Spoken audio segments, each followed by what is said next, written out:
You guys. I don't know if you can hear me. Yeah, you can. There's a new Contrapoints video. Let me get this shit set up real quick. Get it closer to me. Like so. Maybe angle it like so, because let's be real. Let's be fucking real. Ah! Okay, good. Levels seem fine. Put it on the headphones. Put it on the headphones. Gotta turn this shit off.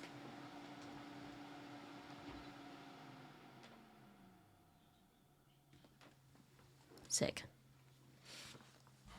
Okay. So, like I said, there is a new Contrapoints video, and I sat down to eat my fucking KFC, dude, right here, and I opened up YouTube. There's a new Contrapoints video. I'm so psyched for that. Like, do you know how psyched I am for that? Here, let me see. Let's do that. Do I have Opera? I do have Opera. I'm gonna have to do this. Where's the YouTube one? Broskies. Oh no. Oh no. Oh no, no. Oh yeah.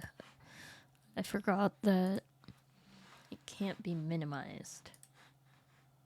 There you go. Maybe.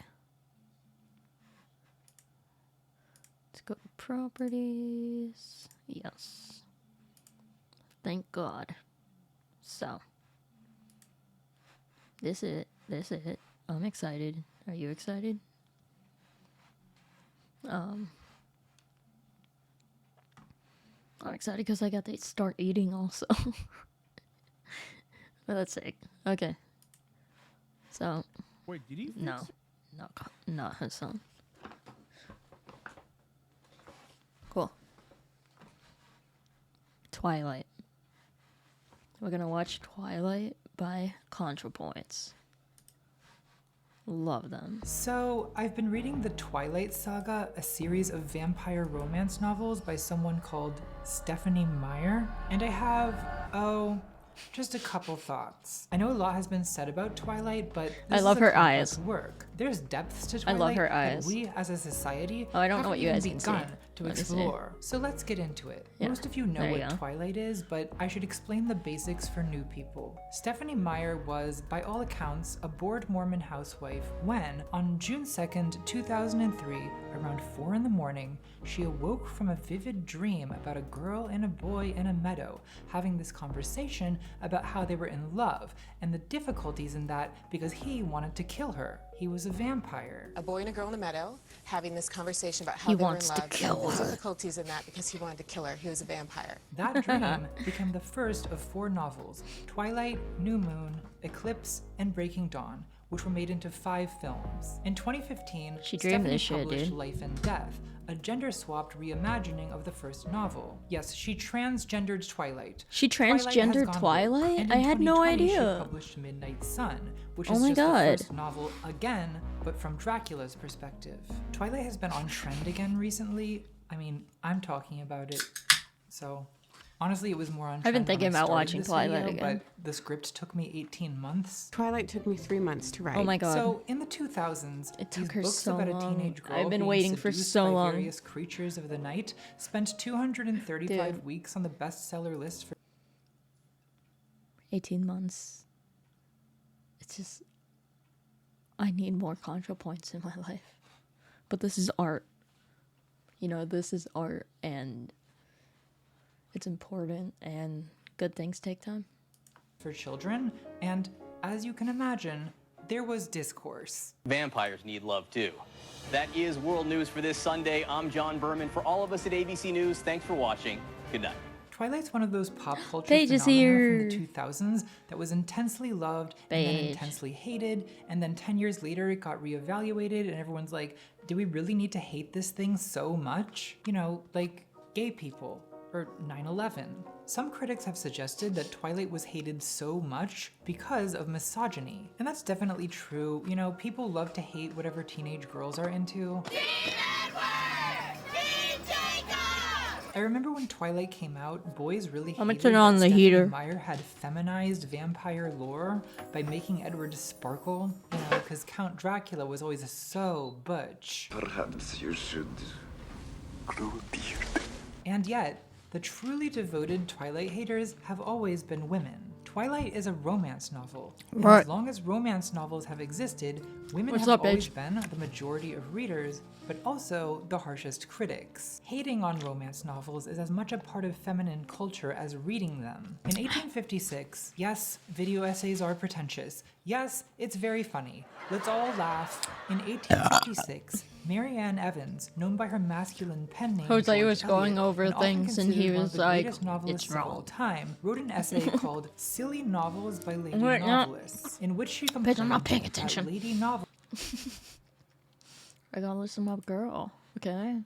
There's gonna be a lot Honestly, of it was this. more on trend when I started this video, but the script took me 18 months. Twilight took me 3 months to write. So, in the 2000s, these books about a teenage girl being seduced by various creatures of the night spent 235 weeks on the bestseller list for children, and as you can imagine, there was discourse. Vampires need love too.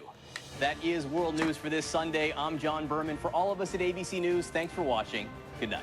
Twilight's one of those pop culture phenomena from the 2000s that was intensely loved and then intensely hated, and then 10 years later it got reevaluated and everyone's like, do we really need to hate this thing so much? You know, like gay people or 9/11.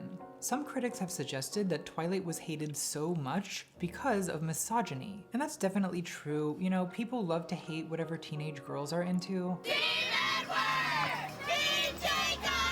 I remember when Twilight came out, boys really hated I'm Team that Alice. Stephenie Meyer had feminized vampire lore by making Edward sparkle, you know, because Count Dracula was always so butch. Perhaps you should grow a beard.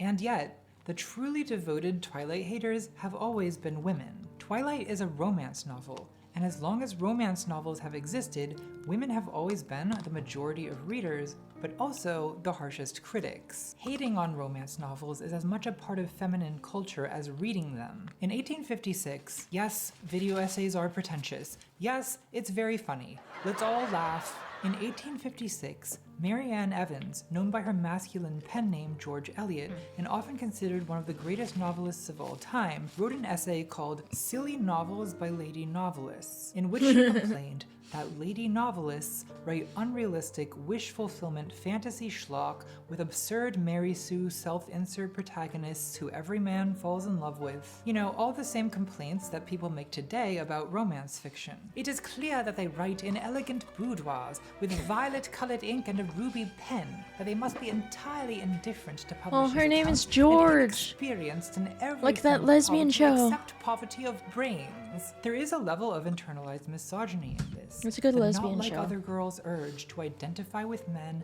and share in men's contempt It's the one for with women. May. I That is forgot misogyny, what it's but called. to simply dismiss hatred of Twilight as misogynistic is too simple, because the criticism is usually not just that Twilight is feminine and frivolous, that it's written with violet-colored ink and a ruby pen, but also that vampire romance intertwines love and violence, Here was this guy and he was in love with her, but he wanted to kill her. and that Twilight is therefore somehow dangerous. Is this true? Is Twilight dangerous? Well, Edward Cullen is the world's most dangerous predator. Guess what, I'm Paige? the world's most dangerous predator. He's a killer. I'm a killer. He's killed people before. Got my killed juice. people I'm so before. excited. He wanted to kill you. I wanted to kill you. He still don't know if I can control himself. I still don't know if I can control myself. He's designed to kill. I'm He's designed to kill. I don't care. Baby Robert Pattinson in his little pea coat saying, I am designed to I don't care. kill, is my favorite thing ever. How can you not love this? This is the skin of a killer, Bella. This is the skin of a killer, Bella. Now, am I saying the Twilight books are the greatest work This of is art the ever skin of a produced? killer, Yes. Bella. Oh, I'm so excited. I'm so excited. Hell yeah. Oh, dude, I learned how to play this in my piano lessons. because of the movie Twilight.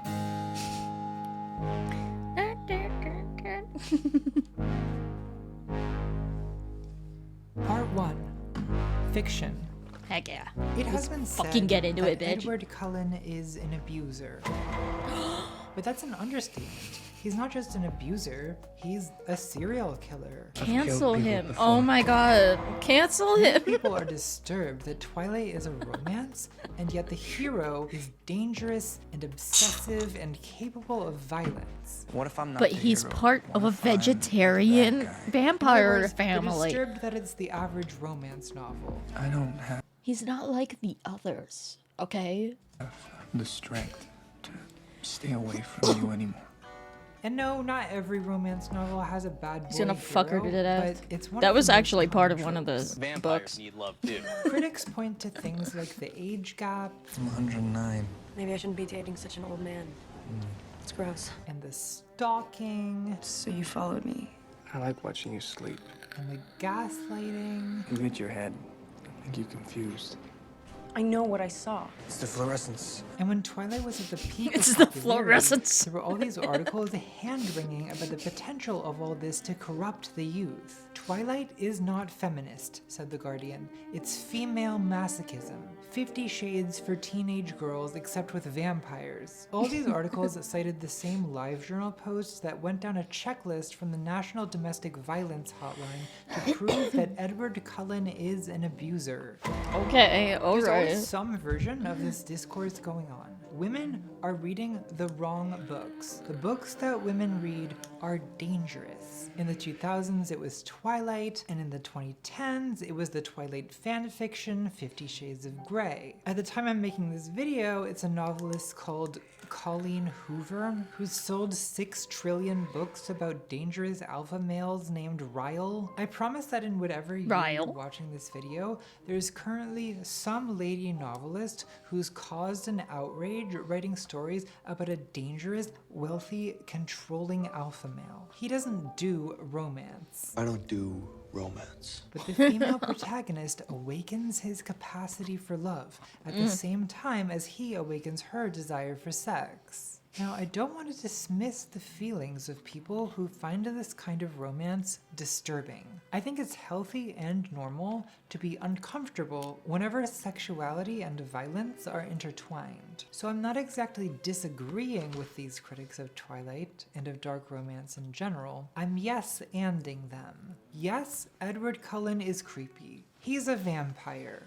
If Edward Cullen were real, I would log onto Twitter and I would cancel that vampire. I'd call the police and I would say, hello, 911. I'd like to report a coven of vampires outside Forks, Washington.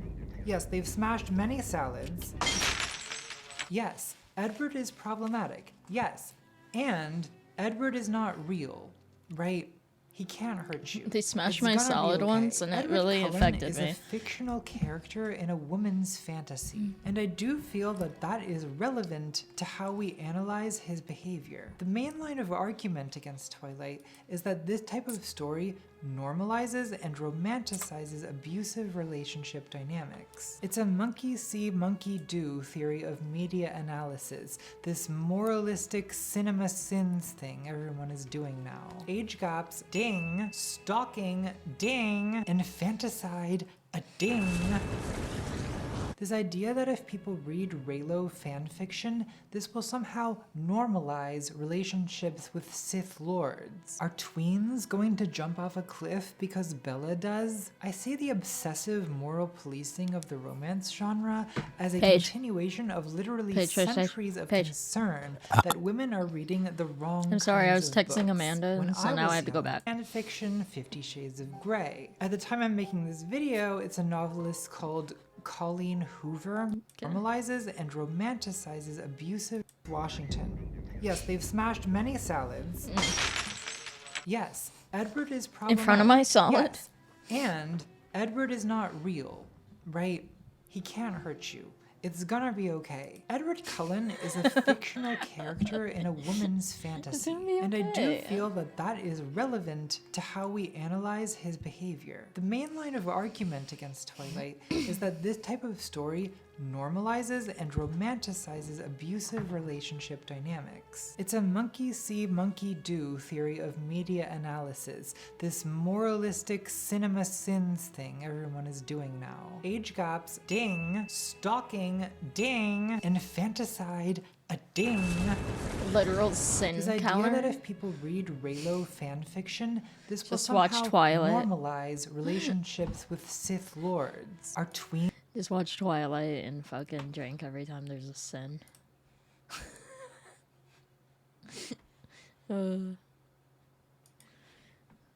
She counted it. going to jump off a cliff because Bella does? I see the obsessive moral policing of the romance genre as a continuation of literally centuries of concern that women are reading the wrong kinds of books. When I was young, in the 18th century, ladies were advised to Yes, ma'am. read what we called conduct books, such as Thomas Gisburn's An Inquiry into the Duties of the Female Sex, which Paige, I have one of these books. It's How to Be a Lady, dude. And it's like, it tells you like how to respond to different things. Like if your friend tells you that her son is gay, like a lady doesn't say, "Ooh, f word," fucking a lady would say, "Oh, how interesting." I don't know. It's fucked up, dude. It's fucked up. It's like, here's some rules to be a fucking part that we made up for you. which instructed the reader in proper feminine virtues. Doesn't that sound exciting? To indulge in the practice of reading novels is liable to produce mischievous effects. Oh. A certain kind of We shouldn't read person novels, has then. always considered romance novels sort of decadent and salacious. Some of this comes down to a question about the purpose of art. Is art supposed to Read be it to me. A, moral education that instructs the reader in I will, proper dude. virtuous conduct, or B, a mirror of reality that reflects life? Ugh. Where is it?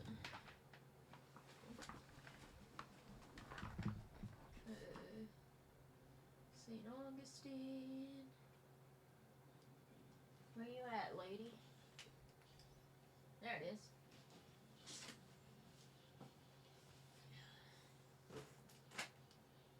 Cool. I found it.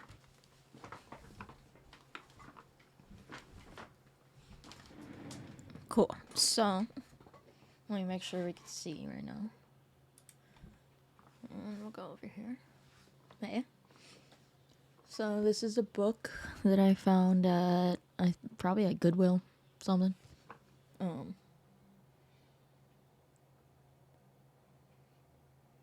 As a Lady Would Say, by Cheryl Sade.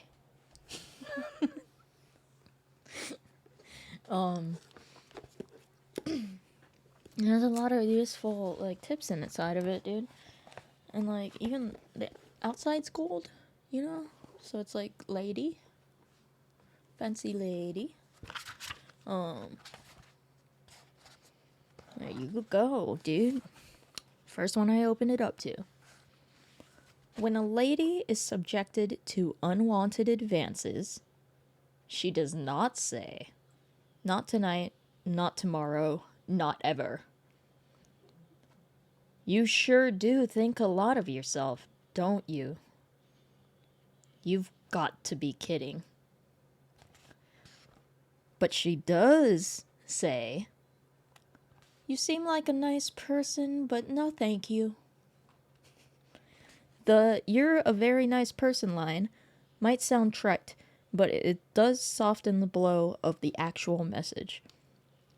In this situation, the lady owes it to herself and to the other person to be absolutely frank. If the admirer will not take no for an answer, a lady has no recourse but to move, ask for the assistance of a manager, or leave the premises. You move. Okay? He did wrong, but you move. So, that's good. That's good. Let's get back to what Contrapoints has to say about these kind of books. You know? as it really is, the wrong kinds of books. When I was young, in the 18th century, ladies were advised to read what we called conduct books, such as Thomas Gisburn's An Inquiry into the Duties of the Female Sex, which instructed the reader in proper feminine virtues. Doesn't that sound exciting? To indulge in a practice of reading novels. They says in her case they would follow you. That's when you gotta leave. Talk to the manager or vacate the premises. Okay, girl. Is liable to produce mischievous effects. A certain kind of person has always considered romance novels sort of decadent and salacious. Some of this comes down to a question about the purpose of art. Is art supposed to be A, moral education that instructs the reader in proper virtuous conduct, or B, a mirror of reality that reflects Why does it have to life be as one it of really these? is, or Why? C, Could be escapist everything. fantasy that's primarily entertainment. Throughout the history of the novel, the genre has often been dismissed as escapist fantasy, literary opium, an addictive, corrupting influence. The first best-selling Fantasy. English novel Give me that sweet, sweet fantasy over there. I just wanted to stop and like admire her background right now. This is my dream, dude. Just have like hella fucking books. Have hella fucking books. Look at these candelabras, dude. She's got like hella candelabras. This sick ass lamp. Another one over here with stained glass. This looks like an alright chair to sit in. This one matches, and there's a fucking harp. I forgot what those handheld harp things are called. Probably just that. And then she's wearing this, and it like perfectly matches the whole motif of the whole fucking interior design. Interior design is my passion. novel ever was a romance published in 1740 by Samuel Richardson called Pamela, or Virtue Rewarded. Pamela tells the story of a virtuous 15-year-old girl named Pamela Andrews, who's employed as a maidservant by the wealthy pervert Mr. B, who repeatedly Pamela Anderson is going without makeup now. Mr. B, Mr. Beast. attempts to seduce her, kidnap her, sneak into her room at night, and the whole time Pamela Ew, is like what the fuck? by the wealthy pervert Mr. Pamela Andrews, who's employed as a maidservant by the wealthy pervert Mr. B, who repeatedly attempts to seduce her, kidnap her, sneak into her room at night, and the whole time Pamela is like, "Nay, I shan't acquiesce to this licentious rake, for my Nay. innocence and virtue are more dear to me Nay. than life, and if the cost be my felicity, I'd never." so be it, for I shan't subject my poor mother and father to the ignominy of—" In the end, Mr. B is so impressed with Pamela's virtue that God, he that sentence reforms was his long. rakish ways and marries her, which is supposed to be the reward, I guess, for Pamela's chaste behavior. It's a Cinderella rags to riches fantasy with a Prince Charming who's not so charming. Pamela is kind of like an 18th century 50 Shades of Grey. Mr. B will see you now. You could also make an argument that Pamela was the novel with the first modern fandom. There was Pamela fanfiction, Pamela merch, there was discourse between Pamelists and anti-Pamelists Oh my about the God. sincerity of Pamela's virtue. Anti-Pamelists wrote parody novels like Eliza Haywood's Anti-Pamela or Feigned Innocence Detected. Wow, what a savage burn. And Henry Fielding's Shamala, both of which reframed Pamela as a Shamala? gold-digging social climber. His Shangela? If someone called her Shamula.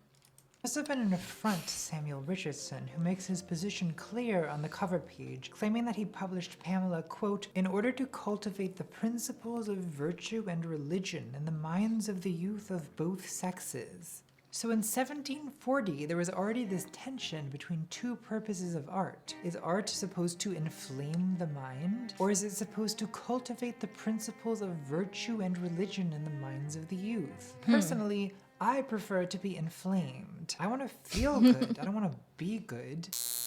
And wanna Stephanie do Meyer both. apparently agrees. Also, what I the never fuck was stop and that? think, you know, What oh, was this that? is a role model for The first The fuck was modern that? fandom. There was Pamela fanfiction and Pamela, What the fuck was that? both of which refer is supposed to cultivate the principles of virtue and religion in the minds of the youth. Personally, I prefer to be inflamed. I want to feel good. I don't want to be good. What the fuck is that? What is that page? And why does it look like neon? And Stephanie Meyer apparently agrees. I never Oh, it stop looks and like think, one of those you crystal know, ball oh, this things is a where you role touch model it. for people.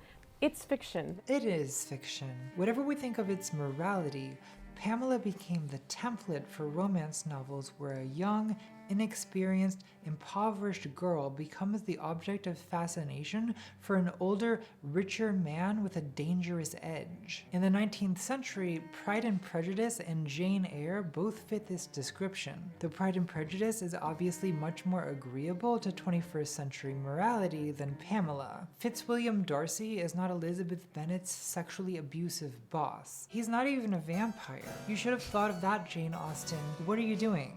In the 20th century, the term romance novel became associated with mass-market paperback romances, derogatorily known as bodice rippers, like Joanna Lindsay's Bodice Gentle rippers. Rogue, with the classic Fabio Clinch on the cover.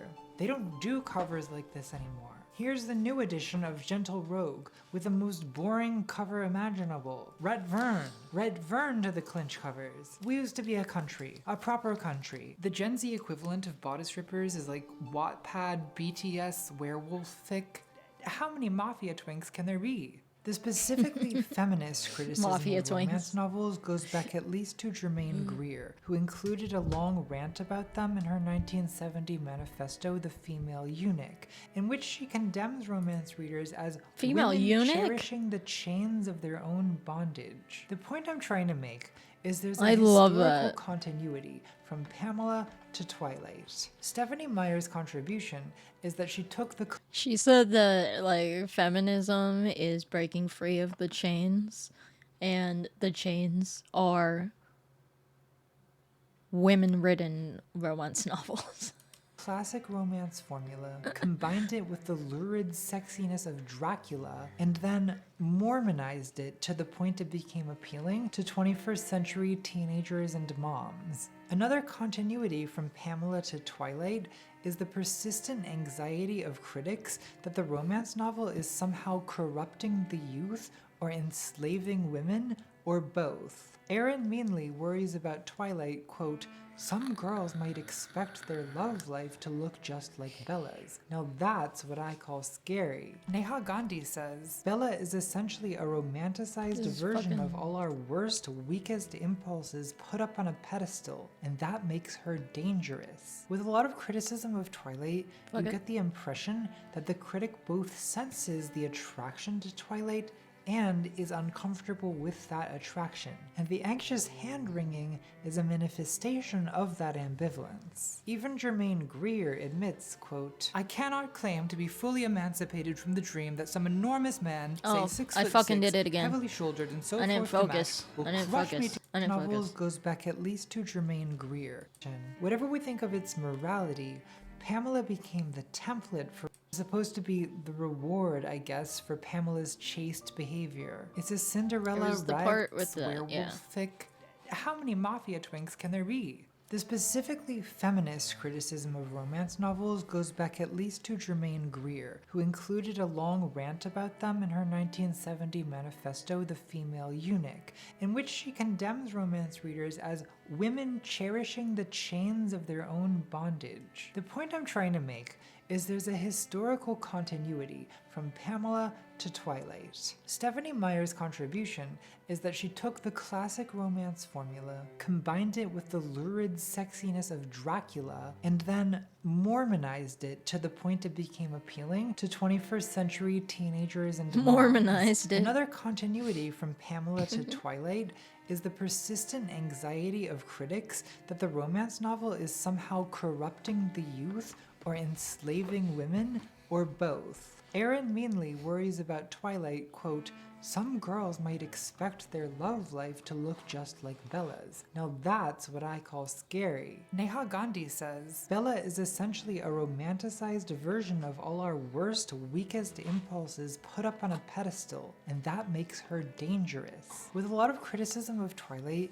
you get the impression that the critic both senses the attraction to Twilight and is uncomfortable with that attraction. And the anxious hand-wringing is a manifestation of that ambivalence. Even Germaine Greer admits, quote, "I cannot claim to be fully emancipated from the dream that some enormous man, say 6'6", heavily shouldered and so forth to match, will crush me to his tweeds, look down into my eyes, and leave the taste of heaven or the scorch of his passion on my waiting lips. Remember what they took from you."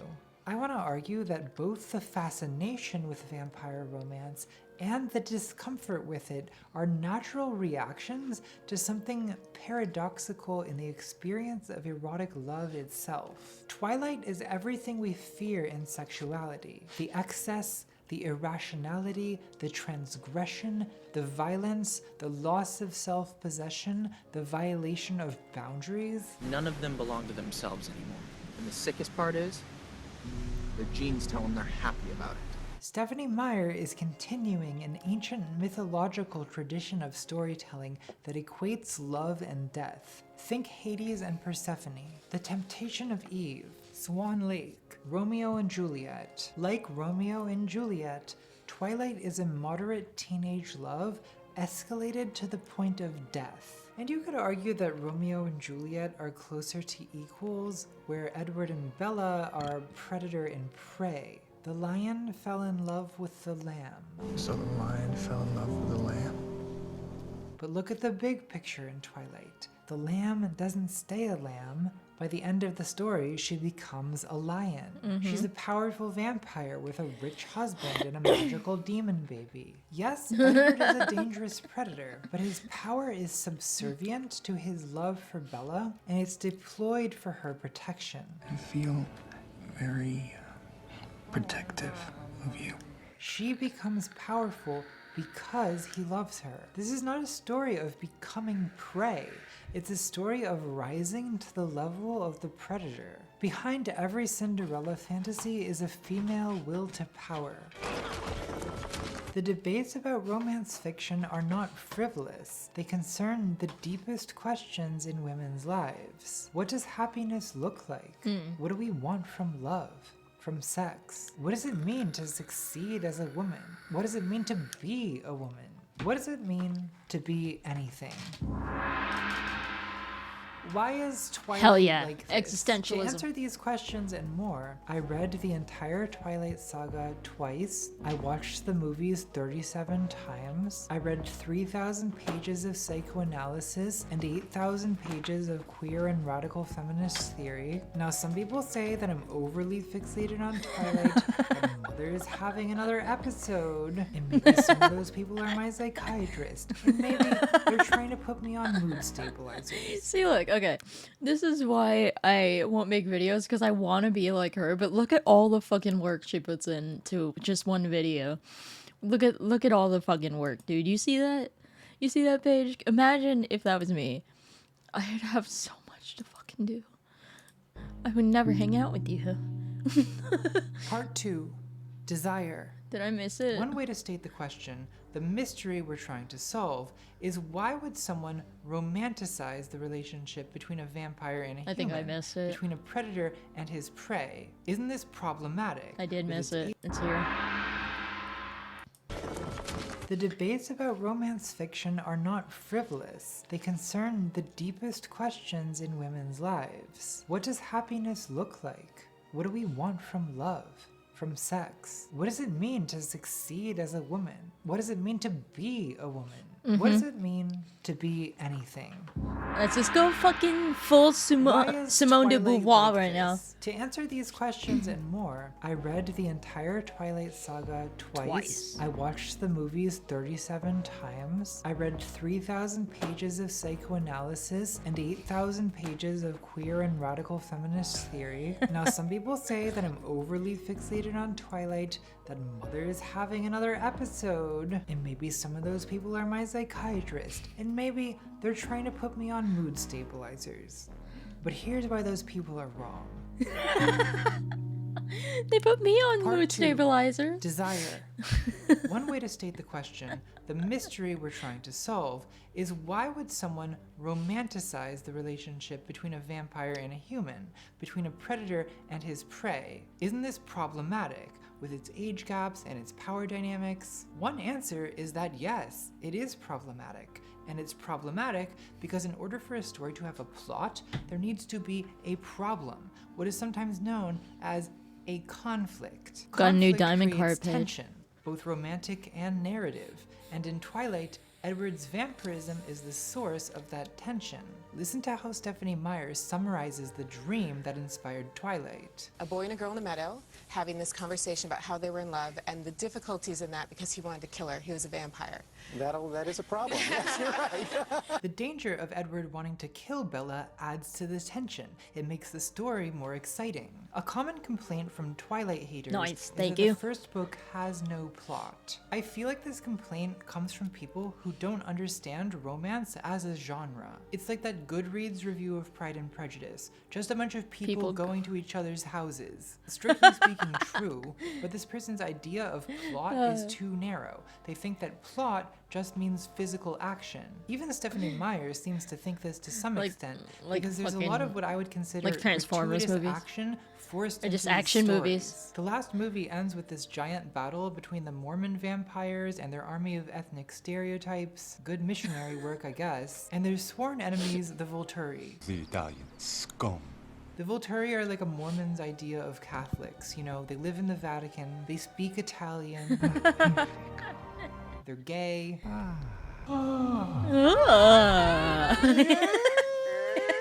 I do love the Volturi. They're my kind of vamps. I guess it was the 2000s and everything had to have giant battle scenes. I don't know because why, Lord but of she the kind of Rings. reminds Why can't me a of romance just be Callie. a romance? Pride and Prejudice didn't Who? end with Darcy Fucking hunting down Wickham my in girl? a high-speed My mom? carriage chase. Isn't my husband a fine Mother horseman? Contrapoints, Mother Natalie. Romance stories can have action elements,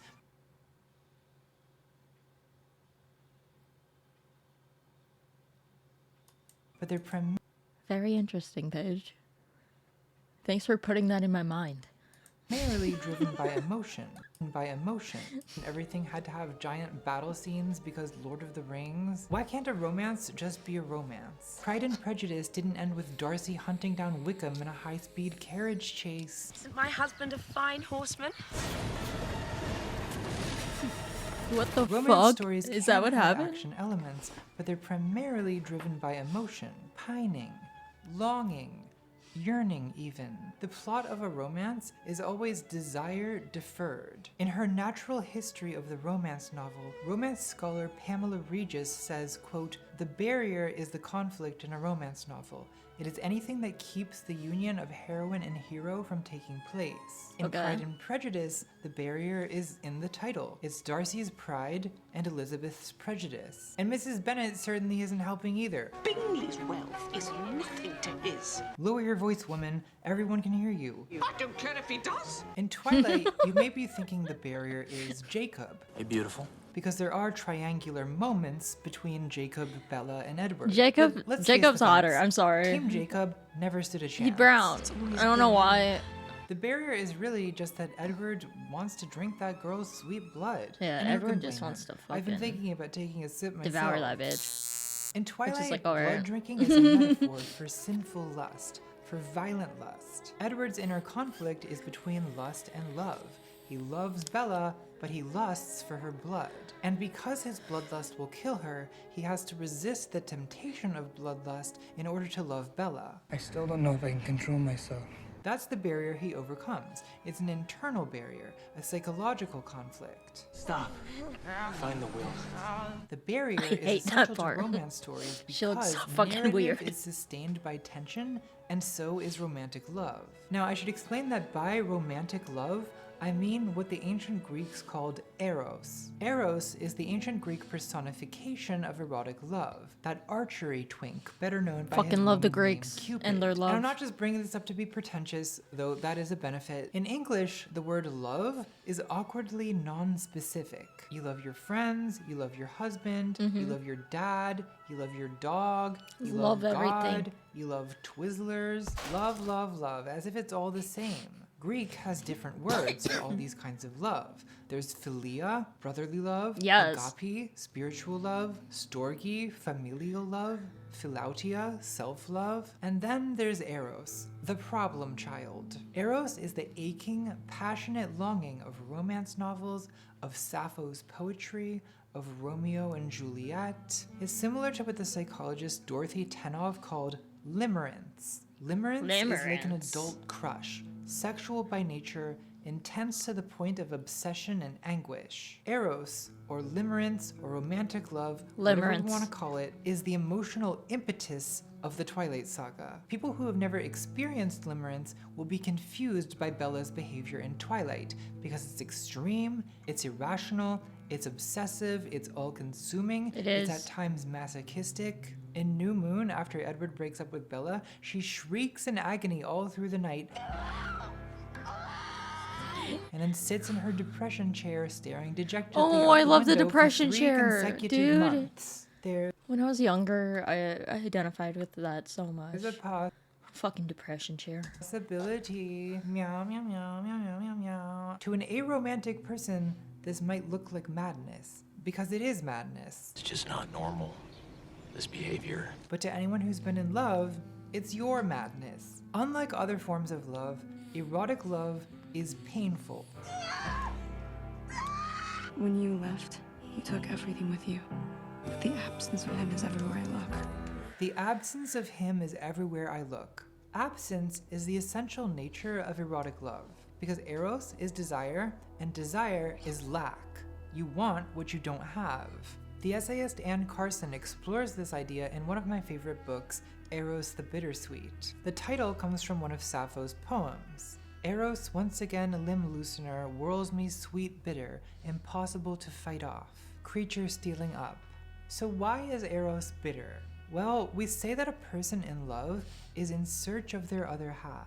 In Plato's Symposium, Aristophanes tells a myth about the origin of love, I knew which it. says that we all used to be double what we are now, round beings with 4 arms and 2 heads.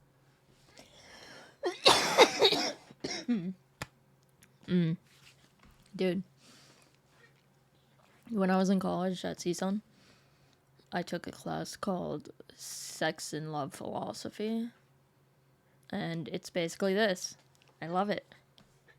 I learned all this shit, but I forgot it because And 2 sets of reproductive organs until Zeus split us all in half. Why is God always an abusive father? Concerning. So when we fall in love, we're yearning. Why is God What? always an abusive father? Concerning. So when we fall in love, we're yearning to heal the trauma of human nature, to be whole again. Yearning is always a desire for something we feel like we have lost. And it's that ache of loss, of separation, that makes Eros bitter. And Carson says, quote, pleasure and pain at once register upon the lover, inasmuch as the desirability of the love object derives, in part, from its lack.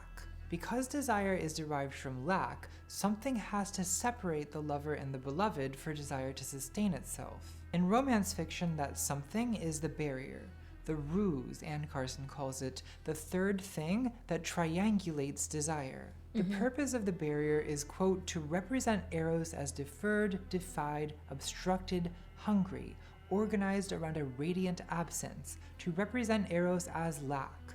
When the Okay. barrier is overcome, when the 2 lovers unite, that's the end of your romance novel, because the narrative is sustained by desire, and desire is sustained by separation. So when the separation ends, the desire ends, and that's the end of your story. The lovers kiss. Odysseus is home. The end. The end. Happily ever after is, of course, not a reality. it's just a device of romance fiction. In reality, when two people in love unite, it's what we call a long-term relationship. Which, I'm sorry if I'm the one breaking this news to you, but many long-term relationships are not, in fact, happily ever after. It's not easy to sustain desire over years. You have to keep inventing new ruses, new barriers that create the space for desire to continuously reignite. Successful couples either learn to be content with a more pragmatic, non-erotic love, or they're somehow able to sustain eros, falling in love with each other again and again. But I fear that's the exception. The rule is absence makes the heart grow fonder. Another way to put this would be to say that Which one do you want, Paige? I want the second one where you're falling in love. I don't know, I haven't.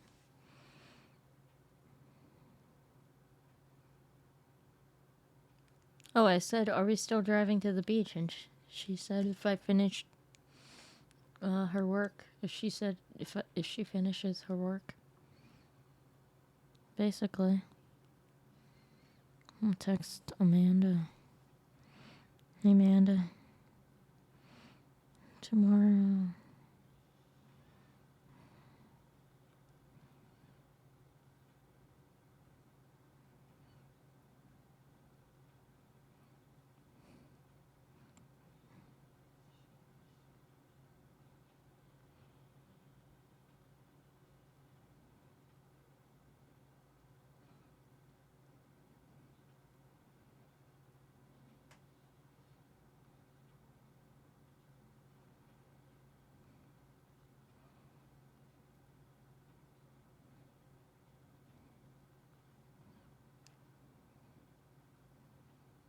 Cool. I texted Amanda in case she wants to come with us. When? I don't know. I don't know. After she finishes her work, like afternoon-ish. Desire prefers the hunt to obstructed, hungry, organized around a radiant absence to represent eros as lack. When the barrier is overcome, when the two lovers unite, that's the end of your romance novel, because the narrative is sustained by desire, and desire is sustained by separation. So when the separation ends, the desire ends, and that's the end of your story. The lovers kiss. Odysseus is home. The end. Happily ever after is of course not a reality. It's just a device of romance fiction. In reality, when two people in love unite, it's what we call a long-term relationship, which, I'm sorry if I'm the one breaking this news to you, but many long-term relationships are not, in fact, happily ever after. It's not easy to sustain desire over years. You have to keep inventing new ruses, new barriers that create the space for desire to continuously reignite. Successful couples either learn to be content with a more pragmatic, non-erotic love, or they're somehow able to sustain eros, falling in love with each other again and again. But I fear that's the exception. The rule is absence makes the heart grow fonder. Absence makes the heart grow fonder. Fondness makes the absence longer.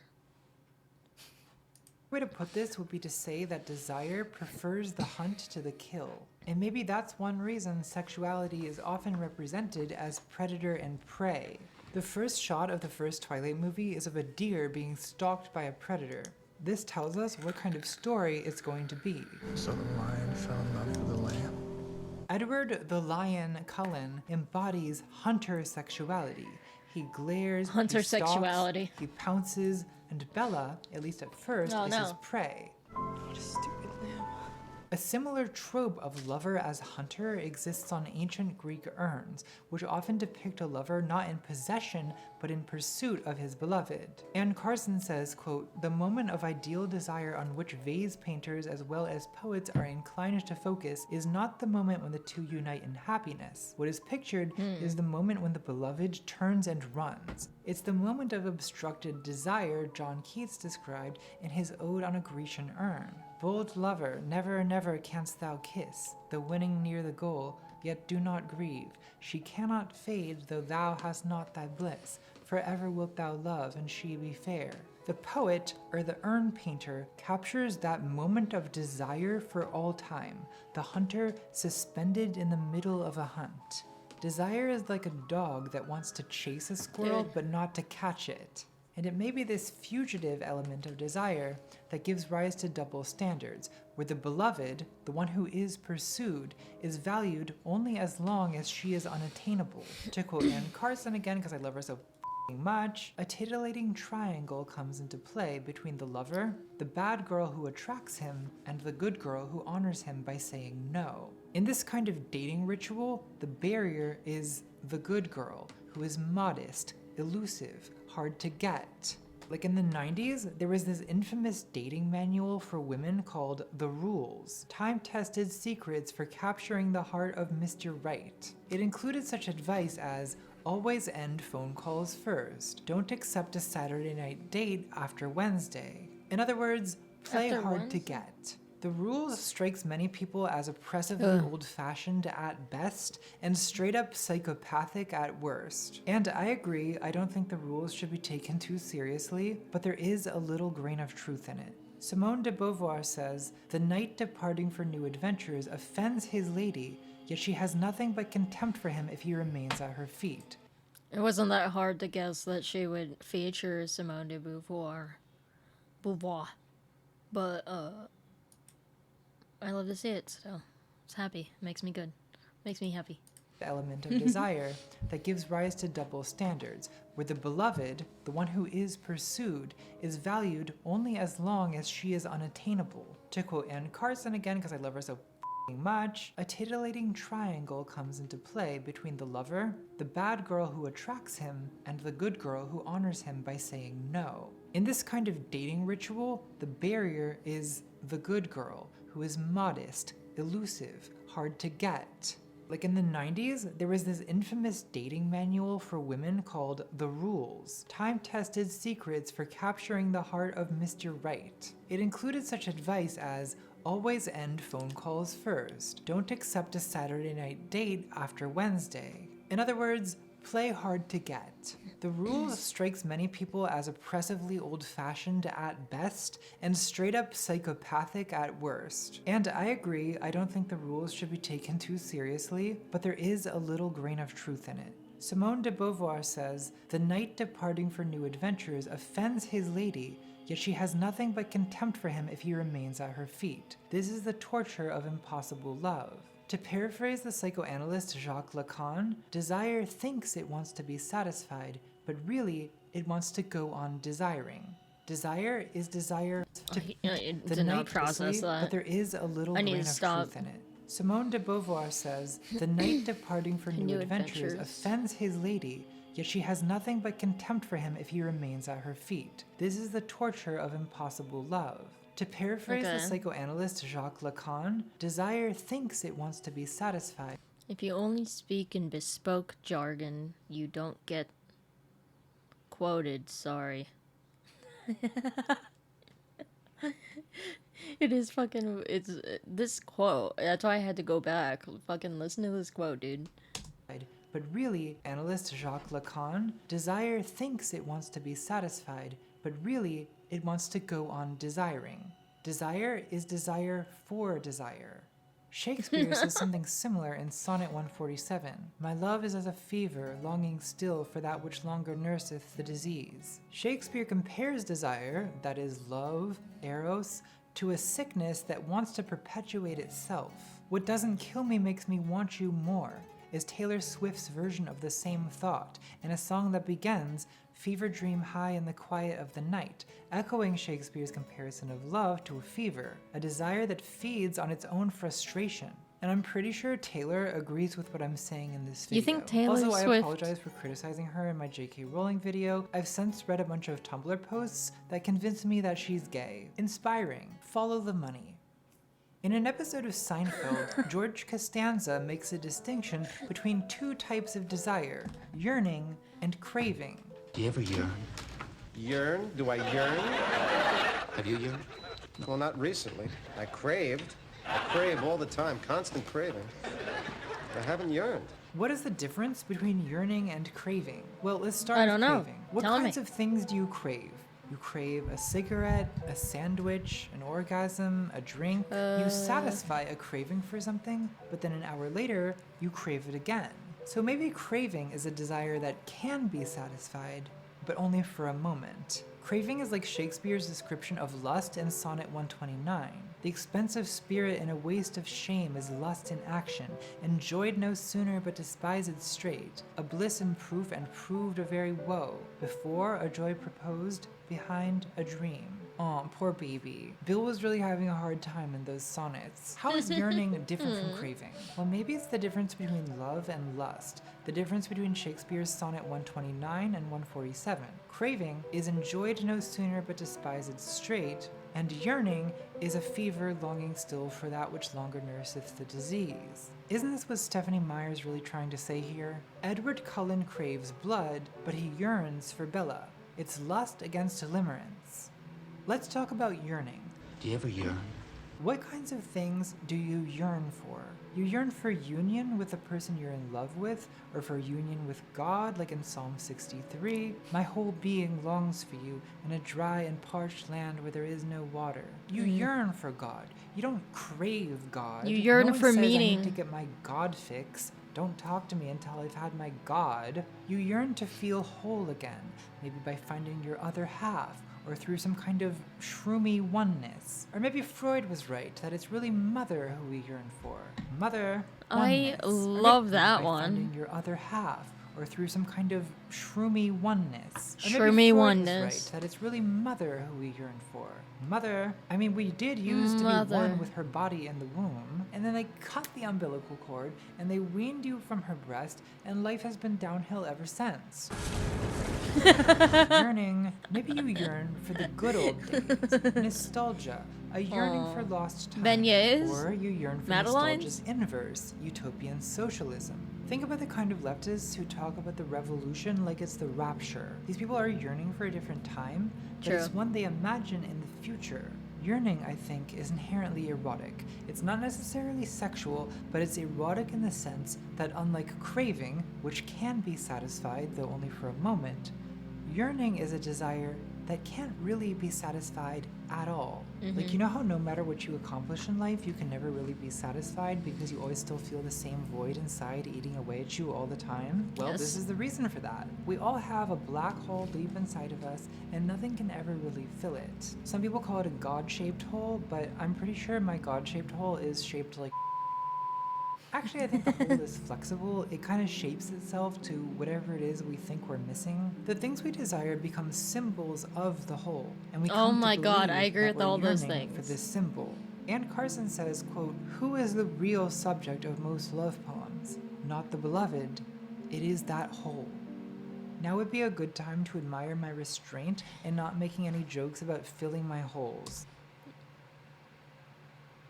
I was gonna make a whole joke. Then she fucking said it. No, she fucking said it ahead of me.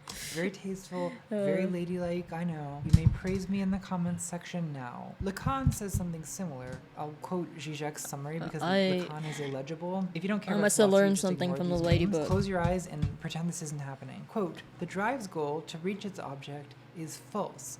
It masks its true aim, which is to reproduce its own circular movement by repeatedly missing its object. This is the trap of yearning, of unrequited love, and of nostalgia. You yearn for the good old days because you lack them. They are lost time." But try explaining that to the people in the comments section of a 90s Fruity Pebbles commercial pining for the lost golden age. I miss the world when there was still love left in it. Fruity Pebbles in a bowl. On second thought, the Fruity Pebbles commercial may be the only thing holding this man's sanity together. Let's just let him have this. I wish there was a way to know you're in the good old days before you've actually left them. We all wish there was a way to feel like you're in the good old days, but there isn't. It's impossible. Why? Well, you're never in the good old days because you can only yearn for what you've lost. The good old days are old because they're gone. And they're good because you idealize what you yearn for, and you only yearn for what you do not have. Your childhood is dead, and no amount of Fruity Pebbles will bring it back. I've tried. I fucking love Fruity Pebbles. You know this, bitch. Not really with the Jack. Oh. Advertising Why the simulates fish? desire by invoking lack, often yearning for beauty, prestige, and glamour. Glamour simply is the unattainable. Look at this the always lesbian out of queen. reach. Do you ever feel like Goldilocks in a world where the porridge is never just right? I feel like I'm describing some kind of pessimist's prayer. You can't get what you want, and if you do, it won't make you happy. And if it does, not for long. The only way to escape Oh the my cycle God. of suffering, the only path Dude. to salvation is to I'm gonna save this. I'm gonna save this fucking video. I'm already subscribed. I'm gonna save it to videos that I want to print out and send to Soph. My bitch Soph. It'd be so long. It's like 2 hours and 52 minutes. Dude, yes, so do I. And I'm still eating my fucking, what do you call it? KFC. You know? I have a whole dispenser of it, bitch. Walk over here. both like and subscribe. Oh yeah, guess what? My mom is in Vegas until Monday. So I'm just chilling. It's way more comfortable knowing I'm not gonna be fucking screamed at or jumped in on, you know? Give me your money. You know, I think I crave because I yearn. Suppose, hypothetically, someone named, I don't know, Veronica is an unrequited love. And suppose the pain of that drives Veronica, hypothetically, for educational and harm reduction purposes, to get a little bit addicted to... She's craving to cope with the yearning. Like my own personal brand of heroin. What's your favorite brand of heroin? Leave a comment. Maybe you can visualize cravings as like epicycles of the larger cycle of yearning that orbits around the void. Constant craving. I promise this is about Twilight. Yearning is... I was talking to Amanda once and she was like, well, if you want to dabble in heroin, I was like, I don't want to dabble in heroin. Bittersweet, and the bitterness of yearning comes from the absence at its core, from the futility of grasping at something always out of reach. The absence of him is everywhere I look. But what about the sweetness? The sweetness of yearning comes from It's not easy having a good time. The sweetness of yearning comes from anticipation. It's the hope that just maybe you might finally grasp the thing you're reaching for this time. There's a German word for this because, of course, Vorfreude, which means pre-pleasure. The pleasure of anticipation is the reason that we gift wrap presents. As Ted Bundy said, the I want fantasy that Fruity accompanies Pebbles and generates the anticipation. And chocolate pebbles. You're gonna have to go to the store for that. I ain't got no chocolate pebbles. I got Fruity Pebbles, and then I have another dispenser that's full of the chocolate-filled Craves.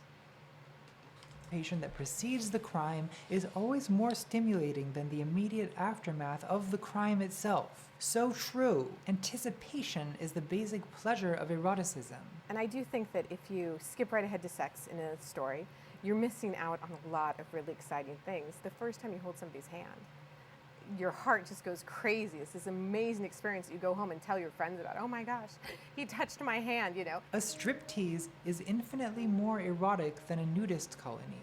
Why? Anticipation, tension, and release. Stephanie Meyer might not want me comparing her books to a striptease.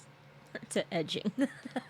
The point of striptease is that the audience wants to see a naked woman. But once the woman is naked, once the barrier is removed, the show's over. Show's over. Striptease is like the visual equivalent of a slow-build romance. It's like burlesque. Novel. Aren't mystery stories like this too? Are mysteries erotic? The pleasure is in unraveling the mystery, the yearning for the truth, the anticipation of the answer. Once the puzzle is solved, you lose interest. This is how people become conspiracy theorists. They get addicted to that rush of discovery, going down the rabbit hole. It's the pursuit of truth rather than the possession of it. Doing your own research, the truth. Your creepy uncle who got obsessed with QAnon during the pandemic. No. A better outlet for this urge is philosophy. Philosophy is inherently erotic in that philosophical questions by nature can never be definitively answered, so the epistemic yearning never ends. In The Importance of Philosophy? Being Earnest, Algie says, The Queen just said that philosophy is inherently erotic, and I love that, because you know how into philosophy I yearning am. never ends. In The Importance of Being Earnest, Algie says, The very essence of romance is uncertainty. uncertainty is also the very essence of gambling. It's why I wasted $2,000 playing Egypt Quest. Gambling is addictive because the Vorfreude, the anticipation of a maybe win, is more compelling than the win itself. Very romantic to be in love, but there's nothing romantic about a definite proposal. Well, one may be accepted. One usually is, I believe. And then the whole excitement is over. Uncertainty sustains the bittersweet mix of hope and anxiety, which is ruinous when it leads to the junky behavior of gambling addicts and serial adultery, but which I think can be safely simulated in art. Consider Twilight, to choose a random example. Will this romance end in love or murder? It doesn't matter if you know it will end with a happily ever after, it's about the process, how you get there. Consider the music of my youth. Mozart, the Symphony No. 25 in G minor. Guess what chord it ends on? Spoiler alert, G minor. People think Mozart is stuffy now, but it's very erotic music. It's all about tension and release. Mozart builds tension through devices like rising melody, increased dissonance, increased volume, rhythmic complexity. You found a what, Paige? Anticipation? Song I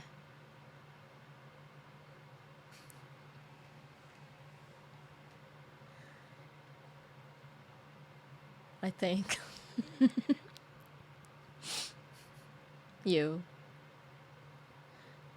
might like. Thank you, Paige, for that fucking 10 messages to tell me that. Thank you. Thank you. Harmonic wandering. We'll see you later. Spoiler alert, G minor. People think Mozart is stuffy now, but it's very erotic music. It's all about tension and release. Mozart builds tension through devices like rising melody, increased dissonance, increased volume, rhythmic complexity, harmonic wandering from the tonic, or simply adding more notes. Too many notes. The tension is released in a chord sequence called a cadence. I fucking love that. I love that sound. The Lab Rats Devil Train. Okay.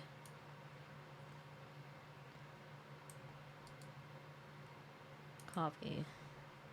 I'll look it up right now for you, girl.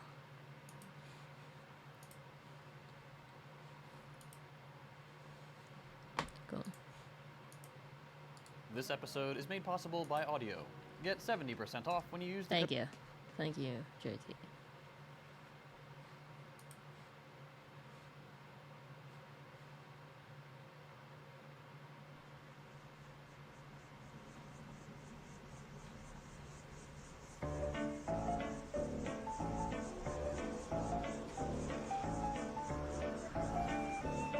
Did the piano remind you of this? My grandpops was a man of respect, had to sweat just to cash checks, working from sunrise to set. Every day get challenged, no trades or talents, barely scraped by. He found faith to balance a straight line and pace, feeling worn and gray. Poor with 4 seeds, one more on the way. It was hard days indeed, all work and no play. He made sure things on the surface were okay, but something disturbing within his mind was lurking a slight. Twilight breeze would ease in through the curtains at night. It's like the sermon of a twisted apparition was urging him to listen to the train in the distance. At first it wasn't intense, just one little instance. Sure, it didn't occur, he turned to resist it. As if it wasn't much more than just a figment of his imagination, but for days it was persistent and it went. And it got louder. Oh my god. With time, people noticed he was acting berserk. Granny got a call saying he was absent from work, and that was the first. She ran to the pastor at church to ask him what was up with this disastrous curse. But that was the worst. He came back 3 days after, no money in his wallet and his shirt on backwards. Stumbling walked awkward. He called out for his daughter right before he split. The last lesson he taught her was this: if you ever have a son, let him know that his granddad loved him. But by the time that he's grown, he should have seed his sown deep down into his dome. Don't ever walk to the train tracks alone. With that, he backed up, reached out for his jacket, told her not to act up, and cracked up laughing. After all that happened, he left never to be seen. 15 years later, it's when my mother had me. Her dad lived a life people can't understand. Went from a family man to rambling man, a gambling man that burned both ends of the candle. Folded his hand in, it was too hot to handle. Sitting on the tracks, waiting for the night train, looking down the road, ain't never gonna go back. Listen for the whistle through the wind and rain. Now who's gonna ride the devil's train tonight? Sitting on the tracks, waiting for the night train, looking down the road, ain't never gonna go back. Listen for the whistle through the wind and rain. Now who's gonna ride the devil's train tonight? When I was a child, my mom's dropped fables and stories to warn me of the dangers that were laying before me. To keep it interesting, she would hide the lesson. To guide my direction, provide the right message. In time, I developed a sense of her embellishments. Hence, I was rebellious against what she was telling me. When I was a teen, I pretended that my demons were friends. I defended the place, yo, and that was the case. Slurred speech dripping off of my face. The world creeped as I slipped to the awfulest place you could imagine. Not the average things you see on acid. My granddad bloody hovering on a speaker cabinet, laughing in a raspy tone, covered in maggots. A snack on his mass to the bone. I couldn't grasp it. Did it double dismount off of the couch, flipped out, broke the closest window I found. Then I dipped out. Suddenly, I discovered little voices mumbling up in my head. It had me wondering what was it my mother said back when I was younger. It had my brain racked as I stumbled off of the night towards the Train tracks.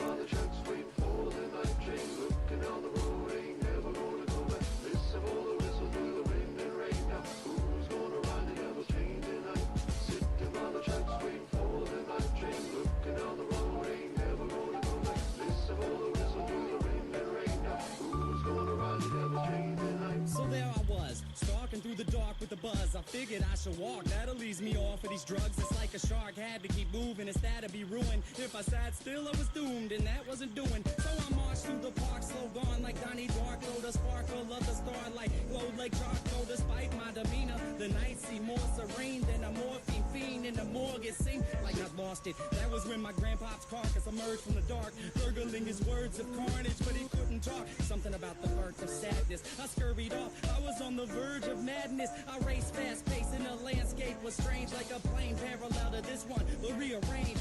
Came to a slope that was steep, begging for sleep as I climbed up, taking my focus off of the creeps. Within the foggy distance, I saw a silhouette that got bigger as I stepped. The train tracks were wet. I saw a shiny grin from afar like it was happy. This is what he said as he started to walk past It's me. a nice night for a walk. Would you mind if I joined you? Do what you want to do. Well, that's great, because I'm going to. And not to annoy you, but see, I really have to ask what a young dude like you is doing out by the tracks. You waiting on a train? Nah, man, let me explain. All right. I'm minding my business, so maybe you should do the same. I just been a witness to something sick and sadistic, so twistedly disgusting. You should feel real lucky you missed it. Ooh, easy with the tongue, son. Try to listen carefully. What you seem scary, but nothing when compared to me. I can show you things to paint all your dreams on it. I can make you scream if I wanted. Or I can be the bee in your bonnet, your best friend forever. Two peas in a pot flocking like birds of a feather. And you never have a need to beg, work, or steal. If all this sounds worth it, then let's make a deal. All you want in life for the price of your soul. All the money you can fold, power that you can hold, I'll put you in control. Only if you're down to roll down these train tracks tonight. But where are we gonna go? Sitting on the tracks, waiting for the night train, looking down the road, ain't never gonna go back. Listen for the whistle through the wind and rain. Now who's gonna ride the devil's train tonight? Sitting on the tracks, waiting for the night train, looking down the road, ain't never gonna go back. Listen for the whistle through the wind and rain. Now who's gonna ride the devil's train tonight? Oh man, it's over. That was a good song, Paige. Thank you. Thank you for that, Paigey. You know what I've decided? I want coffee. I know, big surprise, right? Big fucking surprise. So, I'm gonna make coffee if that wasn't clear. I'm just gonna leave it on Share Reacts or whatever, but I'm not gonna play it.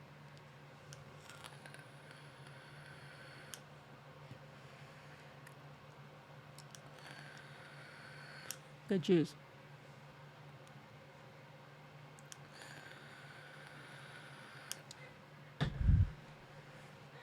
Be back.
more of these. Oh, my boys are here? Good.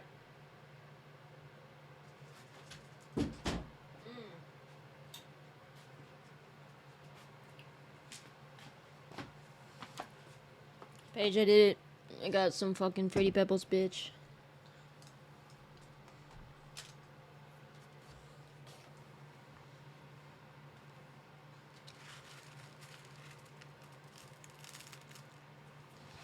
You know that's Fruity Pebbles, dude. You hear this? You hear that? ASMR shit. Got that fucking ASMR over here. Let me move this. And then let me move this. Heck yeah. Okay.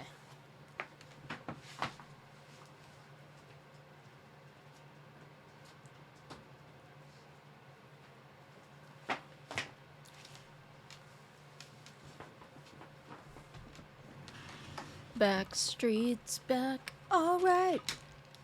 Boom, boom. Okay. Paige, you're probably still the only person here if you're even here. But Music teachers Natalie's describe always here for me. philosophy. Philosophy is inherently erotic in that Yes. philosophical questions by nature can never be definitively answered, so the epistemic yearning never ends. In The Importance of Being Earnest, Algie says, The very essence of romance is uncertainty. uncertainty is also the very essence of gambling. It's why I wasted $2,000 playing Egypt Quest. Gambling is addictive because the Vorfreude, the anticipation of a maybe win, is more compelling than the win itself. Very romantic to be in love, but there's nothing romantic about a definite proposal. Well, one may be accepted. One usually is, I believe. And then the whole excitement is over. Uncertainty sustains the bittersweet mix of hope and anxiety, which is ruinous when it leads to the junky behavior of gambling addicts and serial adultery, but which I think can be safely simulated in art. Consider Twilight, to choose a random example. Will this romance end in love or murder? It's It random. doesn't matter if you know it will end with a happily ever after. It's about the process, how you get there. I need more Consider the creamer, music of Paige. my You gotta youth. come over to give me Mozart, creamer. This Symphony number I'm 25 just in kidding. G minor. Guess what chord it ends on? Spoiler alert, f***ing G minor. People think Mozart is stuffy now. I could but just it's put very my milk erotic from my music. It's all about tension from my and release. Fruity Pebbles Mozart builds into my tension through coffee. devices like rising melody, increased dissonance, increased volume, rhythmic complexity, harmonic wandering from the tonic, or simply adding more notes. Too many notes. The tension is released in a chord sequence called a cadence. Music teachers always describe the cadence as returning home, comparing the musical narrative structure to a hero's journey. On its own, the cadence is kind of boring, so it's often drawn out and ornamented with a trill. What is the point of this gesture? Well, it heightens the tension just as it's about to be released.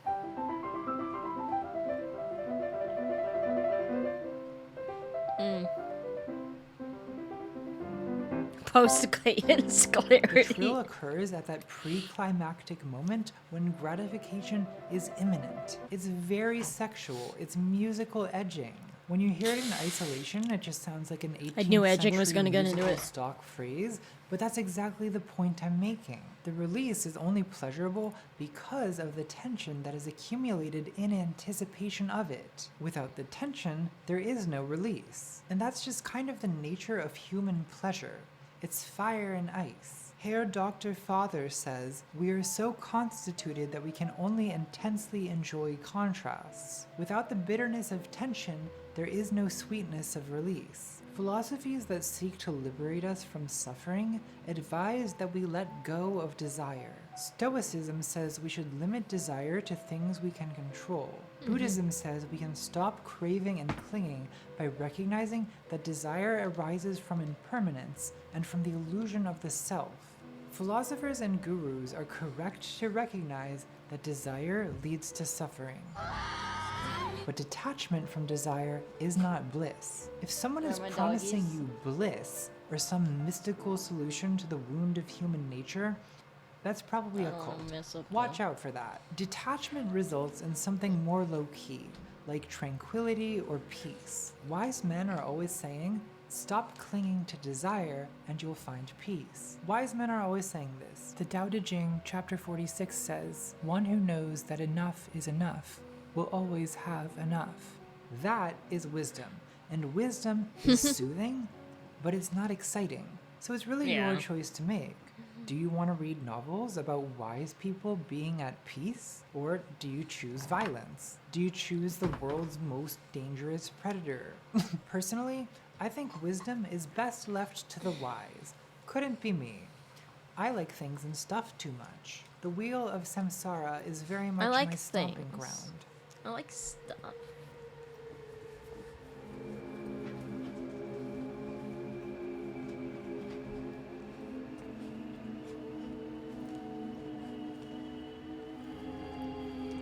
Who's a baby? So in Maryland, there's this place called Royal Farms.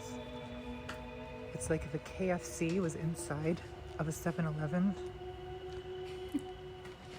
They're open all the time. You get cigarettes, chicken, energy drinks, human blood. Part 3, fantasy. Okay, we need to talk about the sexual aspect. I know YouTube is trying to be more family friendly, and as a friend of the family, I respect that. So I might have to use some euphemisms, some indirect language. By the time I'm done with them, the family is gonna be on their hands and knees begging for more. Many people have commented on the unguarded, blurting it all out quality of Twilight. In one interview, Robert Pattinson said he thinks that Twilight is Stephenie Meyer's sexual fantasy. I was convinced that Stephenie was convinced she was Bella. And you're like reading her sort of sexual fantasy about and especially when she says it was based on a dream. I think this is another reason that people find Twilight cringe. Stephenie Meyer is taking dictation directly from the inner goddess. And it's very honest. It's really, really honest. And that's kind of what's weird about it. I love that about Twilight. It's like reading someone's diary. Now I realize here I'm stepping into a vicious debate that's been going on for decades about the difference between romance and erotica.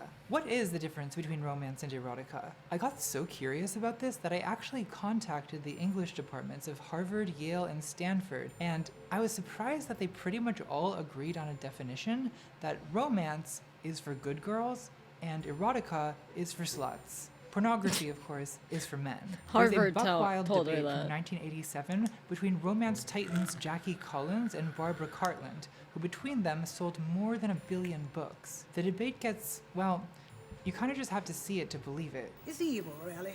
We've What? perfected the books that you write, quite frankly. Barbara Cartland says that Jackie Collins' books are evil. Why? Because they have sex scenes. Well, I really don't think there's anything disgusting about naked people rolling around on beds. I thought that's what you're supposed to do when That you're is married. love. How do you know? And according to Cartland, women's fiction shouldn't have sex scenes because why is think her of the makeup children. like that? Have you ever thought of the effect Her. it has on young people? Yes, they love it. And But they that say, is what is I was wrong. reading it under... 2 is helping the perverts. Don't you think it has helped the perverts? It has. And D, according to Cartland, we should encourage purity for women. That is, asexuality. You know, I believe in purity for women, and this is the thing I've been fighting for. It's a classic good girls versus sluts debate. All this awful abuse of children, all that comes from unpermissive society. There's something so surreal She said about what I can only comes. describe as an 80-year-old woman in clown drag lecturing everyone about sexual I purity. knew it. I was Like, what about to is say this? she The fucking British looked aren't like clown coming. The drag. British aren't coming. Oh my Cartland God. endorses the Victorian viewpoint Just fucking that talk. women, ladies, are asexual. You were a lady. You were dressed in China. You were something perfect, slightly sacred. This is the view taken by 19th century female sexologist clown. Richard von Krafft-Ebing, author of Psychopathia Sexualis, one of the first attempts to scientifically study human sexuality. So scandalous at the time of publication that it had to be printed in Latin to keep the hoi polloi from getting notions. Hoi Quote, polloi. woman, if physically and mentally normal and properly educated, has but little sensual desire. This is an absurd claim on its face. If women instinctually have but little sensual desire, then why is that contingent on their being properly educated? The answer is basically that for Victorians, the Madonna-whore dichotomy was an ontological distinction. So there was an enormous gap between the lady and the prostitute, and no young man who took me out would ever have thought of asking me to go to bed with him. They asked me to marry him. it was understood that there were really two very different kinds of women. There were real women, ladies, who were by definition asexual, and then there was this other category of person, prostitutes or fallen women, who were technically female, but who were seen as degraded, ruined beings, with desire equal to, if not exceeding, that of men. My dad always told me to be more ladylike and to be a lady. And I hated it. I hated it ever since I was younger. That's why I bought... Hey! That's why I bought that book on how to be a lady. Because I was like, fuck this shit. Bits, trollops, flirtatious whores. Stop it. Ladies were seen as delicate and innocent, sacred treasures to be protected. You were a lady. You were dressed in China. You were something perfect, slightly sacred. And there's a kind of privilege that came with that, but at the cost of sexuality. And I believed it for years. I thought that ladies didn't feel passion and prostitutes did. Lady status has often only been available to middle and upper class white women, with prostitutes and fallen women relegated to this other category that was seen as sexual but degraded. The idea that purity is the natural state of women is actually fairly recent. Ancient and medieval Europeans had almost the opposite view of the Victorians, often seeing women as more sexual than men. According to the most widely read encyclopedia of the Middle Ages, quote, the word femina comes from the Greek derived from the force of fire, because her concupiscence is very passionate. Women are more libidinous than men. In an ancient Greek myth, Zeus and Hera are feuding about whether men or women enjoy sex more, so they summon the transsexual prophet Tiresias to resolve the issue. What? And Tiresias says, of 10 parts a man enjoys one only, but a woman enjoys the full 10 parts. Which sex is Oh more my God. sexual? Controversial. Looking into it, in our own time, the Victorian idea that the right kind of women have but little sensual desire still persists in stereotypes about female sexuality being limited to delicate hand grazing. In 1973, Permissive Cosmopolitan magazine ran an article by a male psychiatrist who announced, "Women do not have sexual fantasies. How do we know? Ask a woman, and she will usually reply, no. Good work, doctor. Incredible research methods." This kind of statement is a self-fulfilling prophecy. When the experts announced that women do not have sexual fantasies, women whose experience tells them otherwise feel deviant and abnormal, which makes them reluctant to speak up. Seemingly descriptive statements about sexuality, like women do not have sexual fantasies, often serve to enforce the very situation they claim to describe. The Cartland-Collins debate was echoed 25 years later in debates about Twilight and 50 Shades of Grey, with 50 Shades widely condemned as mommy porn, which, come on people, let moms have pornography. It's like once a decade, society collectively discovers that women's sexuality exists, and everyone loses their minds. Stephanie Meyer, like Barbara Cartland, is something of a neo-Victorian, or at least a neo-Edwardian. Boo! Stephanie is not as moralizing as Barbara Cartland, but she has said, for example, erotica is not something I read. I don't even read traditional romance. Why not? It's too smutty. There's a reason my books have a lot of innocence. That's the sort of world I live in.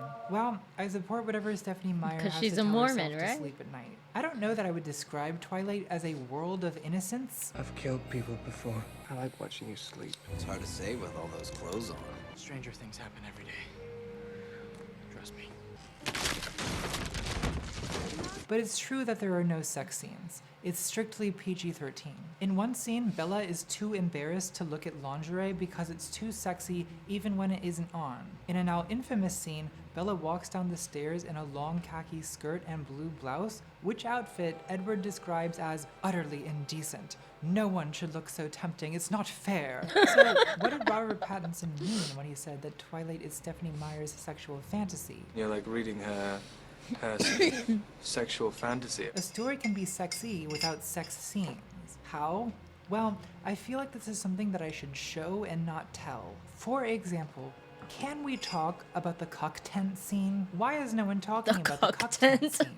In Twilight Episode 3, Eclipse, Bella and her polycule of monster men are taking the ring to Mordor when a winter storm rolls in. Bella is in the tent and she's shivering her innocent little butt off, and Edward's upset because vampires have no body heat, so he can't warm her up. But Jacob is right outside, and Jacob is a toasty dog boy with a canonical body temperature of 108.9 degrees Fahrenheit. Let's face it, I am hotter than you.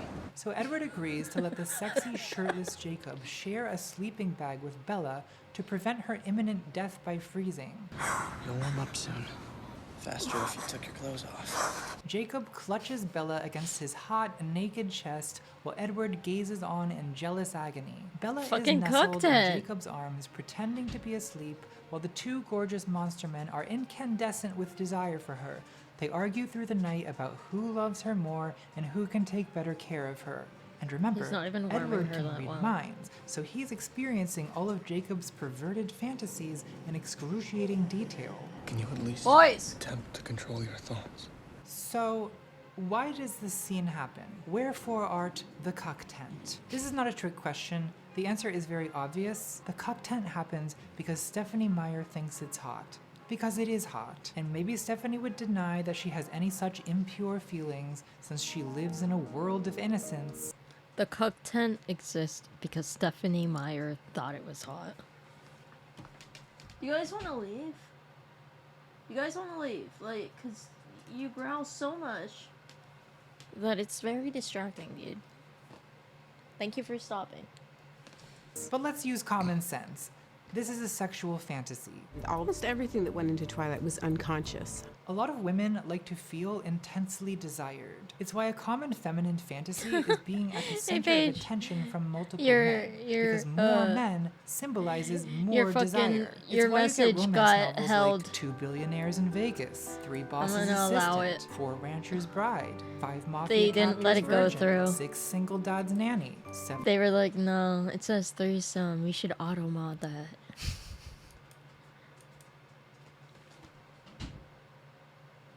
Oh.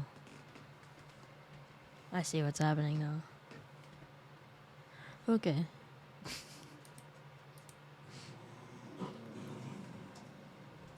Hey.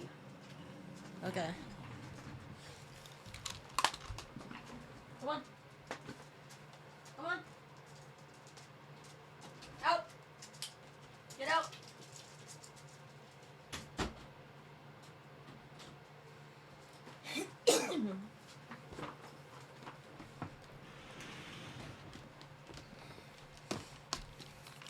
You should make me your mom. How do I do that? I don't know how to do that. Is that like an official thing or? Because like, you know, like, I declare you my mod page. There you go. I don't know how to do that. How do you do that? Do I go on twitch.com? Little twitchy.com. I'll do it later. Let me look it up. Okay. I'll do it next time you're at my house. toasty dog boy with a canonical body temperature of 108.9 degrees Fahrenheit. Hell yeah, he is. I am Hell hotter fucking than you. yeah, So he Edward is, agrees dude. to let the sexy, shirtless Jacob share a sleeping bag with Bella to prevent her imminent death by freezing. You'll warm up soon. Faster if you took your clothes off. Jacob clutches Bella against his hot, naked chest while Edward gazes on in jealous agony. Bella is nestled in Jacob's arms, pretending to be asleep, while the 2 gorgeous monster men are incandescent with desire for her. They argue through the night about who loves her more and who can take better care of her. And remember, Edward can read minds, so he's experiencing all of Jacob's perverted fantasies in excruciating detail. Can you at least attempt to control your thoughts? You hear So, that? Why does this scene happen? Wherefore art the cuck tent? This is not a trick question. The answer is very obvious. The cuck tent happens because Stephenie Meyer thinks it's hot. Because it is hot. And maybe Stephenie would deny that she has any such impure feelings since she lives in a world of innocence. But let's use common sense. This is a sexual fantasy. Almost everything that went into Twilight was unconscious. A lot of women like to feel intensely desired. It's why a common feminine fantasy is being at the center of attention from multiple men, because more men symbolizes more desire. It's why you get romance novels like 2 Billionaires in Vegas, 3 Bosses Assistant, 4 Rancher's Bride, 5 Mafia Captors Virgin, 6 Single Dad's Nanny, 7 Groomsmen from Hell, 8 Brothers Fiancé, 9 Marines Shared Property, 10 Mountain Men's Baby, and Wuthering Heights. It's a really straightforward example of what is called Baby and Wuthering Heights.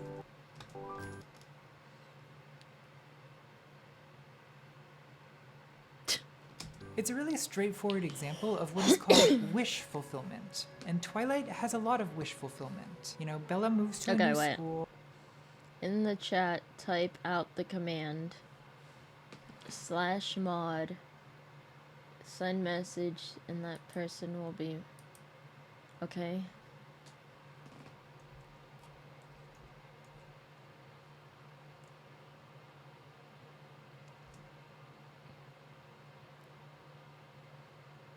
Why was I paged?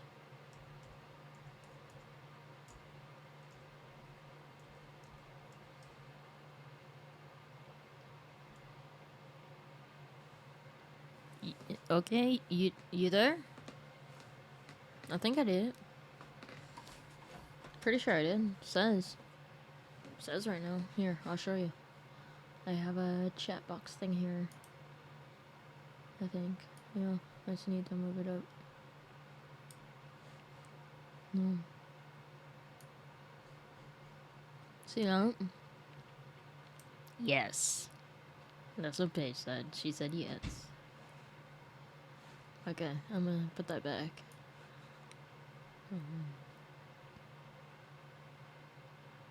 Yeah. I'll turn it off again so I can focus. Noise. Sick. Now you have like a sword. I don't know what that means. And even though she's an awkward tomboy who drives a rusty pickup truck, Same. Every boy in school has a crush on her. It's like first grade all over again. You're the shiny Why new the fuck toy. can't I go back? World of innocence. But let's use common sense.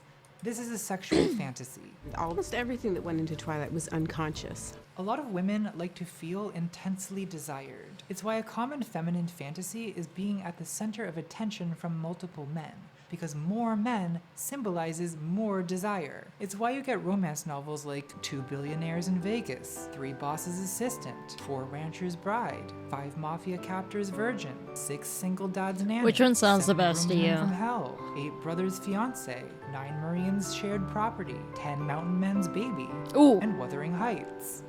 10 It's Mountain a really Men's straightforward Baby. example of what is called wish fulfillment. And Twilight has a lot of wish fulfillment. You know, Bella moves to a new school, and even though she's an awkward tomboy who drives a rusty pickup truck, every boy in school has a crush on her. It's like first grade all over again. You're the shiny new toy. 2 gorgeous monster boys fight over Bella, and they carry Two her gorgeous around, monster and they boys. tell her how much they love her and want to. Moderators, ensure that the chat meets behavior and content standards set by the broadcaster. I said consent because I saw that guy running in Kisser. By removing offensive posts and spam. Mods can be easily identified in chat by the green sword icon that appears next to their name. That's you, bitch. You're one of my knights. Protect her. All the other girls are jealous of my cool boyfriend. So, by association, I must be cool too. If you're a Twilight reader and you identify with Bella, these are exciting fantasies to have, because they gratify what Dr. Father calls His Majesty the Ego, the hero of every daydream and every story. All of this, I think, is Congrats, pretty obvious. Paige. But where things get controversial, and to many people disturbing, is when you start introducing darker themes into your romantic wish fulfillment fantasies. Edward's stalking. I like watching you sleep. The fact that he's self-admittedly a dangerous predator. I'm the world's most dangerous predator. His struggle with a vampiric desire to kill Bella and drink her blood. People see this stuff and they think, oh my god, this is masochistic, I love those 80s, it's internalized misogyny, flashes. it's abusive, it's pathological. But I think that those concerns, while understandable, come from a misunderstanding of how fantasy works. Consider, for example, the ultimate problematic fantasy, the fantasy of non-consent, what we could euphemistically call a ravishment fantasy. This fantasy of being overpowered or in bondage or surrendering to a dominant lover. You're It's welcome. a very common fantasy for a You lot did of it women yourself. and also a lot of people who aren't women. It's the reason bodice rippers are called bodice rippers. They were notorious for these ravishment scenes where bodices are called bodice rippers of women and also a lot of people who aren't women. It's the reason bodice rippers are called bodice rippers. They were notorious for these ravishment scenes where bodices are, you know, ripped. And this can be difficult to talk about because, you know, we worry that the worst men in the universe will take these fantasies as proof that women really want to be dominated by violent men. But abusive men will use any pretext to justify their behavior, and that's not on us, it's on them. So let's talk about it. In 1970, You hear that? Let's play it again. For you, dude. For everyone. Everyone needs to listen to this again. Edward's stalking. I like watching you sleep. The fact that he's self-admittedly a dangerous predator. I'm the world's most dangerous predator. His struggle with a vampiric desire to kill Bella and drink her blood. People see this stuff and they think, oh my god, this is masochistic, it's internalized misogyny, it's abusive, it's pathological. But I think that those concerns, while understandable, come from a misunderstanding of how fantasy works. Consider, for example, the ultimate problematic fantasy, the fantasy of non-consent, what we could euphemistically call a ravishment fantasy. This fantasy of being overpowered or in bondage or surrendering to a dominant lover. It's a very common fantasy for a lot of women and also a lot of people who aren't women. It's the reason bodice rippers are called bodice rippers. They were notorious for these ravishment scenes where bodices are, you know, ripped. And this can be difficult to talk about because, you know, we worry that the worst men in the universe will take these fantasies as proof that women really want to be dominated by violent men. I think I know a few examples. Men will use any pretext to justify their behavior, and that's not on us, it's on them.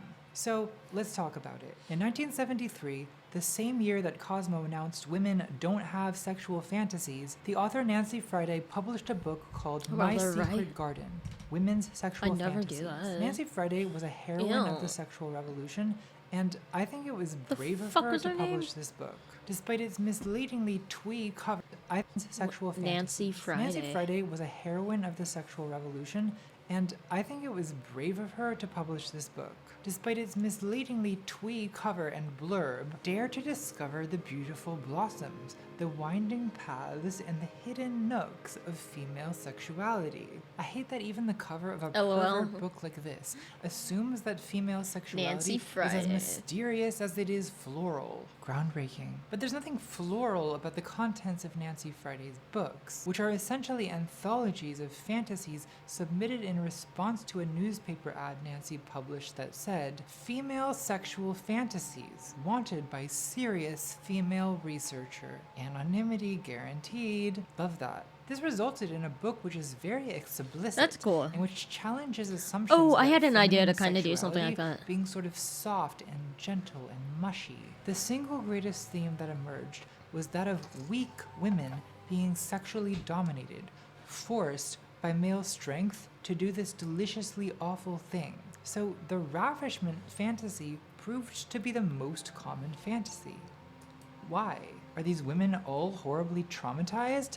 Is this internalized misogyny? Well, maybe, but there's other explanations to consider. You know, women are kind of socialized not to display sexuality openly, not to initiate. Being a proper feminine woman is supposed to involve being passive and modest. Or else, women risk being recast from Madonna to whore, good girl to slut, and being victimized and degraded as a result. So it makes sense that a lot of women might be very protective of their innocent, good girl self-image, even in fantasy. The non-consent fantasy is a device that absolves the woman from blame. If she's being forced, then it's not her fault. Ravishment is a ruse. As Nancy Friday says, quote, "A deus ex machina we roll in to catapult us past a lifetime of women's rules against sex. The women whom I've interviewed don't really want to be hurt or humiliated.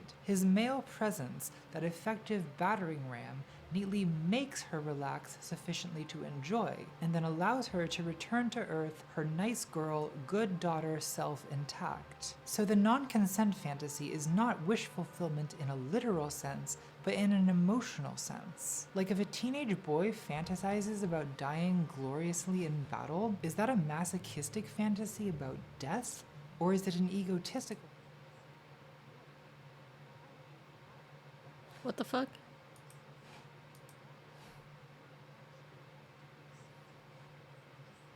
Why is that happening?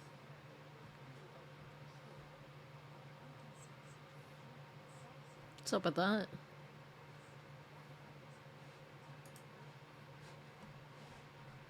The fuck?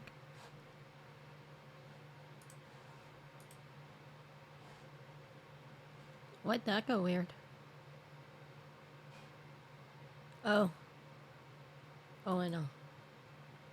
Because it's accidentally hit note taken. Okay.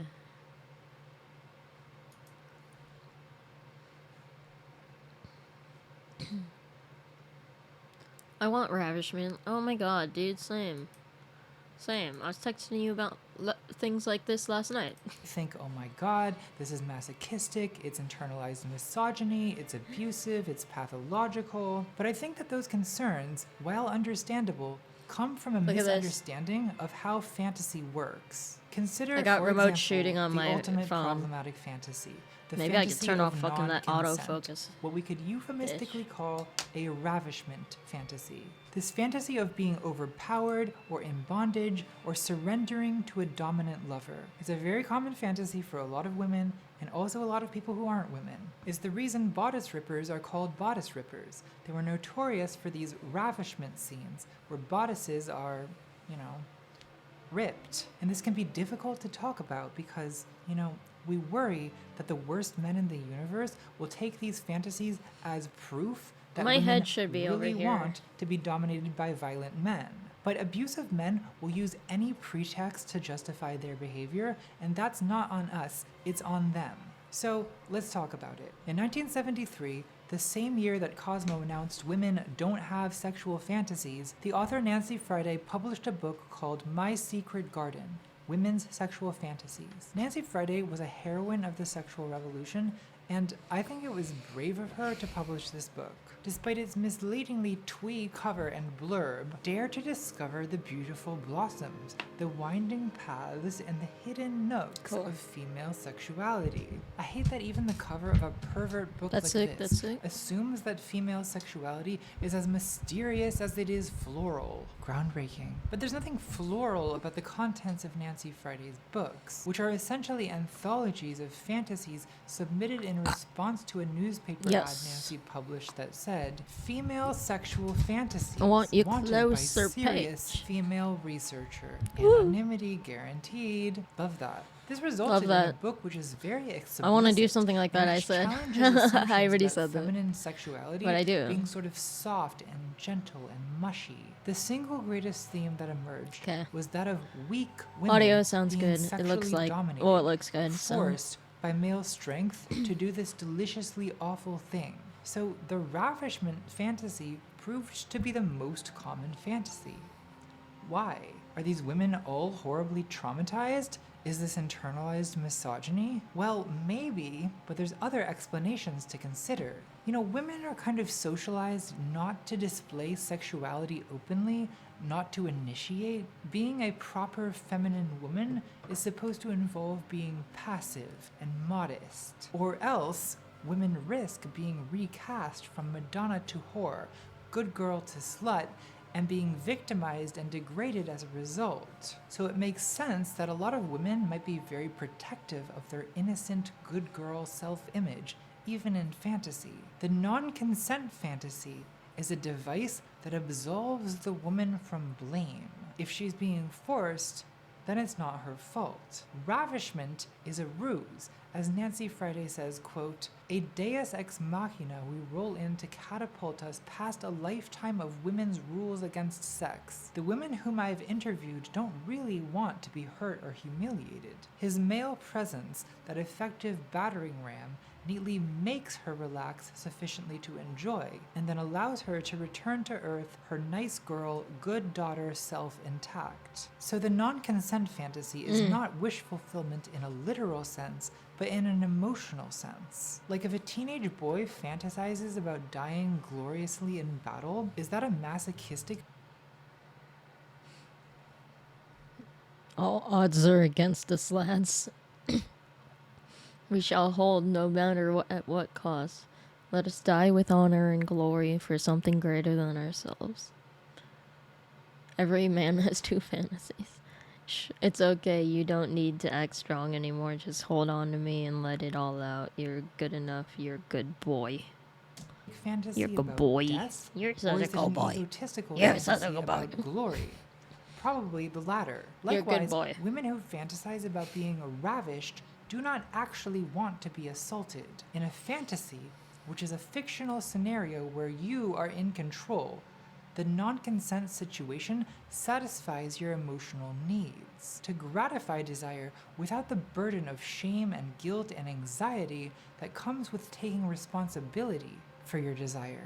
Another vampire novelist, Anne Rice, said of her own sadomasochistic erotica series, "The books aren't about literal cruelty, they're about surrender, the fun of imagining you have no choice but to enjoy sex." The essential point is this: fantasies are not literal wishes. Fantasies construct situations where emotional needs are met and inhibitions to pleasure are removed. So for example, in a fantasy where the dangerous alpha male is the aggressor, the woman remains innocent. The bad boy is bad so that the good girl gets to stay good. We could call this disavowal, the process of constructing fantasy situations where your desires are gratified without having to assert or even having to acknowledge the desire. Non-consent fantasies are one ruse of disavowal, but fantasy is infinitely creative in constructing these devices. Remember the cuck tent. Bella's a good girl. I who do would remember never the cuck consider tent. having a threesome, Always but it's remember the cuck dangerously tent. cold, I Oh, guess I we want a have shirt no that says choice remember but the to huddle cuck for tent. warmth. Disavowal. Me and Draco got detention in the Forbidden Forest, and we had to camp out for the night, but there was only one sleeping bag. Guess we have to share it. There's a million fanfiction and erotica tropes that are basically variations on this ruse of disavowal. For example, sex pollen. I want to make Aliens a. made them do it. I want to make a shirt that says "Remember the cuck tent," but since Natalie wouldn't get paid, I'd put like a QR code on the back to donating to her or something, or the fucking YouTube channel. Hypnosis, mind control, non-consent, dubious consent, mate or die, pon far, forced feminization. Pon far? Hermione is an omega in heat, and Draco is the only nearby alpha. The continued popularity of these tropes demonstrates to me that erotic disavowal fantasies are not just a relic of a past age of bodice rippers and sexual conservatism. I don't think that women today are much more liberated than Nancy Friday and Anne Rice. Like, where are these liberated women? Maybe in Europe? Look, I don't know what goes on over there in Is that Pervo-Slavia, Europop? but here in America, we still believe in a little thing called sexual repression. Like, if you look through fanfiction platforms Oh like my god, Wattpad so and much AO3 sexual that repression. host erotica mostly by women, submissive fantasies You ever read are Blood still and pretty Chocolate? standard. My mom sold my virginity to One Direction. I also see disavowal at work in the infamous rescue fantasies in Twilight. Bella is walking the street alone at night when she's menaced by a gang of thugs apparently ready for a bit of the old ultra-violence. But Fucking at the last dudes. minute, Edward sweeps in his battle Volvo and saves the damsel. Likewise, at the end of the first movie, there's a Battle Volvo. a snuff film scene where the evil vampire James intends to suck Bella's blood and make some kind of smut film out of it to torture Edward with. This very eroticized violence is interrupted at the last moment when Edward replaces the assailant and Bella is rescued instead of ravished. You can try to suck the venom out. No, I won't be able to stop. Find the wheel. I see this as a kind of double disavowal. It's a non-consent fantasy that's transformed into something more morally acceptable, a rescue fantasy. Rescued damsels are a common erotic myth. In the story of Perseus and Andromeda, Andromeda is a She has naked to put woman that there in 'cause of bondage, families. threatened by a monster, but saved at the last minute by Perseus thrusting into the rescue with some kind of phallic weapon. In rescue fantasies, the thrilling possibility of sexual violence is raised only to be disavowed at the last minute by the rescue. But it's not just women who disavow desire. The rescue fantasy is also appealing from the perspective of Perseus, who gets to feel strong and important and heroic, while also, getting to spend time around a naked woman in chains.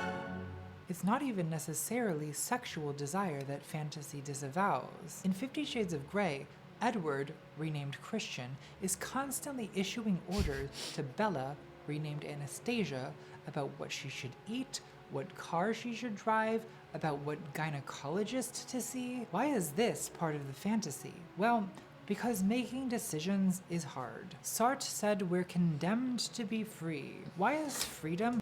Paige, can you guess why Sartre is one of my main focuses and favorites?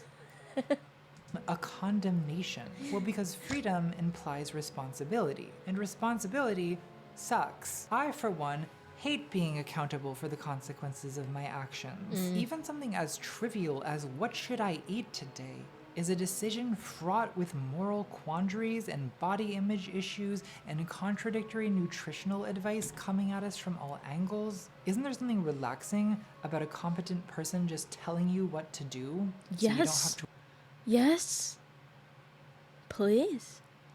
Oh my god. worry about it. Disavowal is a useful ruse for indulging in all kinds of guilty pleasures. In 50 Shades, Christian is constantly lavishing extravagant gifts on Anna. He buys her a computer, a car, first-class plane tickets, and Anna constantly protests because she knows that it's gauche to accept expensive gifts from your billionaire boyfriend like some kind of kept woman. But Gauche. Christian insists, oh well, I guess I have no choice but to fly first class. The function of disavowal in fantasy is that you get what you want without the indignity of having to ask for it, or even against your will. In Twilight, Bella hates birthday parties and presents, but they're lavished on her anyway. Edward's fashionista sister Alice is always feminizing Bella, ordering her to wear high heels. And Bella's like, no, stop. I wear flannel and drive pickup trucks. I'm totally butch. But clearly, she's into this forced feminization, this de-butching. Bella is adamant she doesn't want a De-butching. fancy wedding, but Alice insists, so there's a fancy wedding. Obviously, Stephanie wanted there to be a fancy wedding, but you know what people say about women who want fancy weddings. Divas, bridezillas, not a cute look. So thanks to Alice, Bella gets to have a fancy wedding without the indignity of having to want a fancy wedding. Now I want to talk about one of the most controversial things that happens in Twilight, Jacob imprinting on Renesmee. Okay, so I can't wait to explain this one. Stephanie introduces into werewolf lore the notion of imprinting, a kind of lifelong limerent fixation. It's soulmates, basically. In Breaking Dawn, Bella gives birth to a vampiric baby whom she names Renesmee. Yes, it's very funny. Let's all laugh. So Bella Renesmee. essentially dies in childbirth, and before she's resurrected, Jacob decides to murder Renesmee, the baby, as revenge for killing Bella. But when Jacob sees Renesmee, he imprints on her, the baby, essentially falling in love with this infant. Now, I think this is amazing, but everyone else seems to hate it. You imprinted on my daughter? It wasn't my choice. She's a baby! Why would Stephanie What did she write- say? You it was? imprinted. Now, I think this is amazing, but Amazing. everyone else seems to hate it. You imprinted on my daughter? It wasn't my choice. She's a baby! Why would Stephanie write such a thing? I think Jacob imprints on Renesmee because Stephanie is unconsciously both Team Edward and Team Jacob. Almost everything that went into Twilight was unconscious. I mean, it's not that subtle. You can love more than one person at a time. Don't make me choose. But obviously Bella can't be polyamorous because Stephanie's books have a lot of innocence. That's the sort of world she lives in. So imprinting on Renesmee allows Bella to secure monogamous ties to both Edward through marriage and to Jacob vicariously through her own daughter, thus roping Jacob into this subtextually polyamorous family. We're all gonna be together now. So should I start calling you Dad? No. I'm not saying you have to like it. I'm just saying that's why this happens, probably. So I've been arguing that a lot of fantasies work by I'm not saying you have constructing to like it. situations where your desires are both fulfilled and disavowed. But there's more to it than just that. If we consider the more problematic aspects of Twilight, Edward's stalking, his violent urges, the ravishment-turned-rescue fantasies, the appeal is not just that it absolves the Bella-identified reader of the responsibility and slut stigma of sexuality. There's also something about the intensity and even the violence of a fantasy lover's desire that is exciting. There's a book by the psychoanalyst Michael Bader called Arousal, The Secret Logic of Sexual Fantasies, that I really enjoyed, which surprised me because I found it in the psychology section, between Why Is My Marriage Bad? And Help, My Teenager is a Piece of Shit. Bader's book takes a very optimistic view Yo, who of is that? sexual That looked like my fantasy. cousin. Quote, I do not think that Bader's book takes My marriage godsister. bad and Help. Oh my god, so similar. My Teenager is a Piece of Shit. Bader's book takes a very optimistic view of sexual fantasy. Quote, I do not think sexuality is driven by kinky desires. I think that it is driven by straightforward desires for pleasure and safety. Kinkiness is merely the complicated route that some people need to take in order to safely feel pleasure. According to Bader, fantasy is a tool for overcoming guilt, shame, anxiety, responsibility, and other obstacles to pleasure and arousal. Like Freud said, the sexual instinct has to struggle against certain mental forces which act as resistances, dams upon sexual development: disgust, shame, and morality. Fantasy functions to break through the dam, to rip the metaphorical bodice. In the Cinderella fantasy, where a billionaire falls for you, an ordinary brunette, the attention of this powerful man functions as a proof of your worth, of your desirability. It's fundamentally a shame-negating fantasy. It's satisfying because most people have shame, have insecurities. We feel too old, too fat, too trans, too disabled. It's always something, right? Or maybe you were neglected as a child, or your sibling was always more beautiful and successful than you, or you feel underappreciated at work, or your YouTube videos don't get as many views as H Bomber Guy. Whatever the source of the insecurity, this shame is a dam, an inhibition, an obstacle to pleasure. It's hard to get excited when you feel inadequate, unattractive, or ordinary. But in the eyes of this fantasy billionaire or vampire who's obsessed with you, you become extraordinary. The fantasy creates a situation where your insecurities are proven false, or in which your flaws turn out to be desirable, which negates the shame that inhibits pleasure. A feminist objection to 50 Shades might go, why does it have to be a rich husband? Why can't women fantasize about financial independence? Well, because that completely misunderstands the emotional logic of the fantasy. It's not really about the money.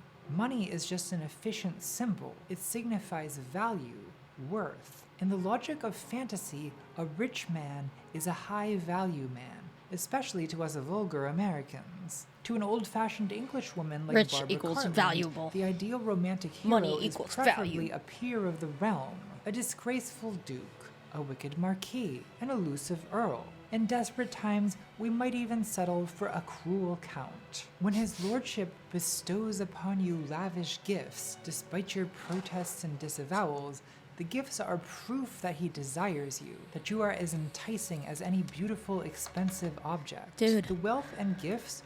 Does this sound familiar to my life at all? Listen to this again. 50 Shades might go, why does it have to be a rich husband? Why can't women fantasize about financial independence? Well, because that completely misunderstands the emotional logic of the fantasy. It's not really about the money. Money is just an efficient symbol. It signifies value, worth. In the logic of fantasy, a rich man is a high-value man, especially to us vulgar Americans. To an old-fashioned Englishwoman like Barbara Cartland, the ideal romantic hero is preferably a peer of the realm, a disgraceful duke, a wicked marquis, an elusive earl. In desperate times, we might even settle for a cruel count. When his lordship bestows upon you lavish gifts, despite your protests and disavowals, the gifts are proof that he desires you, that you are as enticing as any beautiful, expensive object. The wealth and gifts are of secondary importance. First, we seek the refutation of our shame, the validation of our desirability, and above all, proof that we are loved. Often this type of fantasy involves a competitive element too, where rivals, usually other women, must be eliminated. This is taken to embarrassing extremes in 50 Shades of Grey, where Christian surrounds himself with what Anna refers to as immaculate blondes and Stepford wives. Young blonde women whom Christian employs precisely because he's not attracted to any of them. Christian only being attracted to superficially ordinary and awkward brunettes who remind him of, and this is a direct quotation, the crack whore, my birth mother.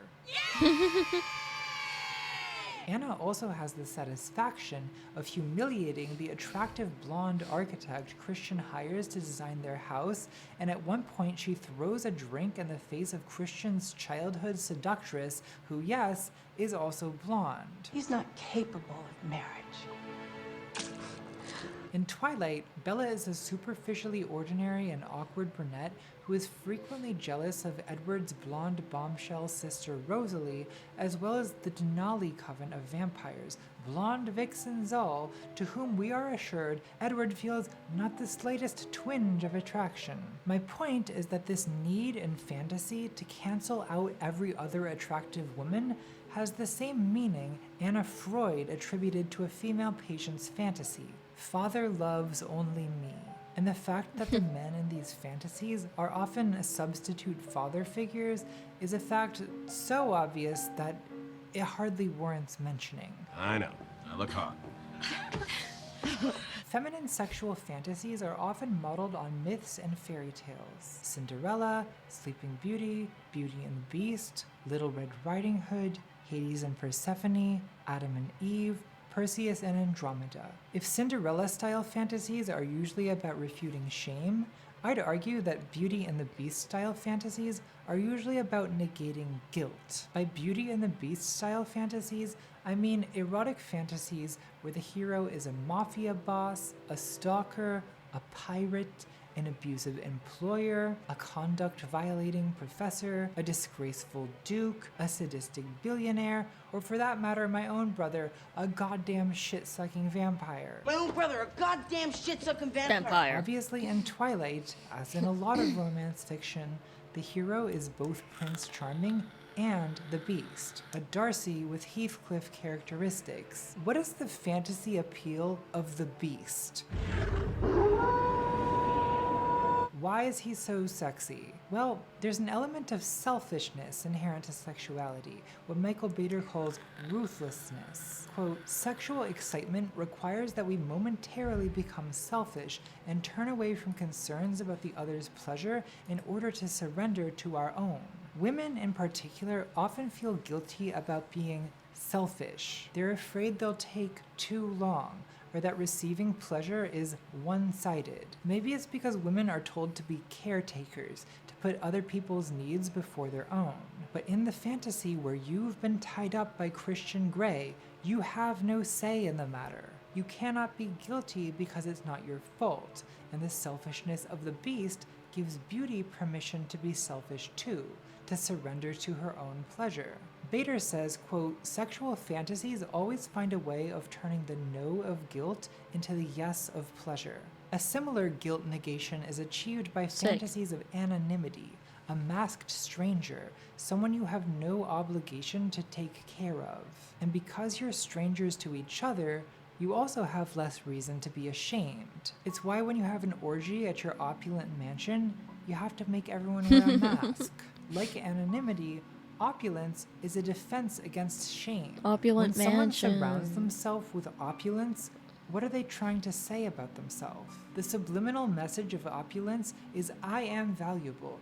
I am desirable. It's why so many romantic and erotic fantasies take place in opulent settings. Now, in reality, the ruthlessness enabled by fantasy eventually conflicts with our desire to be loved. A paradox of sexuality is that ruthlessness must somehow be balanced with tenderness. If you only use and objectify your partner, there can be no love. But if you're overly anxious about your partner's needs to the exclusion of your own, the flame of desire will go out. In sex, there is such a thing as not enough selfishness. This is my theory about the gentle rogue. He's appealing because he's both gentle and a rogue. I am very smart. You should clip that The gentle page. rogue is a sort of vegetarian vampire, capable of both ruthlessness and tenderness. So from the perspective of Nancy Friday and Michael Bader, sexual fantasies, even ones that seem violent and disturbing, can be understood as psychological devices that lead us to pleasure through the labyrinth of guilt and shame. I wish that people who are inclined to crusade against dangerous books or abusive ships would try to think about fantasy in a way that's less literal and more psychological. Like, do furries and Omegaverse fic writers normalize bestiality? No.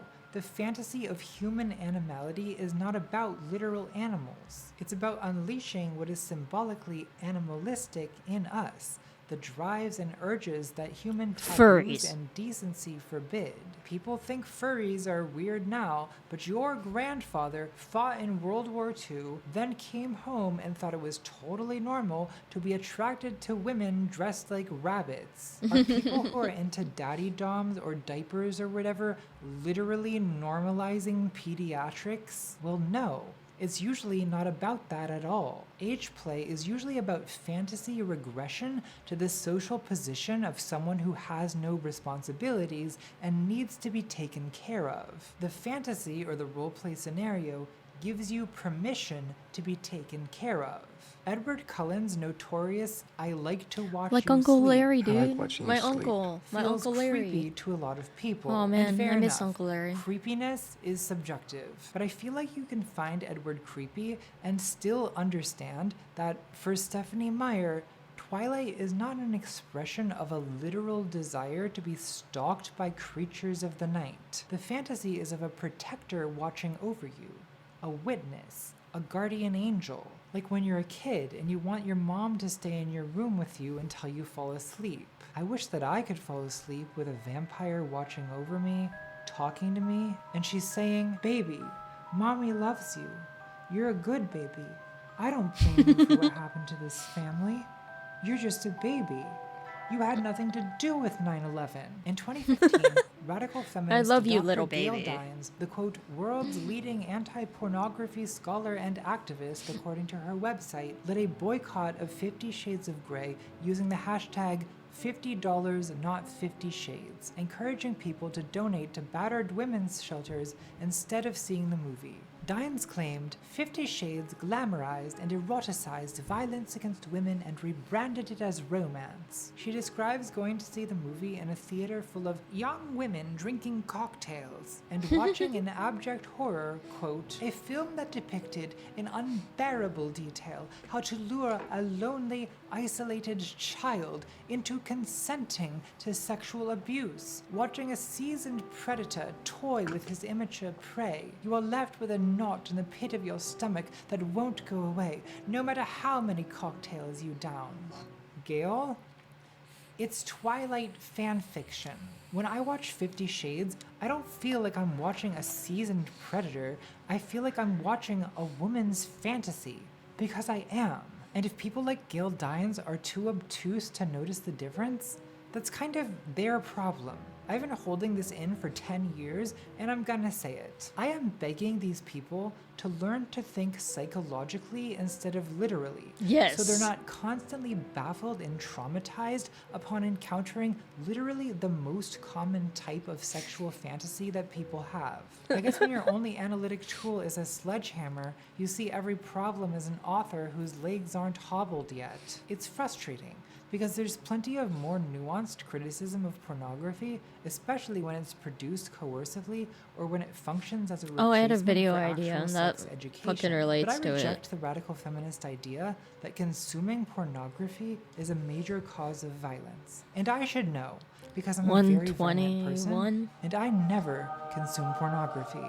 I guess don't know if also you need still to hear address page, that for but every radical I'll try to feminist remember who thinks that. that Twilight fan fiction is literally violence, there's also I'll make a 1,000 clip. misogynistic Actually, I'll make a idiots clip right who will now. argue that dark romance fantasies prove that women Right here. really want to be dominated by abusive alpha males. Which, no, stop, no. Fantasizing about prey, you are left with a knot in the pit of your... Stop, no. Fantasizing about sexy vampires doesn't make you a wimp. And if people like Gail Dines are too obtuse to notice the difference, that's kind of their problem. I've been holding this in for 10 years, and I'm gonna say it. I am begging these people to learn to think psychologically instead of literally, so they're not constantly baffled and traumatized upon encountering literally the most common type of sexual fantasy that people have. I guess when your only analytic tool is a sledgehammer, you see every problem as an author. I also kind of feel that way about 13 Reasons Why, but I don't really know how to explain that right now. Author whose legs aren't hobbled yet. It's frustrating, because there's plenty of more nuanced criticism of pornography, especially when it's produced coercively or when it functions as a replacement for actual sex education. But I reject the radical feminist idea that consuming pornography is a major cause of violence. And I should know, because I'm a very violent person, and I never consume pornography. I guess I also need to address that for every radical feminist who thinks that Twilight fan fiction is literally violence, there's also 1,000 misogynistic idiots who will argue that dark romance fantasies prove that women really want to be dominated by abusive alpha males. Which, no, stop. Fuck Tate. No. Fantasizing about sexy vampires doesn't make you a willing victim any more than fantasizing about torpedoing a car holding up traffic makes you a murderer. I fantasize about Mario Kart shelling bad drivers all the time. It doesn't mean I literally want bloodshed on the New Jersey Turnpike, unless they're asking for it. As Zarathustra spake, we have a name, a perfect name for fantasy realized. It's called nightmare. our violent and twisted fantasies are unconscious solutions to the problem of anxiety. And really, we're all just seeking pleasure and safety. So probably it's fine, right? It's fine. A little bit of healthy sadism never hurt anyone.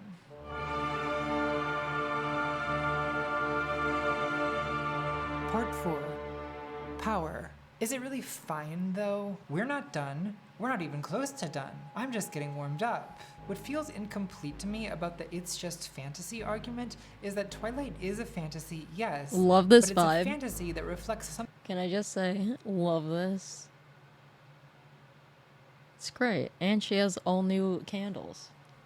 Something real about the sexual dynamics between Well, men and long women. ones, at least. I mostly agree Longer with ones. Nancy Friday's and Michael Bader's psychological analysis of fantasies, but psychology without material analysis of power fails to explain some important things. This becomes really obvious with sexual fantasies involving racial fetishism. For example, there's a chapter of Nancy Friday's book titled Big Black Men, which is exactly what it sounds like. The fantasies of white what the women fuck? called Big Black Room Men, number which is 12. exactly what it sounds like. The fantasies of white women who are turned on by an animalistic stereotype of black men.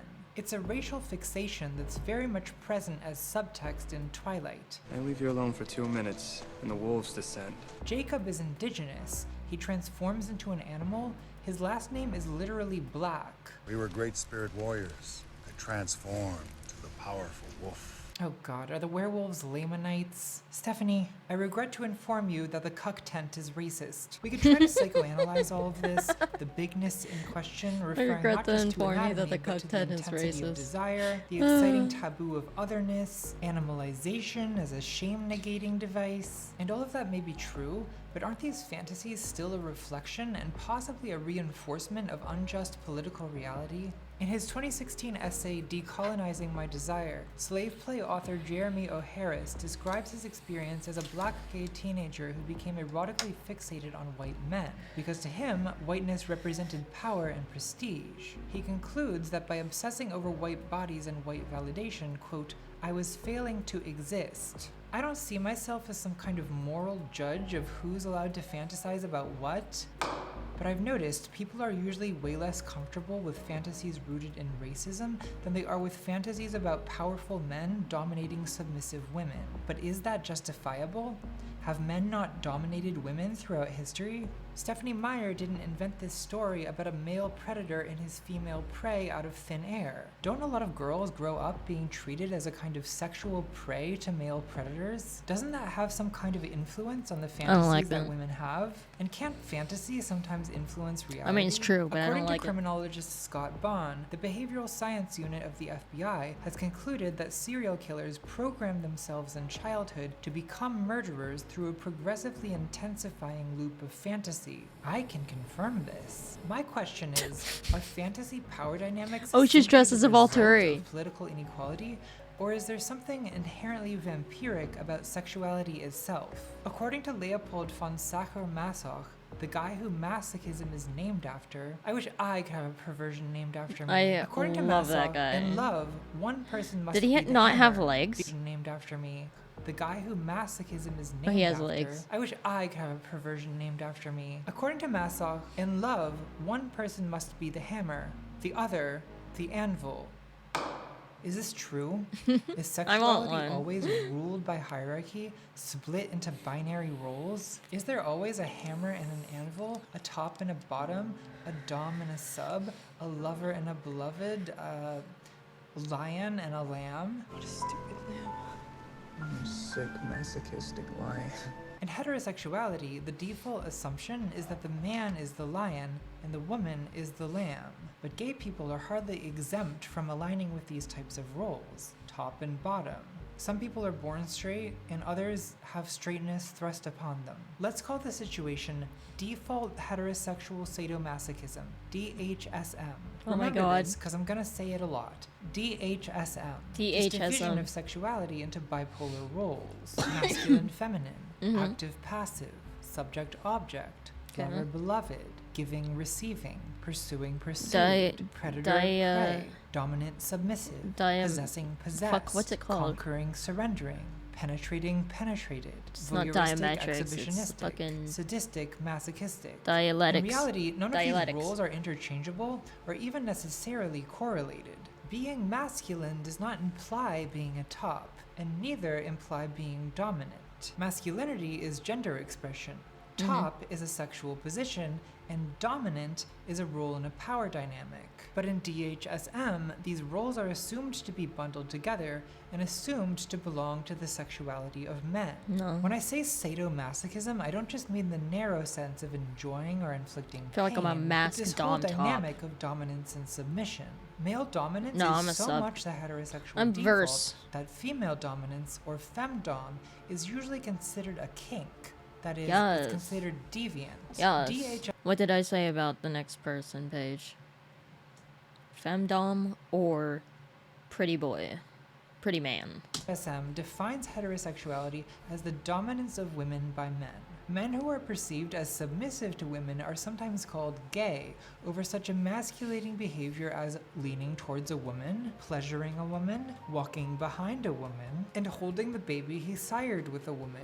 DHSM is woven into so much of our language about sexuality. Think about the implications of the term impotence, literally loss of power, implying that phallic sexuality is fundamentally about power. There's a strong association between masculinity and predation. Meat is considered masculine. A feminine man is called a soy boy. Edward Cullen is a vegetarian vampire. He's vegetarian because without a guilty conscience, he would be incapable of love. But it's important that he be a vampire, because his bloodlust gives him his dangerous virile edge. I want my man to be a predator, not a cow, a lion, says a woman on Tinder who has traumatic experiences with vegans. Don't we all? Supposedly, men hunt while women gather. Yeah, but dramatic. in DHSM, women Not become dramatic. the meat. Just looks at you like you have something to eat. In The Sexual Politics of Meat, vegan feminist Carol J. Adams argues for the interrelation of the oppression of women and the slaughter of animals. She wants to abolish both forms of cruelty from human life. God, you can't slaughter animals or objectify women? Well, what are men supposed to do for fun now? Women's bodies are discussed as flesh to be consumed, castles under siege, temples to be profaned. Her freshness seal is broken. She becomes used goods. Smut made for men tends to involve degrading women. Likewise, erotic media for women tends to involve themes of submission and surrender. Feminine masochism pervades culture. Lana Del Rey says, "He hit me and it felt like a kiss. He hurt me, but it felt like true love." Sylvia Plath says, "Every woman adores a fascist." From an egalitarian feminist perspective, it's troubling Sylvia and Plath. concerning that not just in fantasy but in reality, sadomasochism often reflects the social, political, and sexual domination of women by men. Historically, psychoanalysis considered default heterosexual sadomasochism the result of biological predisposition. Freud says, the sexuality of most male human beings contains an element of aggressiveness, a desire to subjugate. Daddy, chill. Freud's colleague Helena Deutsch argued likewise that, quote, masochism is part of the woman's anatomical destiny. She thought that female masochism results from the inherent pain of women's reproductive role, defloration, menstruation, and childbirth. It's really just a secular version of the biblical view that women's destiny is pain and submission. In sorrow thou shalt bring forth children, and thy desire shall be to thy husband, and he shall rule over thee. A lot of 20th Because century that bitch ate the feminist theory apple. was devoted to arguing against this Such a idea cunt. of anatomical destiny. Feminists have tended to argue that male sadism and female masochism are purely the result of patriarchy, of male social dominance. The idea is that women learn to desire submission from their inferior social position, and men learn to desire dominating and degrading women from their superior position. In the 1980s, a common radical feminist view was that male and female are not natural categories at all, but that they're constructed through violence and exploitation, analogous to bourgeoisie and proletariat. Radical feminist Catherine McKinnon says, male and female are created through the erotization of dominance and submission. Man f***s woman. Subject, verb, object. Andrea Dworkin says, men are distinguished from women by their commitment to do violence rather than to be victimized by it. That was Notice how good. at Subject, odds this verb, is with object. subject. Dominance, and McKinnon says, male and female are created through the erotization of dominance and submission. Man Okay. f***s woman. Subject, verb, object. Andrea Dworkin says, men are distinguished from women by their commitment to do violence rather than to be victimized by it. Notice how at odds this is with J.K. Rowling's formulation, sex is real, which some radical feminists would once have considered the constitutive statement of sexism. There's been a return to anatomical destiny lately in the form of turfism, that is, post-feminist conservative bigotry against trans people. Rowling's transphobic arguments often hinge on an assumption I really don't like that turfs, dude. males are I don't natural like them. predators and females are natural prey. Or as alien sex inspector Maya Forstater puts it, in the context of prisons, it is a hole that matters. Women have a hole which men want to penetrate. Bluntly, the reason we have men in women's prisons is to keep the men away from the holes. This is anatomical destiny at the kindergarten level. Woman equals hole, man equals pole. Therefore, man equals predator, woman equals prey. I like the pole and the hole. TERFs say the Omegaverse is real, that men are anatomical alphas The and Omegaverse. women are anatomical omegas. Stephanie Meyer takes a more gender-fluid view. In the introduction to Femdom, Twilight, Life Sick. and Death, Sick. Stephanie says, "I've always maintained that it would have made no difference if the human were male and the vampire female. It's still the same story. And are there not male masochists and female sadists? Masochism is named after a man who once said, 'Nothing kindles my passion quite so much as tyranny, cruelty, and above all unfaithfulness in a beautiful woman.' Send him to the cuck tent. He's like, Send cuck him me, to the dude. tent of cuckoldry. Even Oh if my there is God. an anatomical disposition of men to sadism and women to masochism, disposition is not destiny. Both men and women are anatomically capable of being the hammer or the anvil, the predator or the prey. So I think that feminists are mostly correct to point to the history of male social dominance as the reason for default gendered roles. Until the Married Women's Property Act of 1870, English women were subject to a system called coverture, meaning that when a woman married, her entire legal existence was subsumed under that of her husband, and she effectively lost the right to own property or make contracts. In the US, it was only as recently as 1974 that women won the right to open independent bank accounts. The same year they started having sexual fantasies. Amazing. So historically, the erotic and economic fates of women have been fused. It's the key to historical romance novels. Sexual like Pride and fantasies give you Prejudice, where bank the tension accounts. is between Elizabeth's desire for a marriage of love and her economic need for a marriage of security. Incels like to complain about female hypergamy, and Mr. Bennett sits around making sarcastic quips about it. That's right, we're coming from Mr. Bennett in this video. Nothing is sacred. But women's preference for wealthy, powerful partners is the result of gender roles that make women dependent and subservient. Women are not biologically attracted to providers. Elizabeth and then Lydia are initially attracted to Wickham, even though he has no money. In Titanic, upper-class Rose is attracted to working-class Leo. In Wuthering Heights, Catherine is attracted to feral dog boy Heathcliff. And in Twilight, Bella is attracted to feral dog boy Jacob. Women are attracted to Feral disempowered and dog boys. impoverished men all the time. But because of their social and economic dependence, for most of history, a story about a woman who loves a lower-class man is not a romance. It's a tragedy. Catherine says, "It would degrade me to marry Heathcliff. If the Fuck boy yeah, is you speak, poor, bitch. there's no room You on the fucking door." speak, bitch. So I'm prepared to believe that most of DHSM It would degrade me. is the result of class struggle and not of genital anatomy. But either way, how do we explain male masochists? How do we explain gay or lesbian people who practice BDSM, or who identify as tops or bottoms? Why does there need to be a hammer or an anvil at all? Do we need sexual hierarchy? Can't we just have a sexuality based on gentleness and equality and humane democratic values? Well, that is exactly the question that divided feminists in the 1980s, a conflict known as the feminist sex wars. And I'm bringing it back. Let's have a feminist sex war. I would love a So feminist look, sex I'm war. now going to try Let's to fucking fairly do present it. the arguments Let's of fucking sex do negative it. radical feminism, which, fair warning, can be difficult to hear. We already because they're are kind of with the saying ter- that your most intimate desires in with TERFs. relationships are founded on violence and injustice. And I'm trans, so I'm used to constantly having to defend my sexuality, but straight people, this might be new to you. So strap in. You should put your seatbelt on. You should put your seatbelt on. Sex-negative feminism is a backlash against the sexual revolution of the 60s and 70s. The general idea of the sexual revolution was that sexuality should be liberated from marriage, from the state, from religion, and from the imperative to procreate. The radical feminist objection to it was basically Hashtag what? I didn't sexuation of the Seatbelt on. Sex-negative feminism is a backlash against the sexual revolution Hate sex negativity.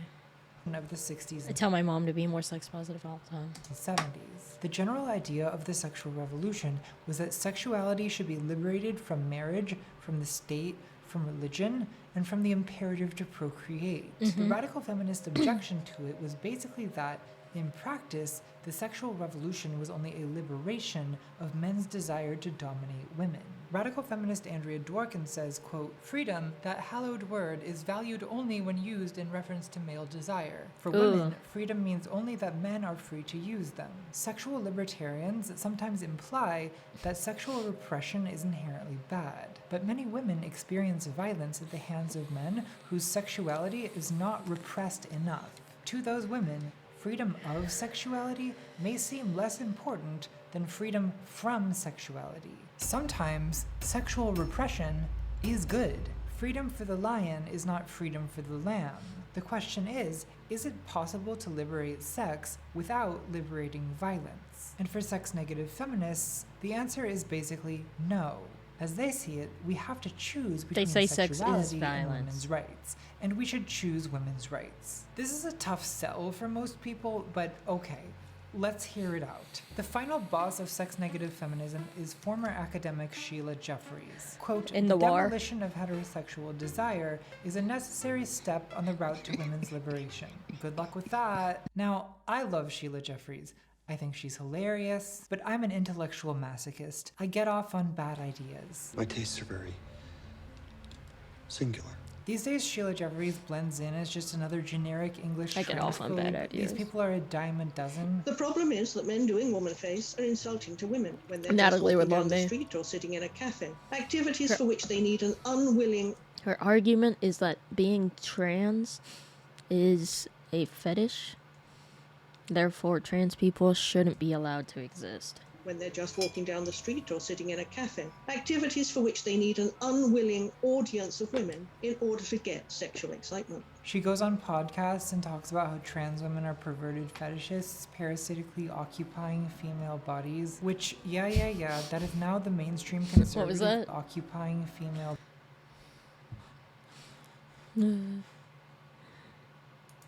So you agree? You think our bodies are female bodies? Which, yeah, that is now the mainstream conservative view, so thank you for that, Sheila. Sheila Jeffreys actually pioneered a lot of these transphobic arguments. She walked so that J.K. Rowling could run. Give the devil her due.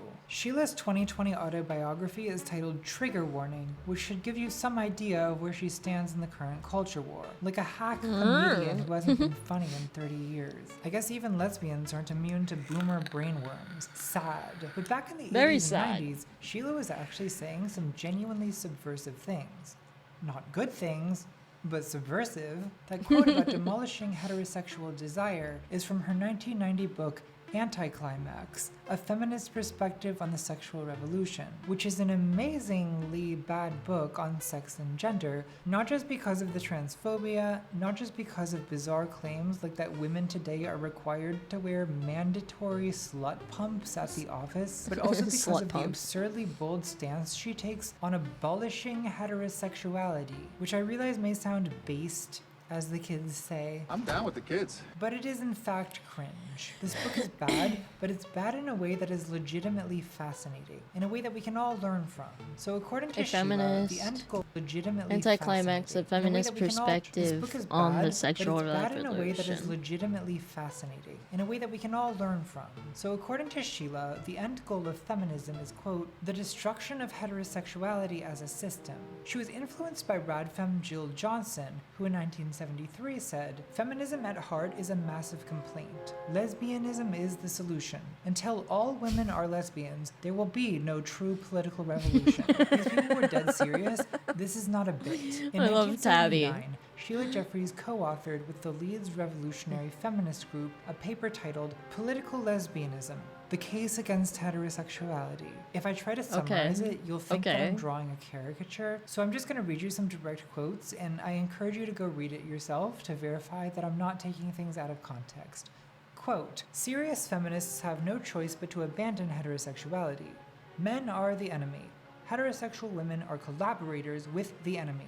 Attached to all forms of sexual behavior are meanings of dominance and submission, power and powerlessness, conquest and humiliation. Any woman who takes part in a heterosexual couple helps to shore up male supremacy by making its foundations stronger. So, How do you think this paper was received by the women's liberation movement? Political You probably won't be surprised lesbianism. to hear that it was not hugely popular. When Sheila presented these arguments on a panel, the socialist feminist Lynn Siegel said the speech made her feel as if she had been shot. Sheila says, "At the time, we were not able to understand why the paper had provoked such a virulent attack. I can't imagine why feminists would be so hostile to me simply pointing out that all women in relationships with men are counter-revolutionary traitors. One hears such arguments, and what can one say but Sheila Jeffreys?" As Jack Halberstam said, if Sheila Jeffreys didn't exist, Camille Paglia would have had to invent her. I promise it's funny if you know who these people are. Please clap. I mean, it's one thing to seek community with other women who renounce I don't know who relationships with men the second and are person therefore is. excluded from the vicarious power that comes with that. Every marginalized community has a separatist fringe, which can be a valid choice, but where things get cuckoo bananas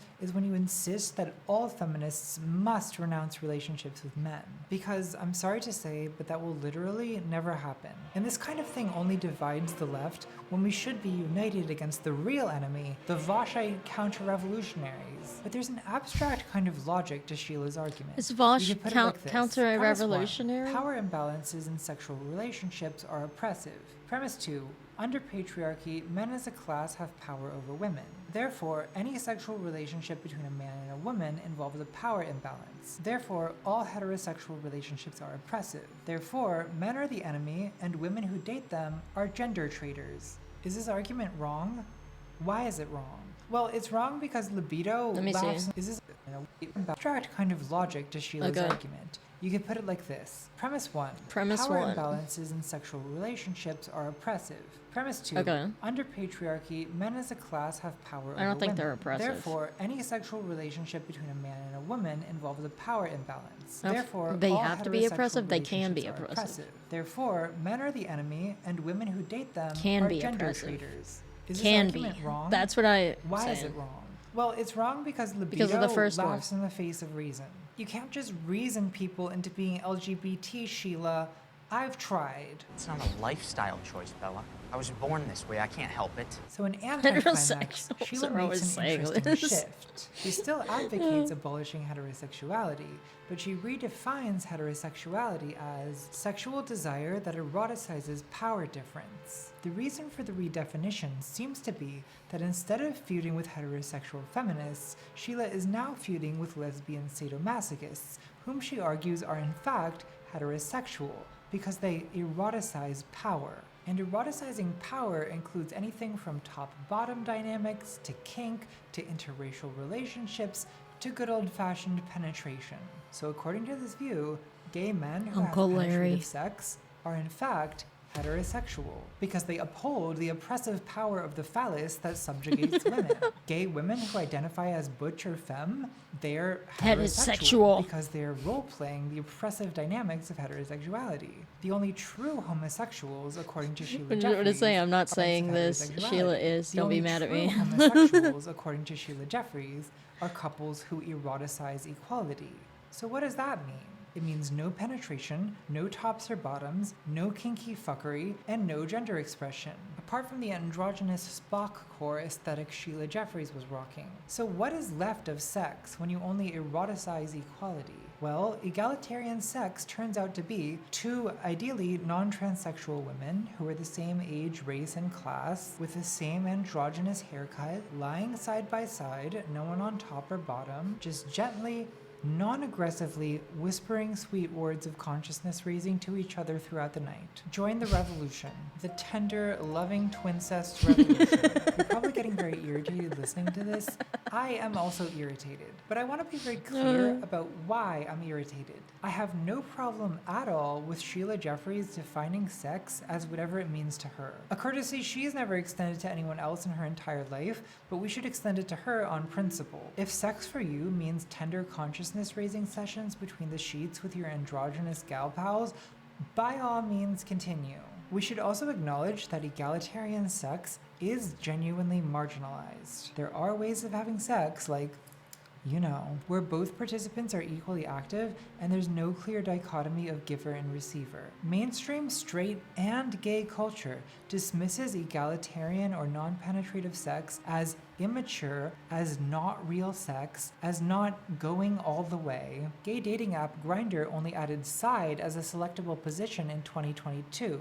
The unthinkability of egalitarian sex to many people shows how deep DHSM goes. So Sheila Jeffreys is correct to defend the legitimacy of egalitarian sex against DHSM. But again, the problem is when you declare that your version of egalitarian sex is the only legitimate one, and that everyone else is upholding the oppressive system.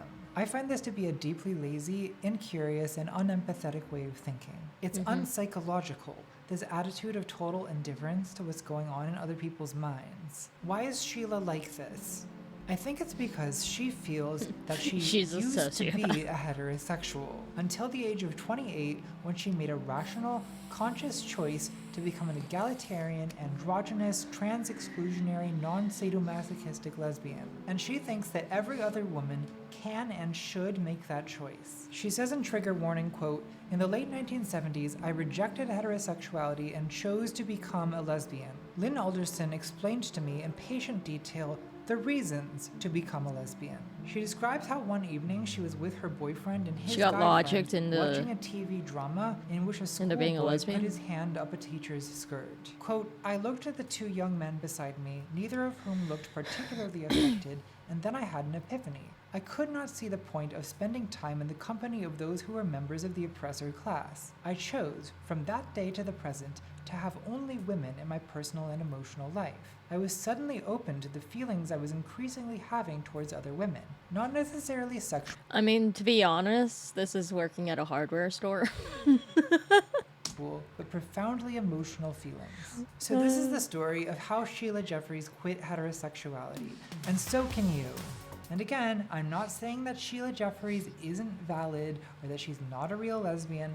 No, we're not doing that. Her experience is valid, for whatever that's worth, but it isn't typical. Most people do not experience their sexual orientation as the result of a rational process of consciously deciding the correct course of action after considering the advice of trusted colleagues. Many heterosexual women totally agree with Sheila Jeffreys that #men are trash, and they love to say, "I wish I were a lesbian," and talk about how gross and cringe heterosexuality is, and yet they continue being straight because libido does not follow reason. For most of us, Eros is an archer. We feel penetrated by something outside ourselves, possessed by this alien desire. I can't help but wonder if what sex-negative feminists fear in sexuality is in fact Eros. Not just the physical penetration of heterosexual intercourse, but the emotional penetration of romantic love, and the loss of self-possession that comes with it. None of them belong to themselves anymore.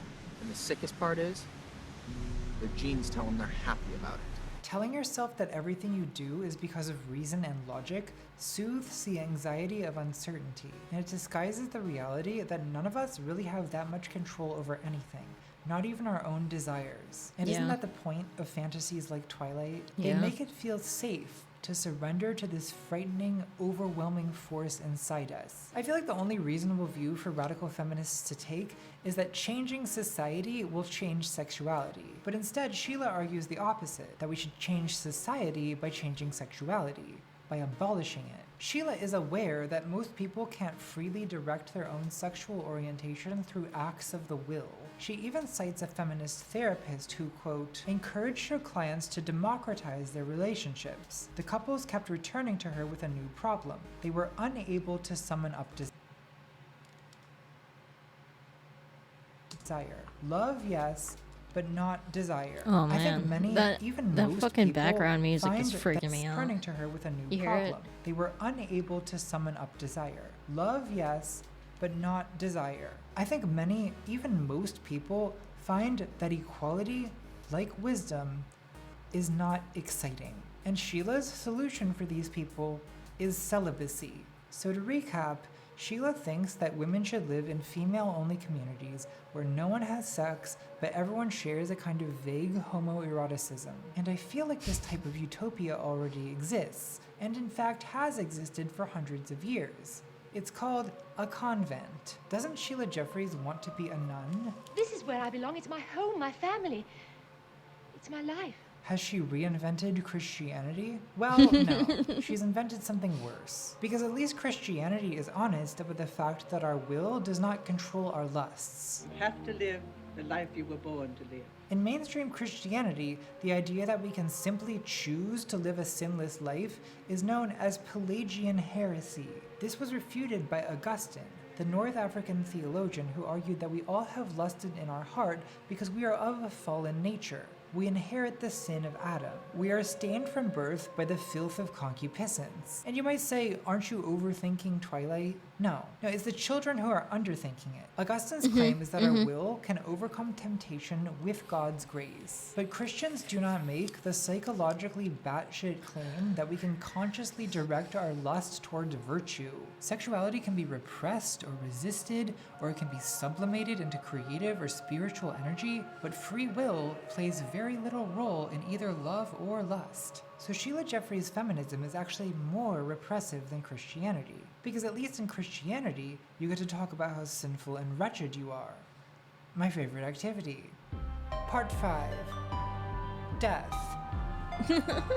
Sometimes late at night, I read Twilight and I wonder, am I prepared for death? Is anyone? I've argued that sex-negative feminists are wrong. I think that all the time, but it's not because I'm reading Twilight.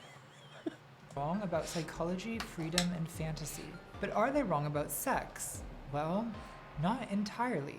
It sounds like an extreme provocation when rad femmes say things like, attached to all forms of sexual behavior are meanings of dominance and submission, power and powerlessness, conquest and humiliation. But among theorists of sexuality across the ideological spectrum, there's a surprising amount of consensus on this Oh man, point. I didn't even know Radical it was feminism's like mortal that. enemy, Dr. Father, says, the history of human civilization shows beyond any doubt that there is an intimate connection between cruelty and the sexual instinct. Libertarian Camille Paglia says, all phases of procreation are ruled by appetite. Sexual libertarian. Because I gotta go back now so I can process it. In mainstream Christianity, the idea that we can simply choose to live a sinless life is known as Pelagian heresy. This was refuted by Augustine, the North African theologian who argued that we all have lusted in our Saint heart Augustine. because we are of a fallen nature. We inherit the sin of Adam. We are stained from birth by the filth of concupiscence. And you might say, aren't you overthinking Twilight? No, it's the children who are underthinking it. Augustine's claim is that our will can overcome temptation with God's grace. But Christians do not make the psychologically batshit claim that we can consciously direct our lust towards virtue. Sexuality can be repressed or resisted, or it can be sublimated into creative or spiritual energy, but free will plays very little role in either love or lust. So Sheila Jeffreys' feminism is actually more repressive than Christianity. Because at least in Christianity, you get to talk about how sinful and wretched you are. My favorite activity. Part 5. Death. Sometimes late at night, I read Twilight and I wonder, am I prepared for death? Is anyone? I've argued that sex-negative feminists are wrong about psychology, freedom, and fantasy. But are they wrong about sex? Well, not entirely. It sounds like an extreme provocation when rad femmes say things like, attached to all forms of sexual behavior are meanings of dominance and submission, power and powerlessness, conquest and humiliation. But among theorists of sexuality across the ideological spectrum, there's a surprising amount of consensus on this point. Radical feminism's mortal enemy, Dr. Father, says, the history of human civilization shows beyond any doubt that there is an intimate connection between cruelty and the sexual instinct. Libertarian Camille Paglia says, all phases of procreation are ruled by appetite. Sexual intercourse, from kissing to penetration, consists of movements of barely controlled cruelty and consumption. In other words, there's a pretty wide consensus that human sexuality is, in fact, vampiric. That is, it's ruled by hierarchy, cruelty, and consumption. The real disagreement is about why that is and what we should do about it. Let's address the why question. Why is sexuality vampiric? The radical feminist response is because of patriarchy. Rad femmes argue sadomasochism simply mirrors the social reality of male supremacy. even when inverted in female dominance or when practiced by same-sex couples whom red femmes say are just imitating heterosexuality. And sure, I think patriarchy is largely responsible for default male dominance, but I think sadomasochism in general has roots deeper than political inequality. Let's start by thinking about why sexuality even exists in the first place. Why can't we just be normal? We can't be normal because we're not bacteria. We can't reproduce by mitosis. In the scene where Bella and Edward are first introduced to each other, they're in a science lab looking through a microscope at the stages of mitosis. Prophase. Metaphase. Anaphase. Now you could say that's just a coincidence, it doesn't mean anything. Okay, well, maybe everything's just a coincidence. Maybe nothing means anything. Maybe life is pointless. Asexual reproduction is fission. The cell duplicates its chromosomes and rips itself in half, creating 2 daughter cells. So what happens to the mother cell when it divides? Is fission death, or is it eternal life? Well, it depends what we mean by death. I promise this is about Twilight. Wait for it. Death is the dissolution of the boundaries that define individual existence. Each individual thing is distinguished from other things by its edges. The membrane of a cell, the skin of an animal, the border of a country. In asexual reproduction, the life of the species requires the death of the individual. The mother cell must split to reproduce. Sexual reproduction also contains a paradox of life and death, but instead of fission, we have fusion and fertilization, where 2 gametes merge to create new life. Sexuality also involves fusion at a social and emotional level. Your partner is your other half, because in love, 2 people become one entity. The Bible says 2 married people leave their father and mother and become one flesh.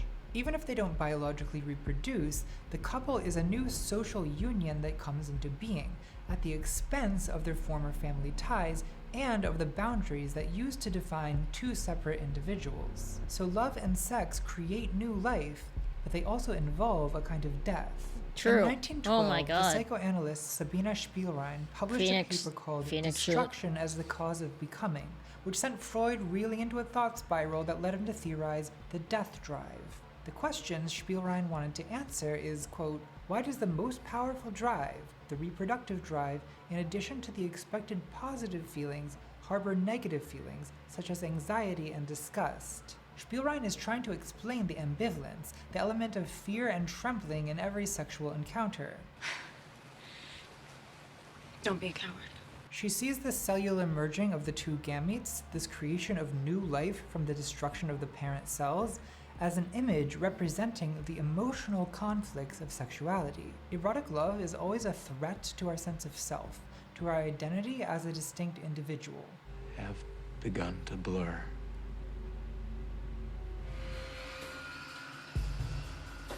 Is similar to the terror and awe of mystical experiences, encounters with God or psychedelic oneness, where you both fear and desire losing the edges of your ego.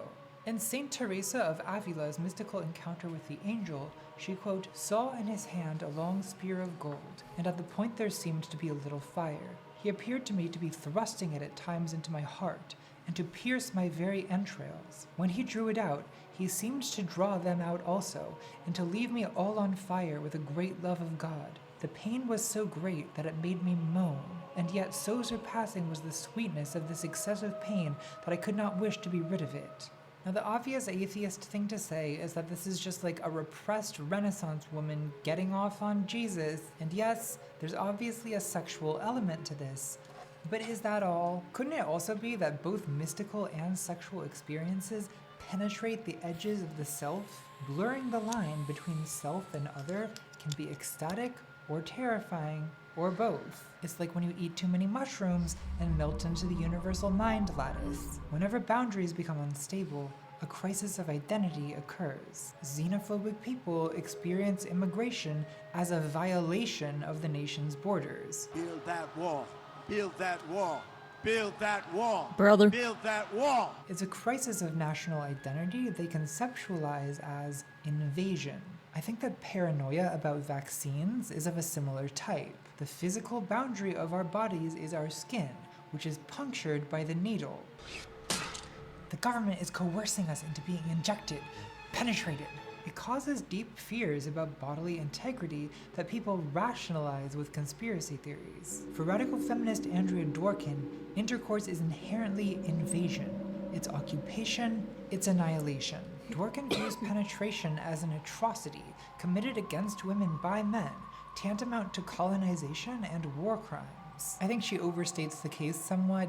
Is it really invasion if the invader was invited in? The argument is that women are coerced into consenting, that no woman would consent to intercourse without coercion, and you can decide for yourself if you find that empowering or extremely condescending. I think penetration can be reconceptualized as giving, as offering, as an act of service, but let's be honest, most of the time, penetration is associated with dominance.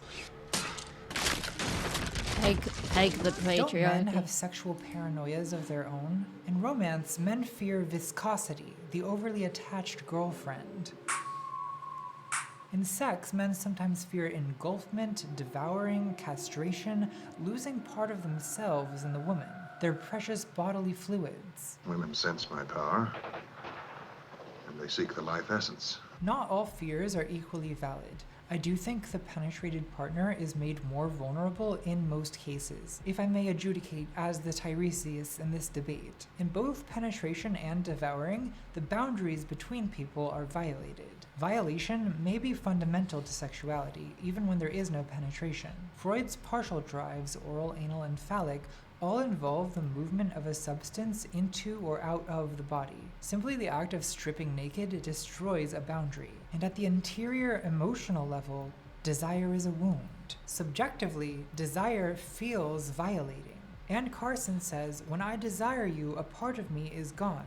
Your lack is my lack. I would not be in want of you unless you had partaken of me." The lover reasons. "A hole is being gnawed in my vitals," says Sappho. Theocritus says, "You have sucked my blood." This is why vampirism is a metaphor for sexuality in Twilight, and in most vampire media. In Midnight Sun, we learn what Edward is thinking next to Bella in biology, holding his breath to avoid, quote, "sinking my teeth through that fine, thin, see-through skin to the hot, wet, pulsing." There's a reason my books have a lot of innocence. Masculine and feminine sexual hazards are blended in vampires, who both penetrate you and devour your precious bodily fluids. They have an androgynous appeal. Both male and female vampires are capable of penetrating and capable of sucking. It's probably one reason there's so many LGBT vampires, and lesbian vampires in particular. The lesbian vampire is an oral sadist. For Freud, the oral stage is, quote, "cannibalistic pregenital sexual organization." Here, sexual activity has not yet been separated from the ingestion of food. The sexual aim consists in the incorporation of the object. Adult sexuality develops out of infantile roots, beginning with the hunger for mommy's milk. Freud considers it an infantile regression, but I, for one, stand by the oral stage. I think it's a fine stage. It is a fine stage.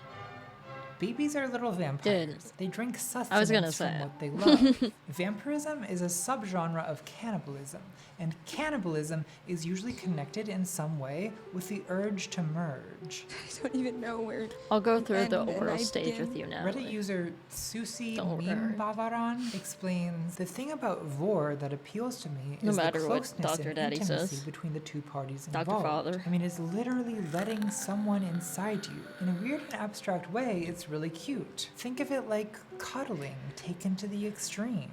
Aww, these are not realistic cannibal fantasies. Most people into vor have no interest in literally consuming human flesh. But of course, there's always that 1 in a million psycho who takes things too far and ruins it for everyone. Cannibal lust killer Jeffrey Dahmer claims he selected victims based on physical beauty, killing and eating them, quote, Not because I was angry with them, not because I hated them, but because I wanted to keep them with me, possess them permanently.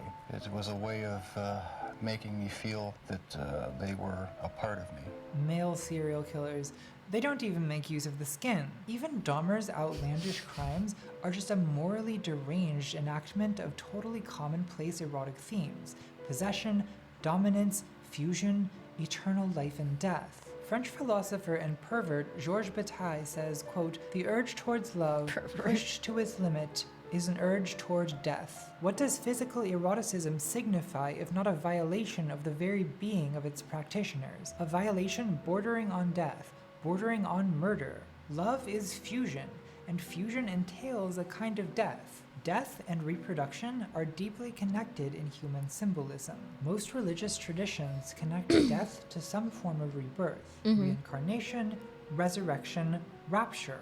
Many people feel that having children is their path to immortality, and that's true in a way, but in another sense, you're raising the generation that will replace you.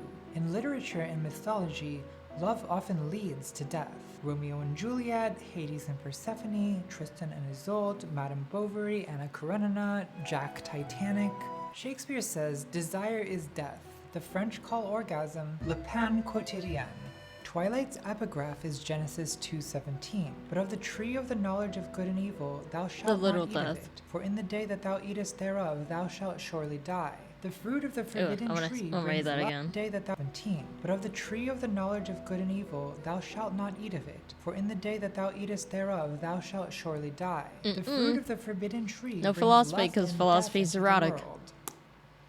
James 1:15. Then when lust hath conceived, it bringeth forth sin, and sin, when it is finished, bringeth forth death. Is there any other YouTuber who quotes scripture as much as I do? I feel like we're always cracking open the goddamn Bible. Well, crack open your Bibles. Romans 6:23. For the wages of sin is death, but the gift of God is eternal life through Jesus Christ our Lord. So lust is death, sin is death, but the death of Jesus Christ is eternal life. Christians are united with Christ and incorporated into his sacrifice in the ritual blood drinking of the Eucharist. Sacrifice, desire, crucifixion, reproduction, death, and resurrection, all of these ideas are symbolically related in the Western imagination. And this is the network of associations Stephenie Meyer evokes in Twilight. Before her wedding, Bella has bloody nightmares anticipating vampire transformation and, I assume, symbolizing defloration. Wedding jitters.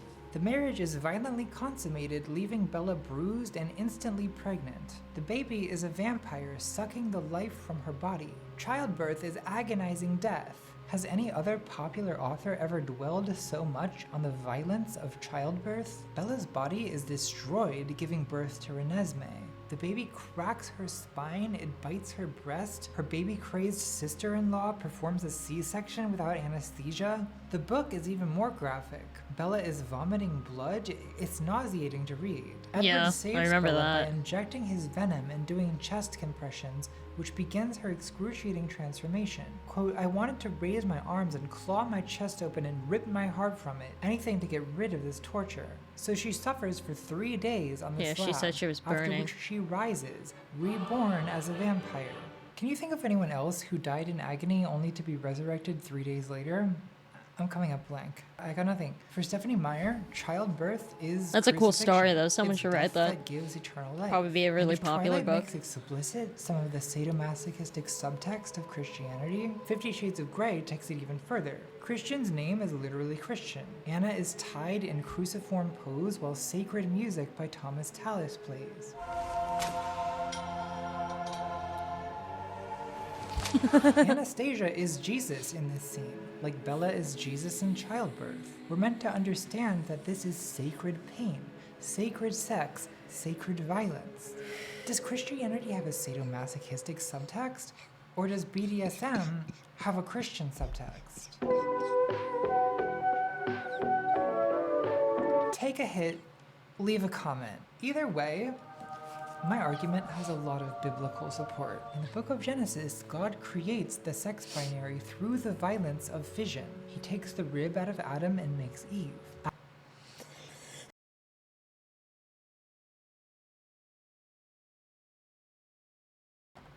She said leave a comment. So I think I might. Death that gives Let's read it eternal again. life. And if Listen Twilight to it. makes explicit some of the sadomasochistic subtext of Christianity, 50 Shades of Grey takes it even further. Christian's name is literally Christian. Anna is tied in cruciform pose while sacred music by Thomas Tallis plays.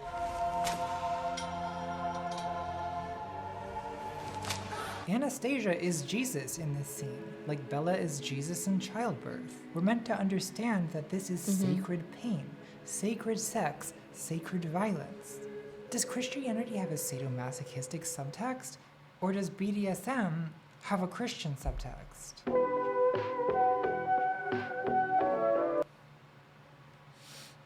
I guess it's like the chicken and an egg, right?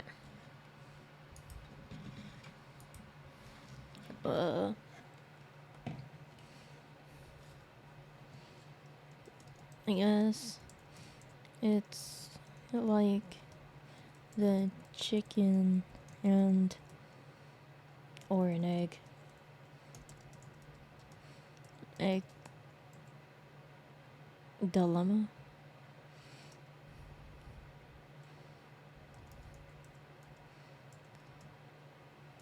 Dilemma? I don't know how to spell. Except I think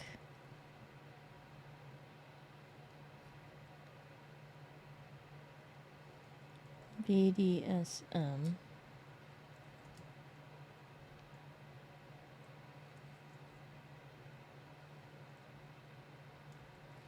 might have existed first. That's the best way to say it.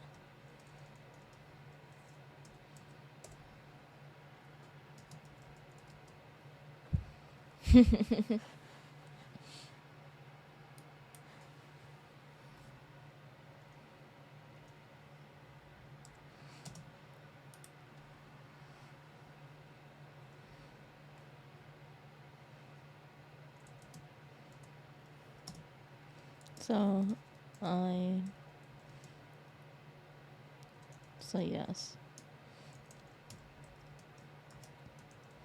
I'm saying that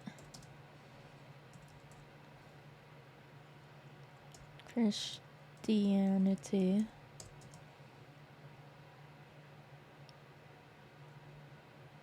is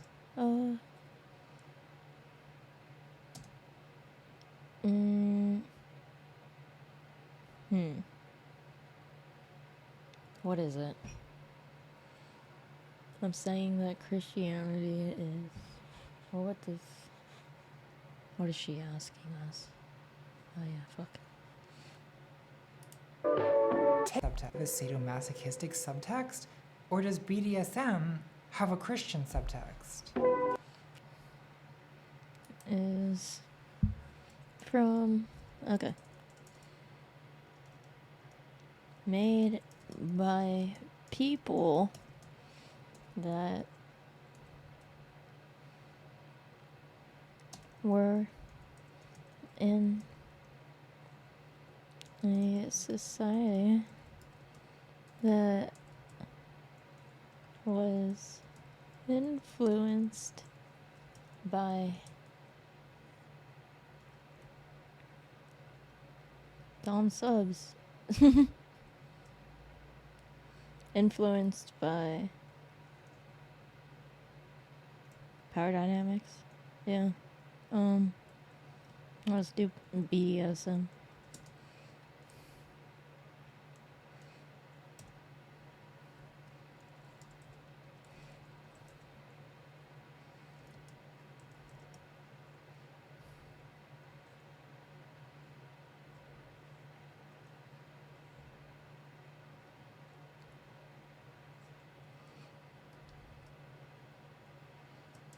If the Bible is God's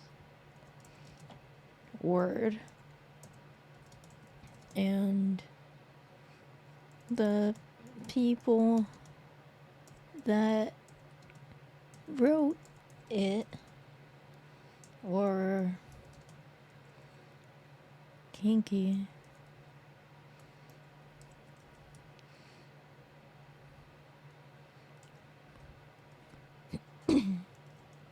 was God a dom or a top?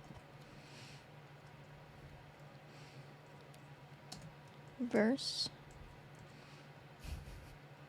Side?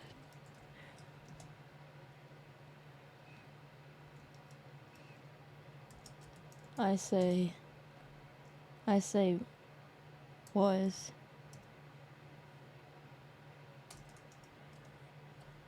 I say was instead of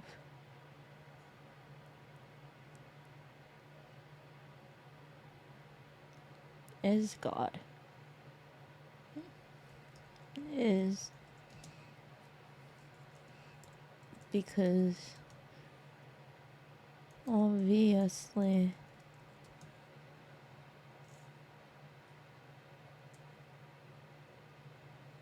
dead horse screaming.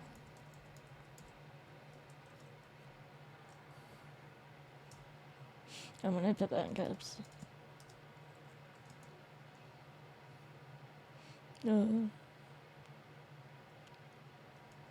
Uber horse screaming is not the word. What would be a better word?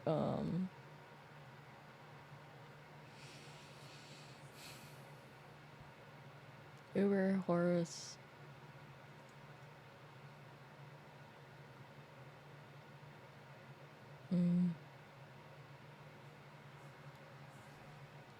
Exclamations. And all that.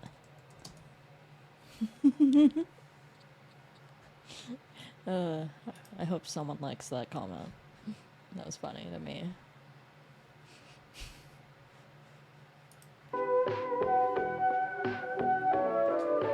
Take a hit, leave a comment. Either way, my argument has a lot of biblical support. In the book of Genesis, God creates the sex binary through the violence of fission. He takes the rib out of Adam and makes Eve.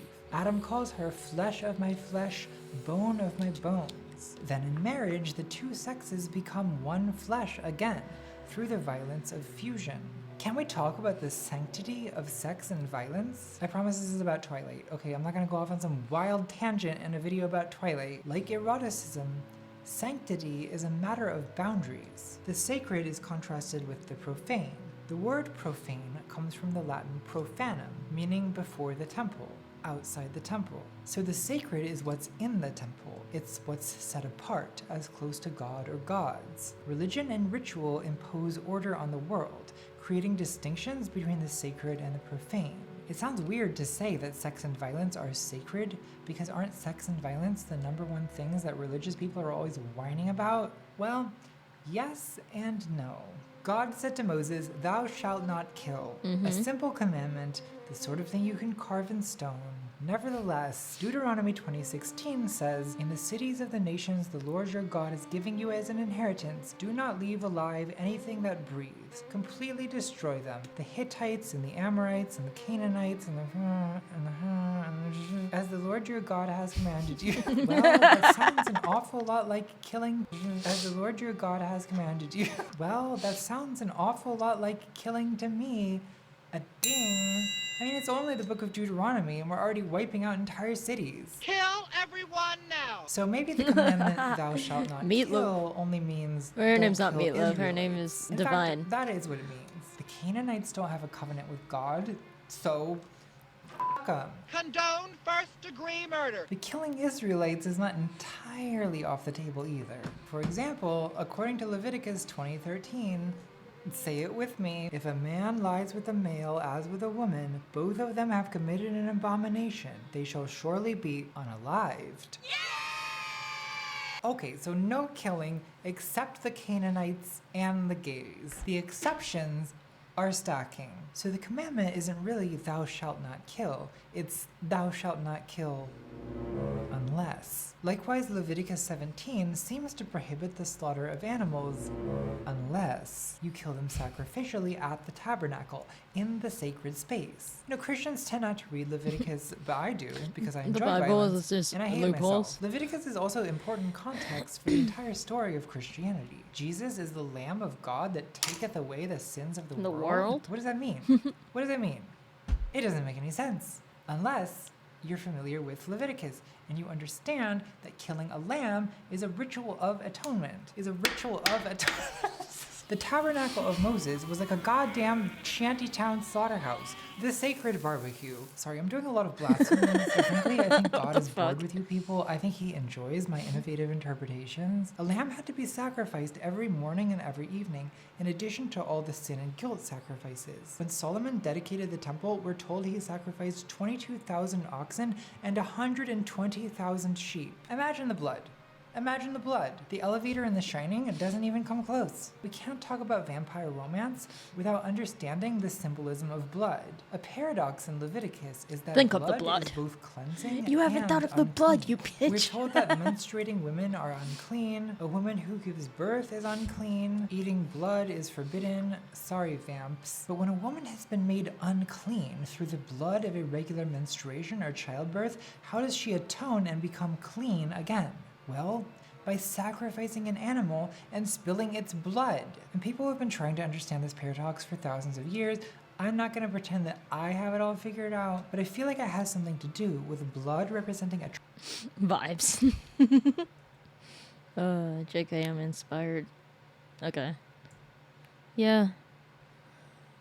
But also vibes. Transition You got the vibes between from them. life and death. Leviticus 17 forbids eating blood because the life of every creature is its blood.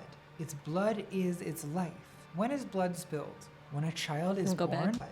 17 forbids eating blood because the life of every creature is its blood. Its blood is its life. When is blood spilled? When a child is born, beginning life, and when a lamb's throat is cut, ending life. What a stupid lamb. Could we say that blood is liminal? Is super fun. Is liminal, is uncanny, is abject. Another explanation comes Natalie's referencing the game Superliminal because she plays that live. from Georges Bataille, who argues, quote, But that was it's like abject. that was a photo We of say it, the that inside blood of the is liminal. White House, I think. Is Oh no, super no, fun. not the Is White liminal, House. That's is inside of uncanny, it's abject. Another the Kardashians. It's like one of the Kardashians' houses. explanation comes from Georges Bataille, who argues, quote, whatever is the subject of a prohibition is basically sacred. The sacred world depends on limited acts of transgression. So all societies have taboos, usually governing food, sex, reproduction, blood, violence, dead bodies, you know, the good stuff. Bataille's argument is that every taboo has exceptions, paradoxically permitted transgressions. And those permitted transgressions simply are the sacred. Thou shalt not kill unless. The unless is the permitted transgression, is the sacred. The commandment, thou shalt not commit adultery, could be rephrased as, thou shalt not have sex unless it's with the person who you're married to for the purpose of procreation or whatever it is you people do.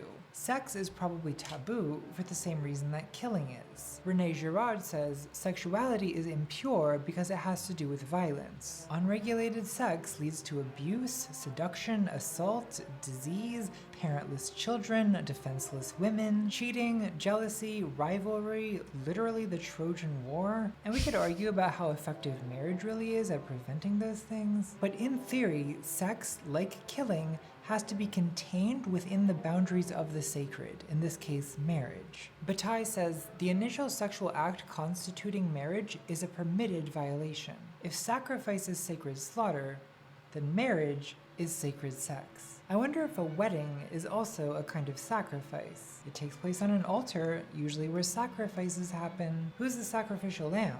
Well, I assume the bride. She's the virgin on the altar, at least the symbolic version. Twilight uses evocative imagery of red splashed all over white, purity and blood, life and death. People say your wedding is your first funeral. The bride is going to die to beget life. People say your wedding splashed all over white, purity Oh my and god, blood, I love this. life and death. People say your wedding is your first funeral. The All bride right. is going to die to beget life. That makes her sacrificial, Christ-like. A wedding is a ritualized transgression of the usual taboo on sex. And these dynamics of taboo and transgression make human sex and violence fundamentally different from natural animal sex and violence. I think it's wrong to conclude, as Paul Shepard does, that, quote, there is a danger in all carnivores, including humans, of confusing the two kinds of venereal aggression, loving and hunting. Human sexual aggression is not like animal predation. It's conceptual rather than instinctive. Bataille says, quote, the object some undiscriminating animal is after is not what is desired. The object is forbidden, sacred, and the very prohibition attached to it is what arouses the desire. The idea that the taboo creates the desire explains the element of profanation in sadistic fantasy. The word sadism is named after 18th century French author and sex criminal, the Marquis de Sade. De Sade was convicted on charges of debauchery and immoderate libertinage and imprisoned in the Bastille, where he wrote 120 Days of Sodom, a heartwarming classic beloved to this day by children of all ages. Debauchery and immoderate libertinage sounds very quaint, very charming, but let's be clear, de Sade was drugging and abusing sex workers. He tortured some folks. We tortured some folks. Gen Z is canceling the Marquis de Sade. Is nothing sacred? 120 Days of Sodom. I don't know if I can accurately summarize this book in a way that's even allowed on YouTube. I'll try. Four wealthy libertines imprison a group of youths in a castle where old prostitutes tell stories of every conceivable blasphemy, crime, and perversion. And you did it at my birthday dinner. Then the whole thing escalates into an orgy of, grape and unalivement. Still a better love story than twice. I'm bringing this up because de Sade illustrates Bataille's point that the transgressive is desired because it is forbidden. Personally, I don't find Sade's work sexy. If anything, it's funny. Like in the way that John They made her Waters disrespect grapes. Advocate cannibalism. Eat shit. Because comedy, like sexuality, Sade's work sexy. If anything, it's funny. Like in the way that John Waters is funny. Advocate cannibalism. Eat shit. Because comedy, like sexuality, relies on transgression. The things described in 120 Days of Sodom, like bodily fluids are excreted on a crucifix, which is then deployed in unspeakable acts of... Oh my god. This is not natural animal aggression. When Sade's champion, Camille Paglia, says, nature's reality is Sadian, red in tooth and claw, this is a misuse of Sade's name. Because there's nothing natural about 120 Days of Sodom. There is aggression in... Because there's nothing natural about 100... Not that much of a misuse because Sade also thinks he stands for nature, but they're both wrong. 120 Days of Sodom. There is aggression in nature. Dolphins, for example, are sexually violent. Don't Google it. You don't need this in your brain. But dolphins do not commit sex crimes because dolphins do not have laws. In the criminal justice I don't system, like them. sexually They're based offenses are rapists. considered especially... There'll be no accusations, just friendly trust. Only human violence is ritualized. It always stands in some relation to taboo, whether it's sacred, permitted transgression or profane, criminal transgression. Jeffrey Dahmer sketched a diagram of a shrine he was planning to create, an altar on which to Blue curtains. Lamp with blue globe lights. Black table. Why do you cross it out? Painted skeletons. Incense, very important. Painted skulls. Black chairs so he could stare at it all. display his victims' skulls. This is not animal predation.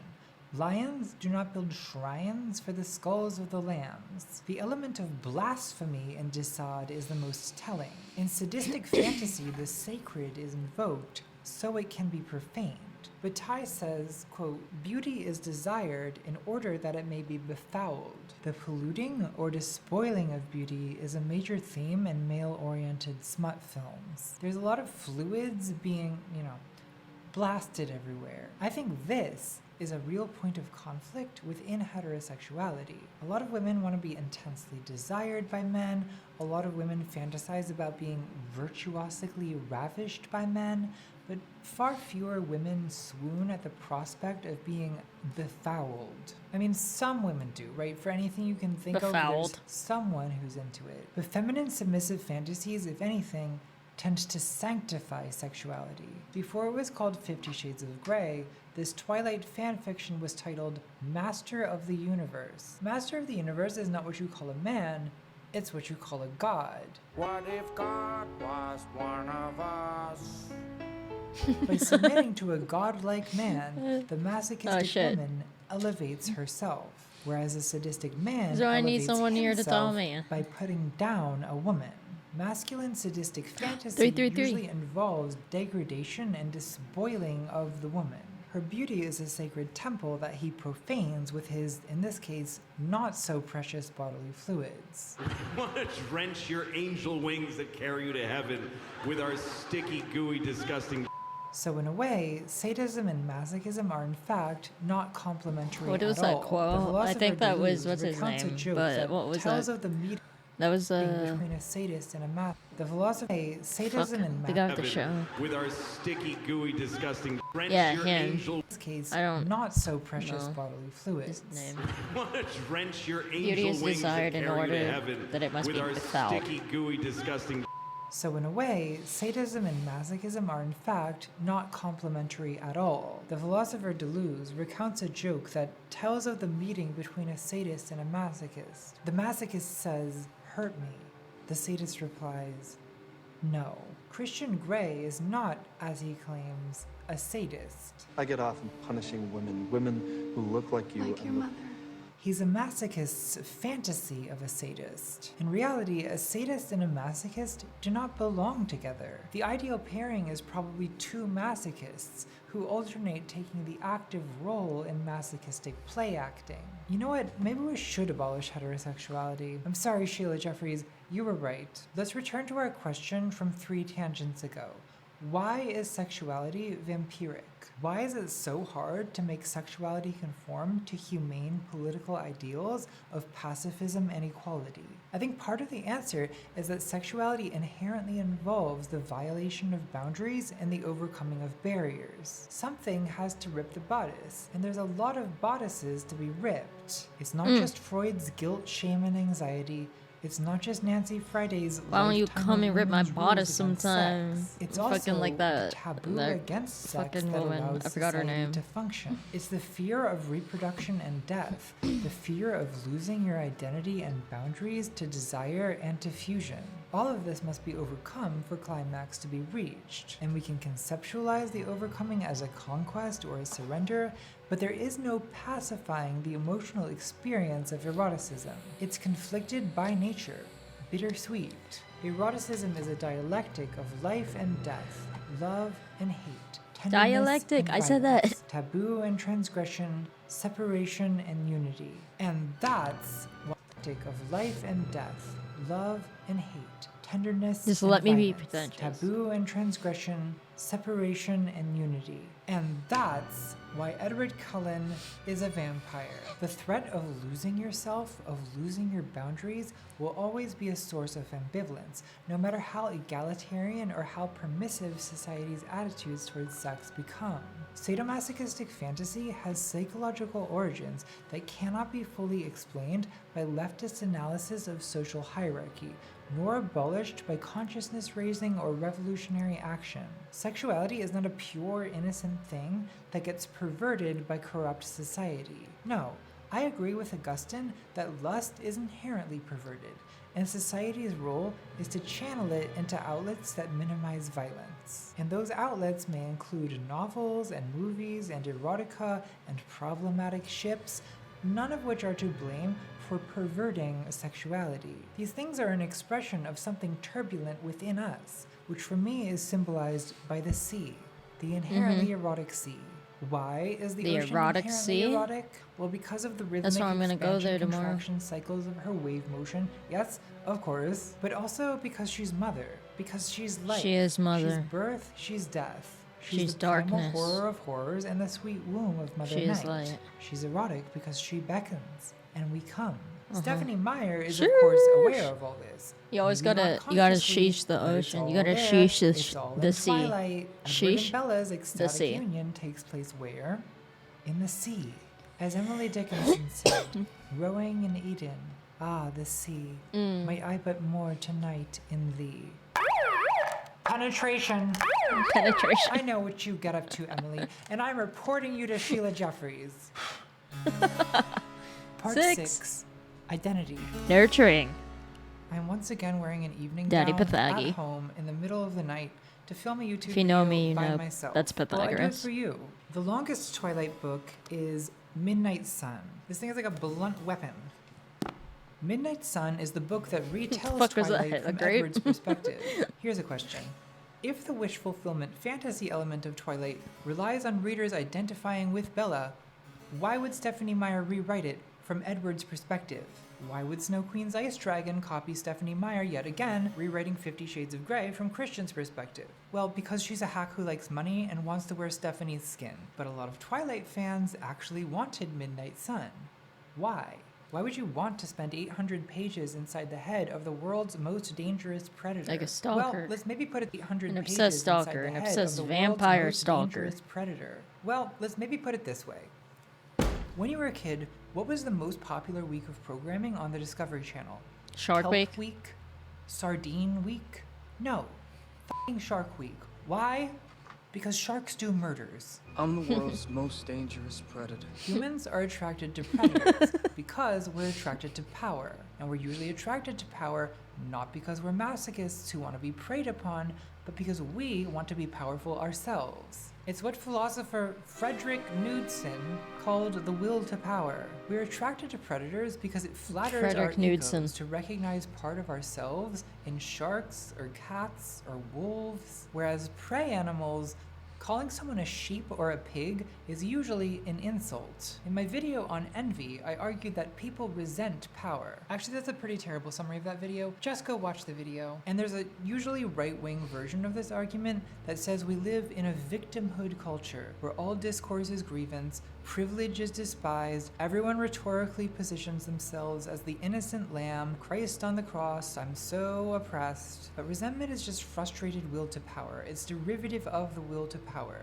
You hate it because you ain't it. And resentment hurts. Envy is the sin that gives no pleasure. So usually, the path of least resistance is to feel powerful by identifying with power. Envy Why is do a poor, sin downtrodden without people support any rich, pleasure. powerful politicians? It's not just because they see themselves as temporarily I'm embarrassed gonna write that, dude. millionaires. Fuck. It's because people identify with politicians they support, and that makes them feel powerful vicariously. Why are so many weird nerds ready to die in battle for Elon Musk? Isn't it because they identify with him?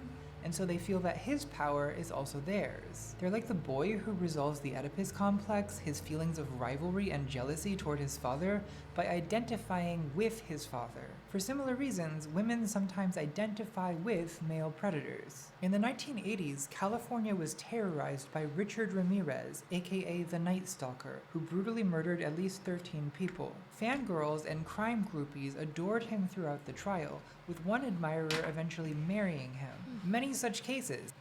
I wrote it, dude. If you could see. Here.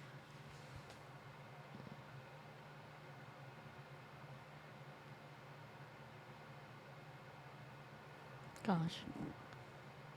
There we go. Yeah? I'm gonna put that on my disc. Yeah. I'll turn it back. Hello. 'Tis me. Parker. Get that tattooed? Oh my god.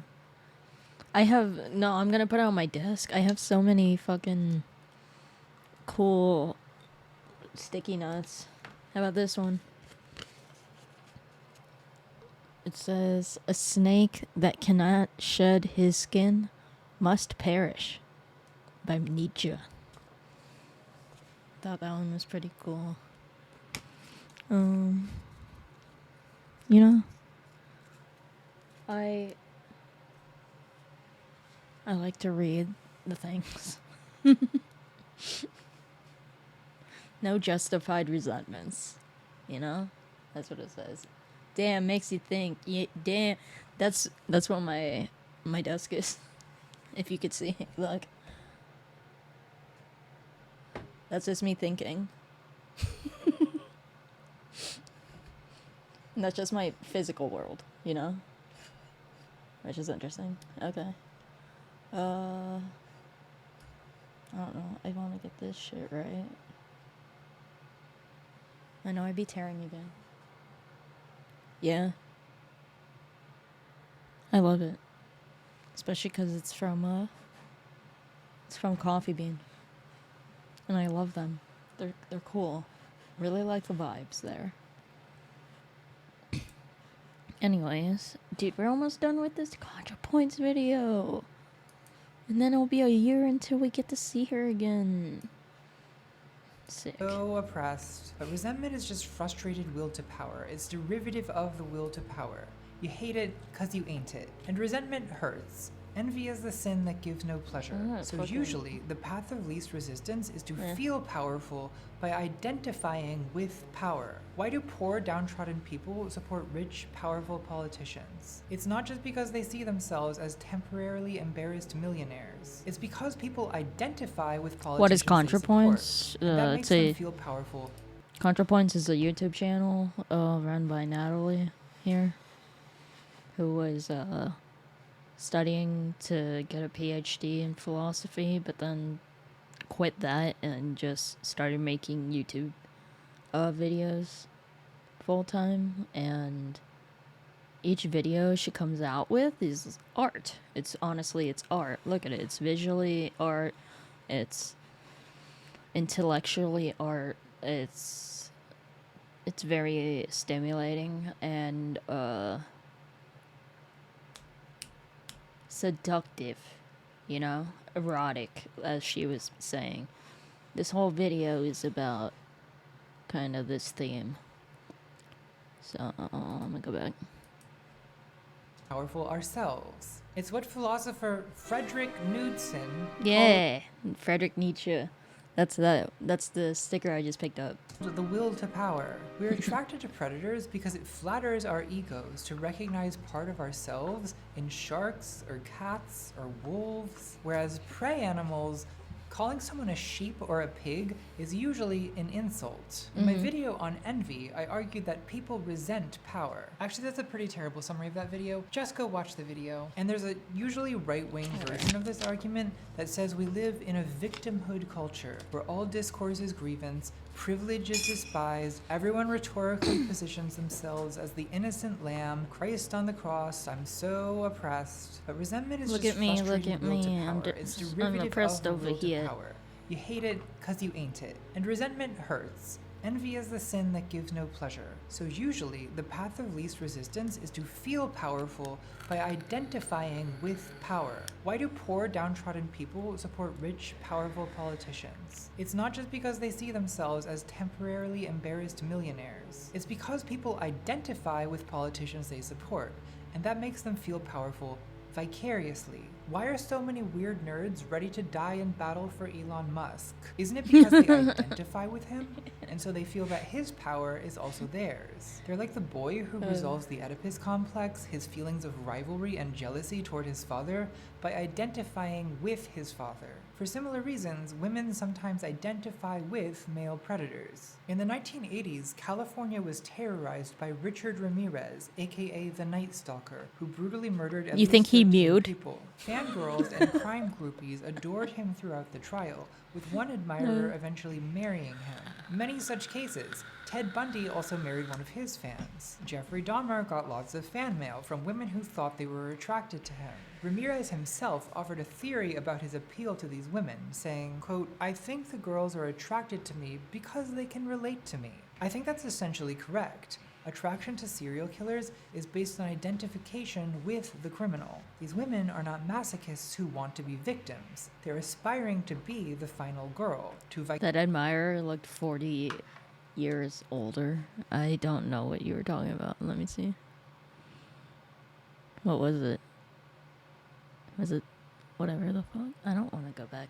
Oh, Vicarious of the got lost. the Many dude. groupies adored him throughout the trial, with one admirer This eventually one? marrying him. Many such cases. Ted Bundy also married one of his fans. Jeffrey Dahmer got lots of fan mail from women who thought they Yeah. were attracted to him. I feel Ramirez like she himself looks like offered a 20 theory years, about his maybe appeal to 20 these years. women, saying, quote, "I think the girls are attracted to me because they can relate to me." I think that's essentially correct. Attraction to serial killers is based on identification with the criminal. These women are not masochists who want to be victims. They're aspiring to be the final girl, to vicarious power. In her book Savage Appetites, Rachel Monroe says of serial killer groupies, quote, "In a world where masculinity meant power and power meant violence, some women would always opt to align themselves with that violence and exert their own perverse power through love. It was a way to feel special, chosen, but it was an ugly kind of special, tainted with other people's pain." In 2018, a small publisher told Rachel, "We used to do zombies and vampires, but that's going nowhere. It's all true crime now." Has true crime replaced the vampire romance? If so, I think that's unfortunate, because Jeffrey Dahmer has real victims and Edward Cullen does not. I feel like this is an area where fiction is superior to reality. Whenever I finish one of my serial killer research binges, I'm always left with a feeling of disappointment. These are men with something less, not with something more. What we really want serial killers to be is Hannibal Lecter. Powerful, glamorous, artistic, and deadly. He combines the power of raw animal aggression with the power of sophisticated, civilized culture. That's why he's daddy. True crime is Shark Week for grown-ups. We're That is why he's transfixed by the daddy. beauty of power and the power of beauty. And in case this needs to be said, the desire for power is a facet of human personality that is not going to be solved by lesbianism. As if lesbians never desire powerful women. As if no gay woman has ever wanted mommy to step on her. Like, come on, pay attention. But it's true that for most women, identifying with power means identifying with men. For most of history, merging with a man has been many True, women's that makes only sense. plausible path to power. Traditional marriage strongly incentivizes women to identify with their husbands and enjoy his power vicariously. As a 1966 Supreme Court opinion put it, though the husband and wife are one, the one is the husband. Most married women still take their husband's surname, symbolically subsuming her identity into his. On the altar, Isabella Swan becomes Mrs. Edward Cullen. She is he. Makes you think of Now, all the even if it's military wives. anti-feminist for Yeah, a for woman to sure. fantasize, Which women part? still take husband and wife are one. The one is the Supreme Court husband and enjoy his power vicariously. As a 19th is the husband. Most I married see. women still take their Yeah. husband's surname, At my work, symbolically subsuming her whenever I'm identity like into his. On cashiering the altar, and someone wants a military discount because they're married to someone in the military or their cousins in the military or like their dad was in the military. Look, I give it to them because I don't give a fuck, you know, capital and all that, but I get what you're saying. Isabella Swan becomes Mrs. Edward Cullen. She is he. Now, even if it's anti-feminist for a woman to fantasize about obtaining power by merging with a man, it still has to be said that this is not really masochism. It's still a kind of power fantasy. Masochism would be if in Breaking Dawn, Bella just gets eaten by the vampires. The end. But that's not what happens. According to StephanieMeyer.com, Breaking Dawn's cover is a metaphor for Bella's progression throughout the entire saga. She began as the weakest player on the board, the pawn. She ended as the strongest, the queen. Likewise, 50 Shades of Grey concludes with Christian's admission that Anastasia is topping from the bottom. You're topping from the bottom, Mrs. Gray. But I can live with that. Isn't that the fantasy? You're That it's topping really the from the woman who bottom? controls male power, who's topping from the bottom. I think some degree of male I love that. identification I is love a that. normal part of women's I want to get a tattoo of experience. that. In Wuthering Heights, Catherine says, "I love him because he's more myself than I am. I am Heathcliff." LOL. Ursula K. Le Guin says, "I am the generic he," as in, a writer knows which side his bread is buttered on. That's me, the writer. Him. I am a man. Men are viewed as default, and women tend to be fluent in adopting a masculine perspective. It makes me sad Women that are just not when man. a woman writes a book from a woman's perspective, pretty much only women read it. Whereas I read books written by men about men's perspective all the time. And this could be why men don't think they understand women. Because you don't read our perspective as much as we read yours. This is relevant to understanding Twilight True. as fantasy, because if readers are identifying with Edward rather than Bella, then this isn't female masochism, is it? The reader isn't being dominated by Edward because she is Edward. On this interpretation, romance fantasies with an alpha monster hero are simply vicarious power fantasies. But to reduce the reader's experience to male identification is also too simple. I've been sitting in front of this fruit tart for 40 minutes. I'm gonna start eating it. It's happening. In her essay The I want Androgynous some. Reader, romance writer Laura Kinsale argues that romance novels have nothing to do with women's relationships with actual men, but You played Horizon Zero Dawn. Is that like reading from the women's? Yes, exactly. rather, quote, You were "The whole grasping this adventure is an video like interior straight one." on. Romance You haven't even fantasy, seen the then, rest is of it, and basically you a know what's up. psychodrama between different elements of the reader's own personality. Quote, romance reflects the exploration and reconciliation of male elephants. Are you fucking kidding me? Yeah. Romance fantasy, then, is basically a psychodrama between different elements of the reader's own personality. Quote, romance reflects the exploration and reconciliation of male elephants. Are you fucking kidding me? Romance reflects the exploration and reconciliation of male elements within the female reader. The romance hero represents the reader's animus, the man within, her Masculinity. aggressive, adventurous, masculine side. So unlike the strict subject-object dichotomy Laura Mulvey describes as the male gaze in cinema, the female I love male viewpoint in gaze. romance is inherently gender fluid. Kinsale says, quote, it is myopic to believe that just because the reader is female, she is confined to the heroine's character. The female reader is the hero, and also is the heroine as object of the hero's interest. The heroine in a romance novel is not a character the reader identifies with, the way you might You gotta identify fuck yourself. with a superhero in some That's a conclusion. aspirational The conclusion way. is fuck Instead, yourself. the heroine is a placeholder for the reader, who both identifies with the hero and wishes to be loved by him. Every girl projects their own personalities onto her, so it was weird playing the part because I didn't feel like it was a big departure. There was no distinct character I was playing. I was really just this girl. This makes sense in light of the way the Twilight fandom reacted to Kristen Stewart in the role of Bella. Kristen Stewart was widely hated in the role of Bella. I think hated in part that, because because I fans love of Twilight Kristen Stewart. didn't view her or Bella as an ideal they could identify with, but rather as a kind of rival. In the book, Bella is described in a mildly depreciatory sort of way. Clumsy, ordinary. This makes her not enviable, and therefore not an intimidating rival. Many critics find Bella to be bland, but her blandness is part of the appeal. It suits her role as placeholder. And then Kristen Stewart ruined everything by being gorgeous. How dare she? So let's contrast the difference between two fantasy structures. The gender-fluid identifications of the feminine romance fantasy versus the subject-object splitting of the male gaze. John Berger, who coined the term, these structures. The gender-fluid identifications. Okay. Identities, desires, replaces. Of the feminine romance fantasy versus the subject-object. Male viewer. Identities. Same desires. So two desires, and the other one is transformation. So, okay. So the male stays the same the whole time, and females they try to become the object of the stuff they read. Object splitting of the male gaze. John Berger, who coined the term male gaze, says, men look at women. Women watch themselves being looked at. The surveyor of woman in herself is male, the surveyed female. The male gaze exemplifies what we can tentatively call a masculine fantasy type, where you identify with as what we can tentatively call a Good.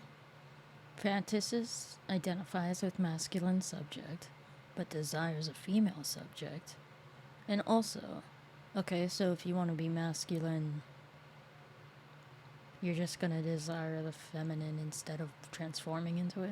Masculine fantasy type, where you identify with a masculine subject, desiring a feminine object. And in the feminine fantasy type, identification is split between the desiring masculine subject and the feminine self as object of desire. So you simultaneously identify with Edward and you imagine yourself as the beloved object of Edward's desire. A distinguishing feature of the feminine beloved fantasy is that, in a sense, the object of desire is yourself. This has led some people to conclude that feminine fantasy is essentially autoerotic or narcissistic. De Beauvoir says, in solitary pleasure, it may happen that the woman splits into a male subject and a female object. She describes a female In solitary patient pleasure. splits into I a love male her. De Beauvoir says, in solitary pleasure, it may happen that the woman splits into a male subject and a female object. She describes a female patient of psychoanalysis who said to herself, I'm going to love myself, or more passionately, I'm going to possess myself. Margaret Atwood says, you are a woman with a man inside watching a woman. You are your own voyeur. There definitely is an autoerotic aspect It's of very feminine interesting. fantasy, We though I all think have it's that unfair man and in us. We stigmatizing all have that to say dog that in us. narcissistic love is specifically feminine. Like, think about the masculine concept of a trophy wife. Is Straight that up, I've been not thinking erotic about that, narcissism? but with A man like wants a beautiful all the woman because of what pretty having fruit a around beautiful her. woman says about him. That Or a fucking melon, pickup dude. artist who wants a It's just high body count fucking because that there. inflates his Eat ego. that tart, bitch. Freud says that ego is the original Just kidding. You're not a bitch. I reservoir love of the you. libido. There's an awful lot of narcissism Now I'm not to paying go attention around. again. Eke God up a damn it. beautiful woman because of what having a beautiful Ooh, woman I saw says Dennis. about him. Or a pickup artist who wants a high body count because that inflates his ego. Freud says that ego is the original reservoir of the libido. There's an awful lot of Okay. narcissism to go around. Now that I think about it, there's many kinds of narcissistic love. There's I love that you love me. There's I love what I see of myself in you. Mhm. There's I identify with you and love myself as the object of your love. There's I love what having you says about me.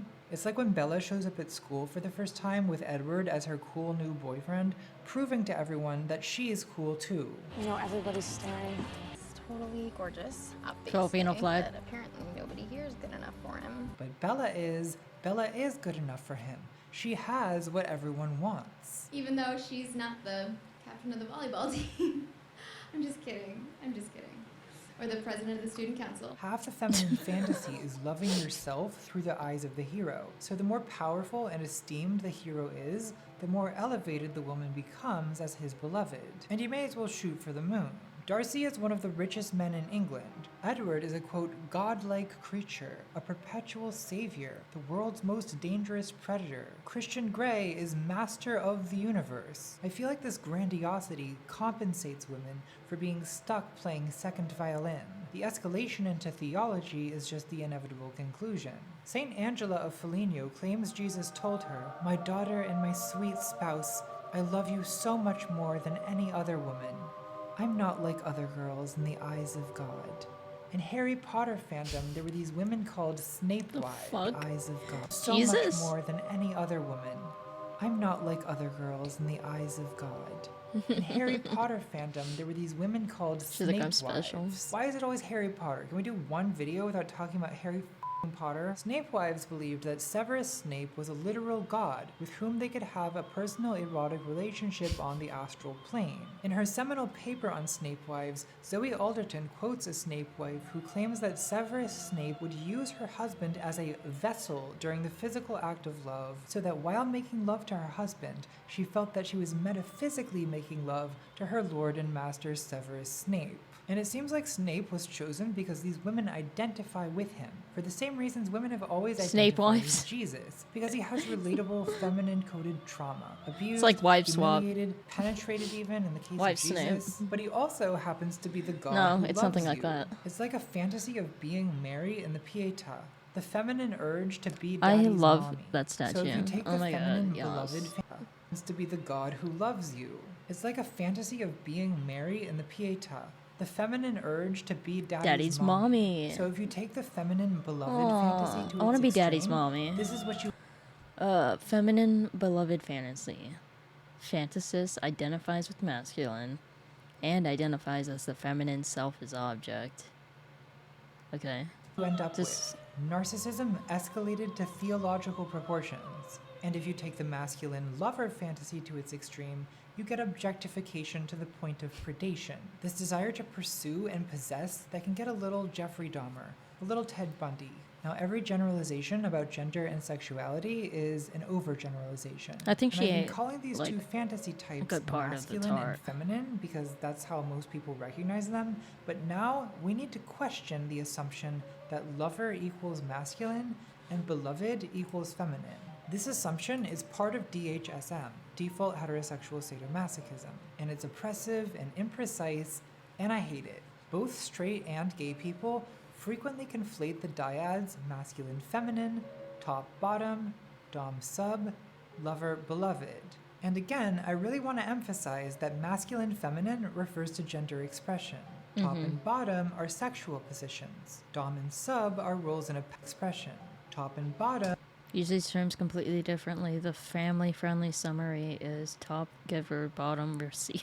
Are sexual positions. Dom and sub are roles in a power dynamic, and lover and beloved are relationship roles that correspond to different ways of structuring desire. Chaos. The lover is captivated The by dragon of beauty and chaos, pursues just like it. Jordan The Peterson beloved warned either us of. desires the desire of the lover, or narcissistically enjoys themselves as a beautiful object, as that which is desired and pursued. I don't buy the anatomical destiny argument that says that men naturally pursue because their anatomy is pointed outward, and women are narcissists because their anatomy is pointed inward. Like, do men not have holes? Do men not have holes? Men have Do women holes. not have external anatomy of their own? You can be a feminine top, or a masculine submissive, or even a dominant bottom. The lover fantasy structure does not inherently take a feminine person Not as necessarily the beloved, feminine. but DHSM is so prevalent that it's easy to make this mistake. I'm sure you can find examples of me doing it. Like a lot of trans women, early in my transition, I brought a lot of misery on myself by unconsciously assuming that women sloppy party equals bottom. submissive equals attracted to men. Which, no, this is cringe and homophobic and attracted by unconsciously assuming that women equals I'm happy for you, submissive dude. equals myself. Wait, I wanna by read this, unconsciously assuming that women equals Default submissive heterosexual equals attracted cinematic. to men. Which, no, this is cringe Okay, and okay. homophobic It and is cringe. misogynistic. Fuck that. Stop it. I forgive myself because this prejudice is extremely prevalent. There are even sophisticated theorists of gender that slip into this. Even Simone de Beauvoir, still one of the best commentators on gender Beauvoir. ever in my opinion, makes this mistake. She Love her. says, quote, "Man with his hard muscles, his scratchy and often hairy skin, his crude odor, and his coarse features does not seem desirable to women, and he even stirs her repulsion. If the prehensile possessive tendency exists in women more strongly, her orientation will be toward homosexuality." So she's conflating femininity with the beloved, and just assuming that women are not actively attracted to coarse, hairy men. Simone, that's just the lesbianism talking. And I mean, same, but this is our emotional bias. There are absolutely people, some of them women, who go wild for hairy, smelly, masculine bodies. It's like their entire thing. In fact, I can name at least 3 people who are attracted to men. Now, it is interesting to ask, what is left of femininity? I can name when 3 you people that separate are it from attracted its to men. associations with submission, That's funny. passivity, and the role of the beloved, At least. that which is desired. Is femininity just an aesthetic? I think gender expression is not just aesthetic, it's style. And style is more than aesthetic. It's a way of doing things. Like a dominant woman can be a daddy Lifestyle. dom or a mommy dom, depending on how she styles dominance. We can maybe say that femininity is a stylization of the female, and Just masculinity spitballing. is a stylization of the male. DHSM is bad, first because it treats as equivalent all these dyads that are not even necessarily correlated. And second, DHSM is bad because it doesn't recognize the versatility that is possible within each dyad.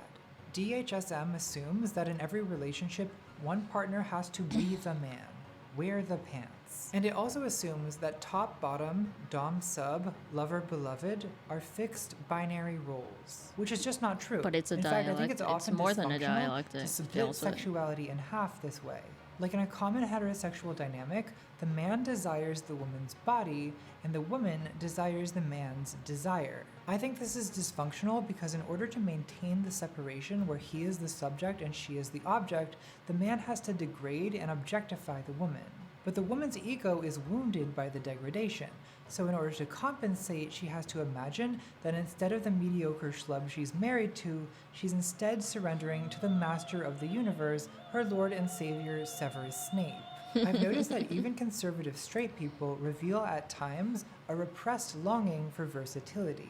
Like so many straight men who complain about male loneliness and involuntary celibacy seem to think that reverting to traditional gender roles will solve their problems. But if you really get into it with these men, it's often clear that what's really eating them up inside I wonder is that what's they've over never the- felt desired by a woman once in their entire lives. What they want is to feel desired. There's some part of them that wants to be the beloved, but they don't have the words for that. It doesn't fit into their idea of masculinity. The traditional gender roles they want to return to assign the beloved role to women. And What so does many return men feel that masculinity requires them to be dominant and in I wonder if I could control all hit the the time. Aria but thing. that's unbalanced. You know, learning to enjoy submission builds character, and it's a valuable life skill. Don't we all have to surrender in the end? Likewise, a lot of women yearn to explore the more active, virile side of sexuality. In her book, Girls Who Like Boys, Lucy Neville argues that male-male erotica, boys love, slashfic, yaoi, are very popular among women, in part because they make more room for versatility and fluidity than heterosexual conventions will allow. This Well, I channel know is that, a Fujoshi but- safe space. I see women's sexual Whatever. identification with men, whether in slash fiction or mainstream romance that includes a male perspective, I see it as disproving a basic assumption of DHSM. If women were just submissive by nature, why would they sexually identify with men to this extent? Even Stephanie Meyer's heterosexual world of innocence has its subversive gender-fluid elements. Edward Cullen, while in some ways a typical lover, father, god figure of feminine fantasy, also has an alluring, demure, feminine appeal. He sparkles, he glowers, sometimes he needs rescuing. Don't women sometimes want to pursue and enjoy a beautiful person's body? Bella clearly does. In Breaking Dawn, Bella, as a newborn vampire, becomes stronger than Edward. It's even implied that she becomes the dominant. It's your turn not to break me. Top Bella is canon. I rest my case. So if even something as conservative and thoroughly heterosexual as fucking Twilight contains a quiet but persistent protest against DHSM, then maybe DHSM has got to go. Now, I don't think abolishing heterosexuality is realistic. I would bet a lot of money that for the foreseeable future, most men will continue to be attracted to women and vice versa. And I've also argued that sadomasochism is here to stay. Some people may find it easy to embrace a tender, egalitarian sensuality, but I think for most people, versatility is as close to sexual equality as it's possible to get. The receiver becomes the giver, and the giver becomes the receiver, and it all balances out. I'm not saying that perfect equality is possible, there's no sexual utopia on the horizon, but equality through versatility is an ideal we can strive for. Like American democracy. You know, it's a thing we say we believe in, and God bless us for trying. For me, versatility is less about some ideology of sexual Maoism that says we have to abolish all hierarchy. It's more just that I think we all contain masculine and feminine potential within us, and it's more satisfying to express both. Unlike bourgeoisie and proletariat, or colonizer and colonized, I see masculinity and femininity as a duality inherent to human existence. This, by the way, is why trans women and feminine men are not appropriating womanhood. Woman is not an ethnic group, and masculinity and femininity belong to all humanity. Now, am I saying that gender is binary? No. Gender is not a binary in the sense of 0-1, but a duality in the sense of yin-yang. Yin and yang are interpenetrating opposites that constitute each Love other. yin yang. There is no yang without yin. There's a Giving tree and yang implies thing I want to receiving. tattoo. There is no doer without a done to. There is no top without a bottom. Yin and yang consume each other. As darkness grows, light shrinks. They transform into each other. Night becomes day. Day Yeah, I wish I becomes was night. tripping right now. They're infinitely divisible. Yin contains yang, yang contains yin. Men contain femininity, women contain masculinity. She's been And you mentioning can it keep too. She's like the subdividing and psychedelic transforming. oneness. There's femtops and mask bottoms, there's power bottoms and service tops. Femininity is supposedly passive, but isn't there activity in such feminine gestures as inviting, seducing, exhibiting, demurring? Receptive is a better word than passive, because receptivity can be its own form of activity.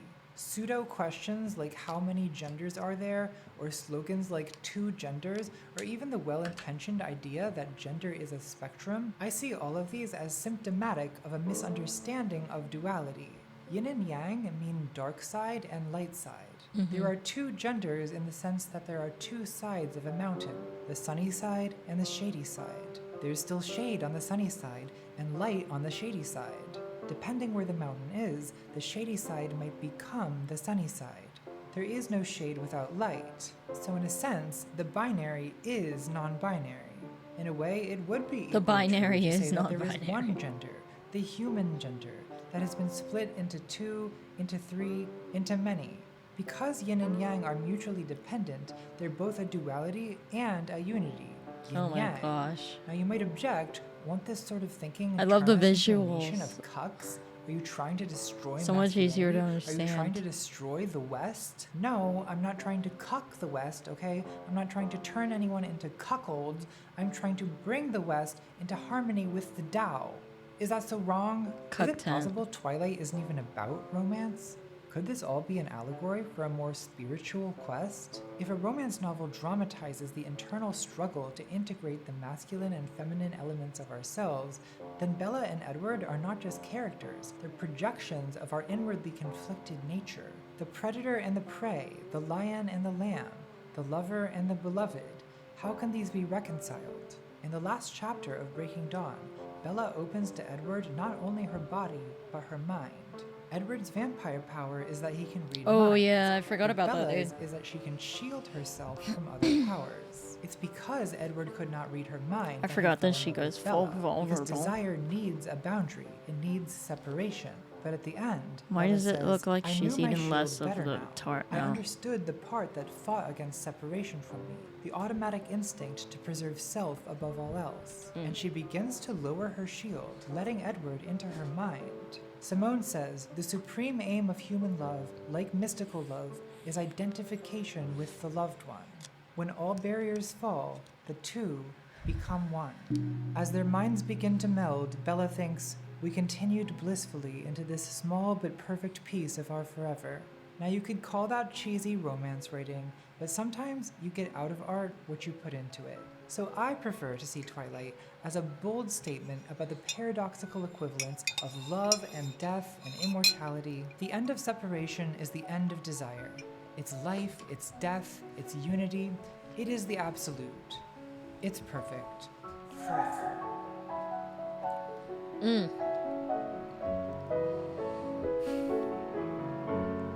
I love the ending of Contrapoint videos.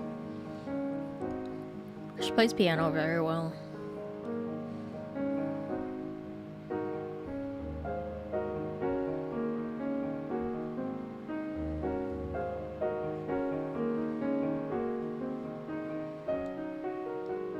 Beautiful. I loved it. I thought that was sick. I commented earlier, dude.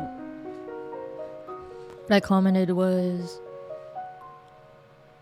she asked if the Bible, if Christianity was influenced by BDSM or if BDSM was influenced by Christianity. And she said leave a comment. So I said, I guess it's like the chicken and the egg dilemma, except I think BDSM might have existed first. So yes, I am saying that Christianity was made by people that were in a society that was influenced by BDSM dynamics. AKA the Bible is God's word, and the people that wrote it were kinky. So God was a dom. So was God a dom or a top? Verse? Side? I say was instead of is, because obviously uber horse exclamations and all that. And by that I mean Friedrich Nietzsche screaming that God is dead because a horse died.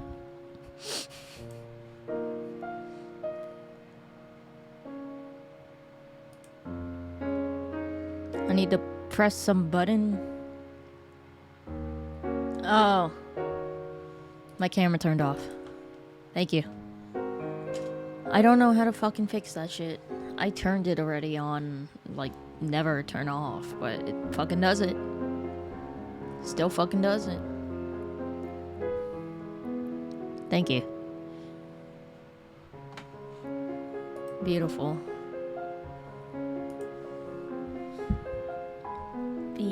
Beautiful. Thanks.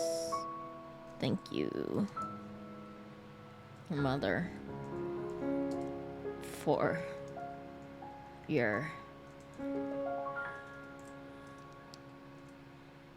nourishment. J.K. Rowling has a Twitter account now. Does she really? She did. Who? Have you ever considered maybe in the future, because I know you don't have one now, in the future, and you've probably heard that J.K. Rowling has a Twitter account now. Does she really? She did. Wow. Have you ever considered maybe in the future, because I know you don't have one now, in the future, possibly getting on Twitter for us? Absolutely not. Oh my gosh, no. I would not be a good tweeter. I don't. All the cool authors are doing it. I'm not a cool author. I'm not cool. I'm a nerd, okay? Can you imagine going to the grocery store buying lettuce? I think I'm kind of a private person when and I just don't think that people need to know my every little dumb thought that passes through my head.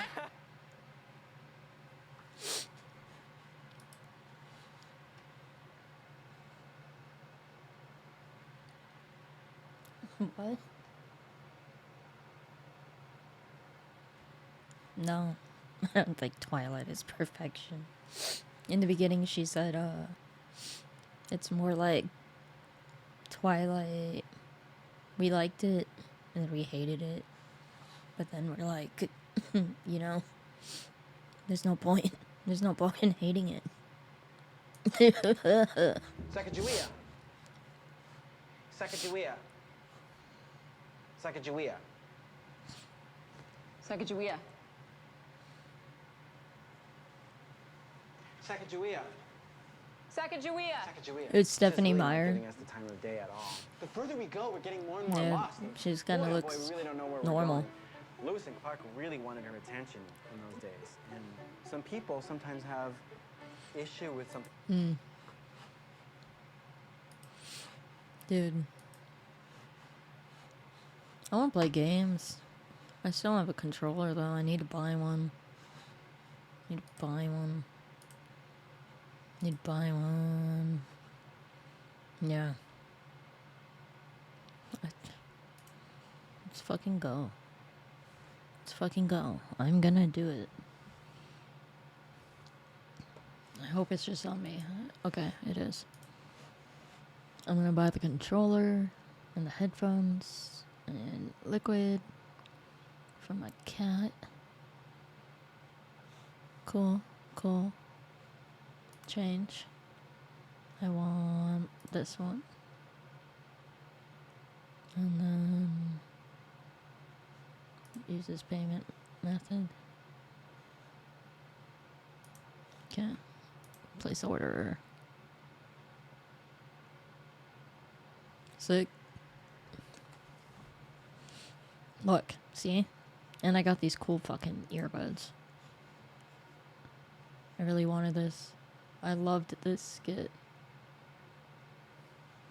You want to see a fucking hilarious one, dude? I don't know if you know about, like, politics. Or, like, have ever seen a political... LOL, doxing myself. Yeah, I know. I'm really bad.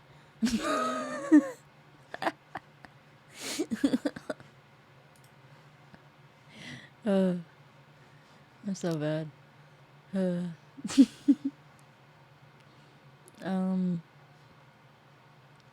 New York Times, why that? Why that? Because no one buys into them anymore, I guess. Games to play while depressed. For you. How to stop resisting your life.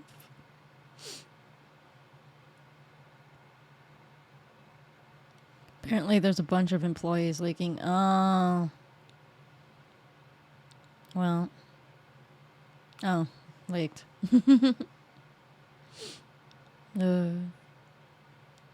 That sucks. Maybe they're gonna get fired too. So they're like, fuck it. You know? Does this say for real?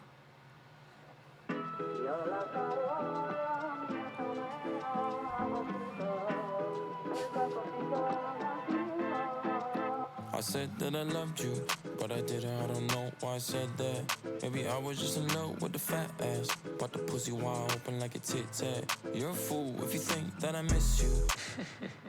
I think it's love on the streets, birds and the beach. First time I see she squirt on balcony. Mới cho em nghe Việt lick được một tí. Em bỏ giọng Anh Mỹ sau she suck on my D. I FaceTime and she his wife. What the fuck? I can eat and she said hi. I just told her about the price. She under arrest, I don't know why. Met this chick, she a real estate agent. I broke it up, but she know that I'm handsome and agent. And she agreed to down the price and the rest. Left hand I smack, right hand sign the contract. That I own the house and she just gave me contacts. And so that when they came in, they made the dog cry. Said the party, so can we play later? We can do anything for you forever. I'm talking porno and shit. Bottles and chicks, models and honchos, banging for business. Tell you about the stories I've seen in my Oh my life. god, oh my god, oh my god, oh my god. Never have a problem with a girl. Tryna make my heart kinda start. Let me see. Only got one problem, it's a bitch. Gotta go up on my You see that shit? Only got one problem, it's a bitch. You see that? Wait, what? Racks in the bank, looking rich.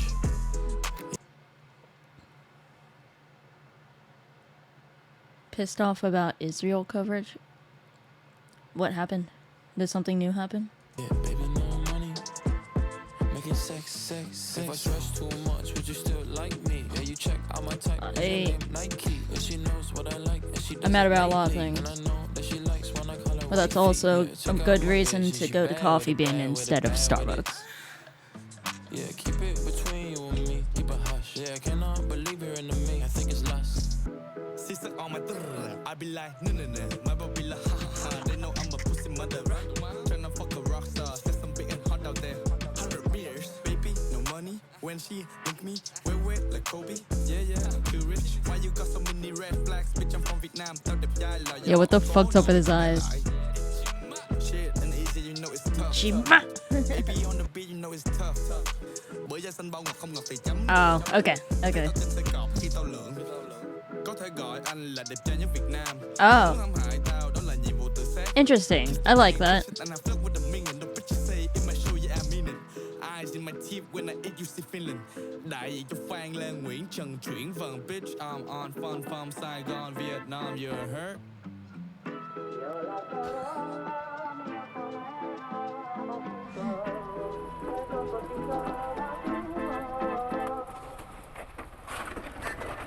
Oh no. Oh no.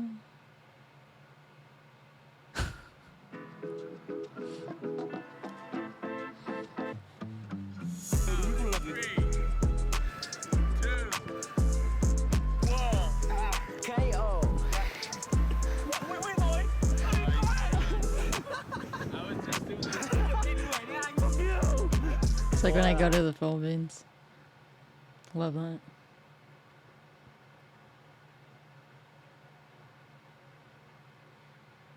Is this considered V-pop? Maybe.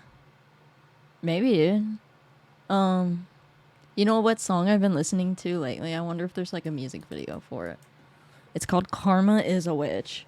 And it sounds like a K-pop song, but made to sound like Queen Herbie and like Ashniko. Is a witch. Oh, well, yes. Fucking thank God. There's a fucking music video. Jeez.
Leave me alone. I'm not smart. Look what I got.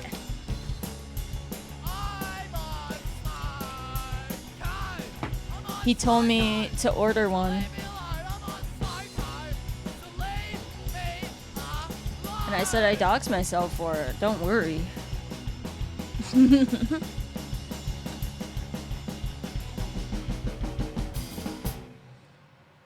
Hell yeah.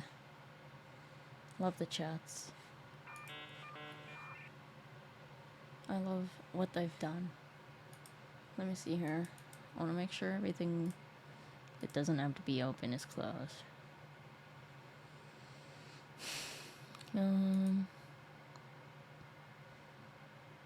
Music. Maybe. Yeah. Let's quit this. Get out of here.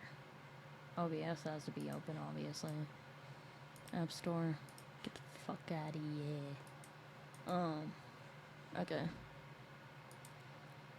So I need to go to GeForce now.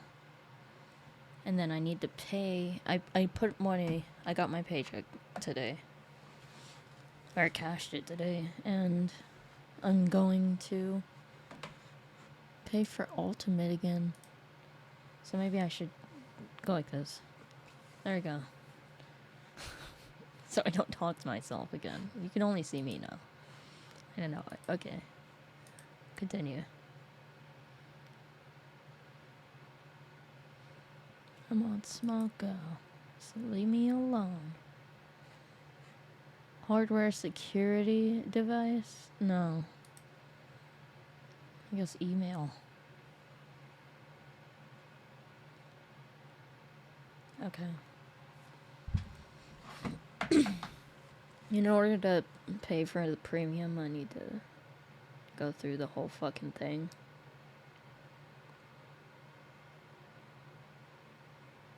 Oh, Smoko. Where the fuck are you? Hulu. Amazon. There it is. Video. Verify. Sick.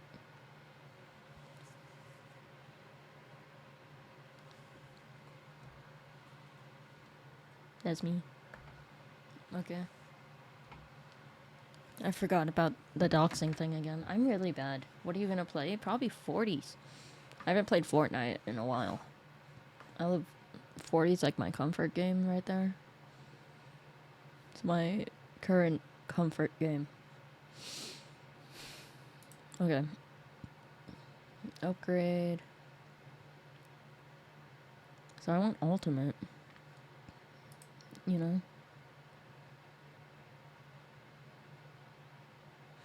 Yes. And then use my current card.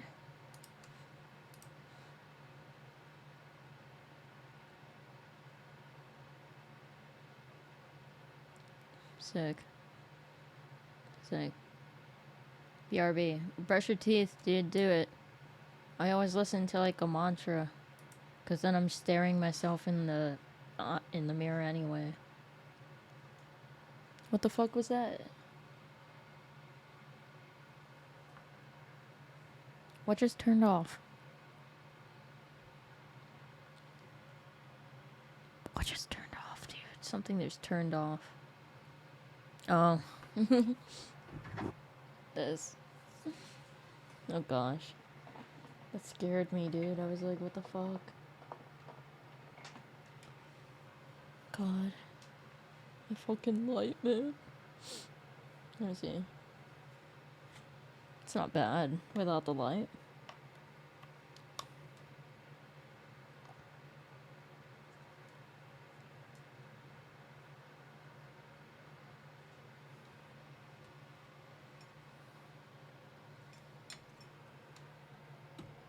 But,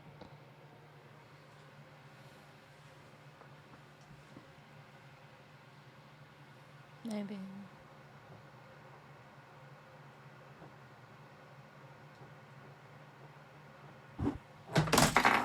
Oh, that's scary. That scared me anyway.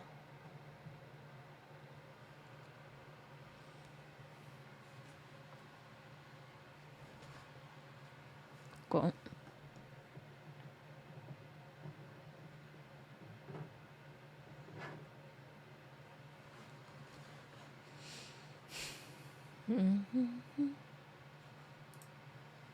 Okay. Oh, okay. Yeah, that's just me. Got this. Sick. So.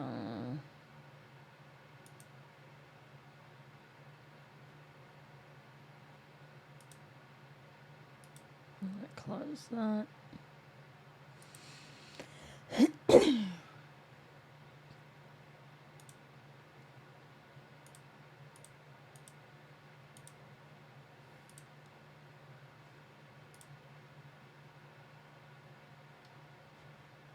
Ooh, you know what? That is a good music video. Let me go back to find. But I wanna die. I want fucking that one guy.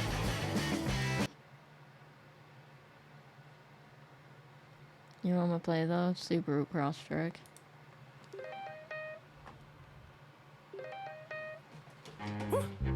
I just bought a Subaru Crosstrek. I would've bought a Lambo, but I'm not quite there yet. Sometimes I get drunk and I forget what day it is. I wish that I was skinnier, but I love sandwiches. One time I tried to burn sage to clear the vibe, then the smoke alarm went off and my ex-girl cried. She cried for a bunch of other reasons. I'm never going back to Four Seasons. I wish that I was friends with Drake so I can dig through his trash and have a yard sale today. Damn, I wish my name wasn't Frank. Fuck! I wish it was Blake. Blake! I learned a lot from my dad, like how to yell a lot and make a car go fast. I wish that I was in the league. I'm a #1 pick with 2 bad knees. I just bought a Subaru Crosstrek. I just bought a Subaru Crosstrek. We're both pretty reliable. Got in a couple accidents. I just bought a Subaru Crosstrek. I would've bought a Lambo, but I'm not quite there yet. I just bought a Subaru Crosstrek. I would've bought a Bentley, but I'm not quite there yet. No, fuck it. What's the point of being cool? Cut your hair and get a job like the rest of us do. Don't play guitar in the park and just sit. If I hear another G chord, I'm breaking your shit. Nothing like a Subaru Crosstrek. Suspension is soft as a cute little baby neck. My clique orders club salads and look like they all sing ballads. I could have bought a Lambo happily, but the insurance is high and I kinda want a family. Why does dad have a Lambo? He was insecure about himself, son, let it go. Nothing like fighting another man, cause he cut me off in traffic and my morning started back. I'm glad that his kids got to see that his dad's a giant prick and that he got what he needs. Nothing like crying in a Subaru Crosstrek. What the fuck is this? Filled with sadness. My ex-girl's grandpa invented pinball. He had a lot of time on his hands. I just bought a Subaru Crosstrek. I would've bought a Lambo, but I'm not quite there yet. I just bought a Subaru Crosstrek. I would've bought a Bentley, but I'm not quite there yet. I just bought a Subaru Crosstrek. I would've bought a Lambo, but I'm not quite there yet. I just bought a Subaru Crosstrek. I would've bought a Bentley, but I'm not quite there yet. Sick, sick, sick. Hey guys! Have you heard about the all-new Subaru Crosstrek with the new suspension package? If you buy one, you'll be riding smooth in no time. It also came with a trailer hitch, but... No, not move away.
Infernal. And you know me, you've met me before. Face to face with a beast, I will ride from the east and I'll settle on the ocean floor. And I go by many names also. Some people know me as Hope. Some people know me as the voice that you hear when you loosen the noose on the rope. And you know how I know that I'll prosper? Cause I stand here beside you today. I have stood in the flames that cremated my brain. Why can't I fucking connect to this? So Cara the Did man not I've become when I sing from the yeah, top of by my lungs. that I won't retire, I'll stand in your fire, inspiring me to get strong. And when I am gone, I will rise in the music that I left behind. Ferocious, persistent, immortal like you, we're a climbing to different side. I don't know why VPN isn't just on all the time. There it is. Oh, thank God.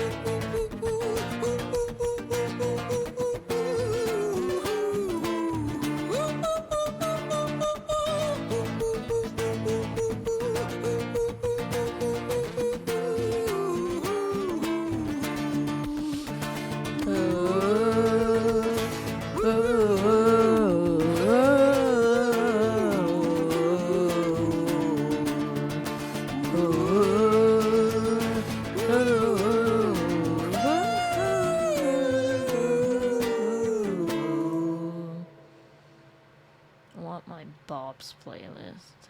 Can I do that yet? Bob's.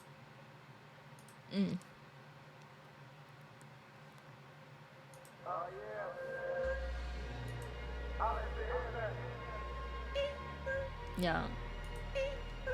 Thank God. Okay.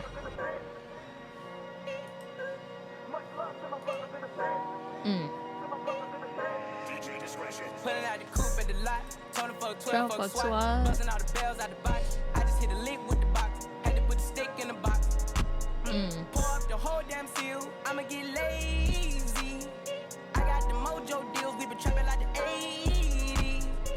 Pump your fist like this. I'll lift your head back. Pump, pump. Turning it out. Giving it up. Kept on. Kept on. Bam. Bam. Boom, stop. And stop the cops.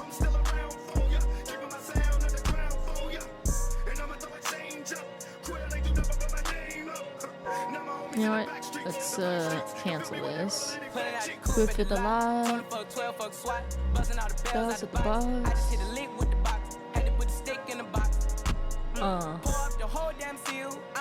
Lazy. I got the mojo deals, we been trapping like the 80s. She said the nigga so got the cash out. Told him wipe a nigga no. Say slash slash. I won't never sell my soul. And I can take that.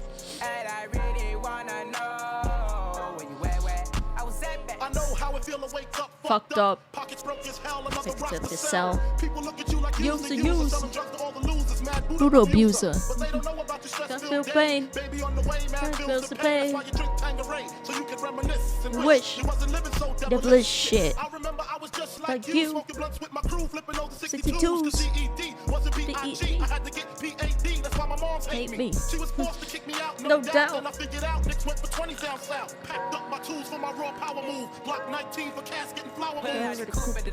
Told him for 12 fuck SWAT. Busting all the bells out the box. I just hit a lick with the box. Had to put the stick in the box. Pour up the whole damn seal. I'ma get lazy. I got the mojo deals. We been trapping like the 80s. Yeah, I did on. She said the nigga so Got cash up. Told him wipe a nigga no. Say slash slash. I won't never sell my soul. And I can take that. And I really wanna know where you at, where Oh, fuck. Will I quit? It's a good thing. It's a good thing. Oh gosh. Made to forget. Because, oh my gosh. I didn't even hear me.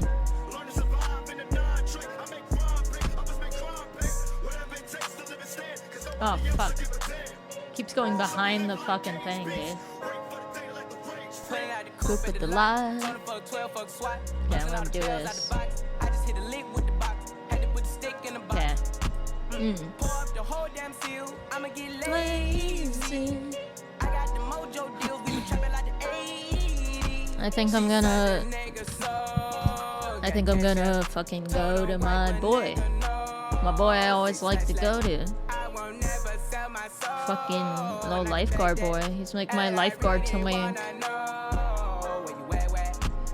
He's my lifeguard bottom.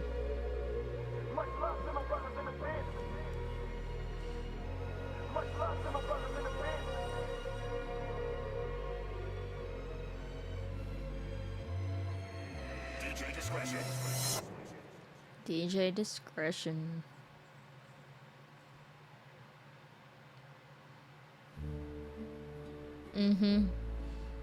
Yeah. Get fucked up, bro. Get fucked up to the shit.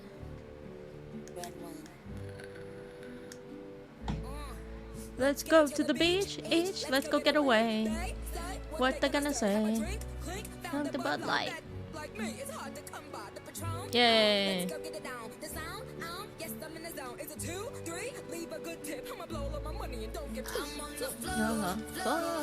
I love to dance. Hey. Hey.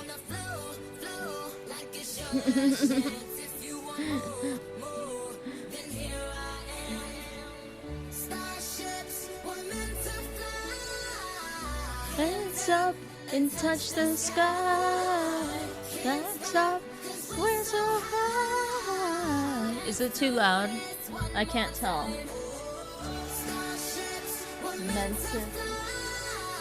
I don't know. Oh, there you go. Oh, it's fine. Hoop de hoop de hoop and own that.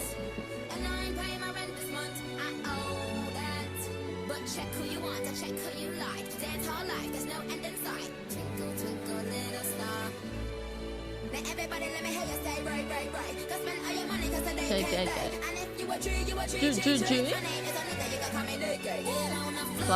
Flow.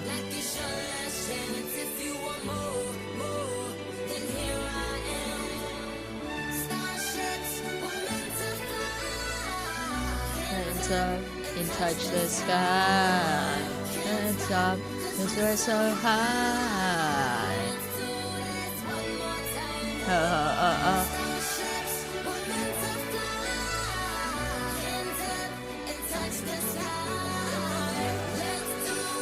One more time. Oh, I forgot. I forgot G-Force audio, dude. Is there none right now? There should be.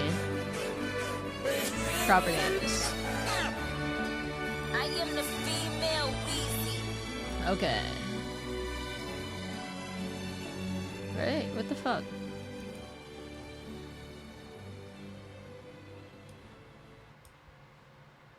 Nikki, I'm curious. What would your I'm that bitch rap sound like? Okay, I would say something like this. I'm that bitch. I'm that bitch. Why can't you hear it? Weird. First, I'm that bitch. I'ma only say it one time. I body all these bitches with just one One rhyme. time. Chew them up, spit them out like it's gun Gun time. time. Chinese bangs, ponytail in the bun Gun time. time. That ass and my titties stay perky. Bad ass, but I'm still a little quirky. Quirky. American Express in my Berkey. If he got a real big D, He can hurt me. Real rap, we don't with facade. Came from nothing but I beat the odds. Pretty queen things with young Like Nick Mick Minaj. Queen RuPaul, Carson, Miss Massage. I'm the bitch. I'm the bitch. I'm the bitch. Oh, I should make a music video for my cat with this song.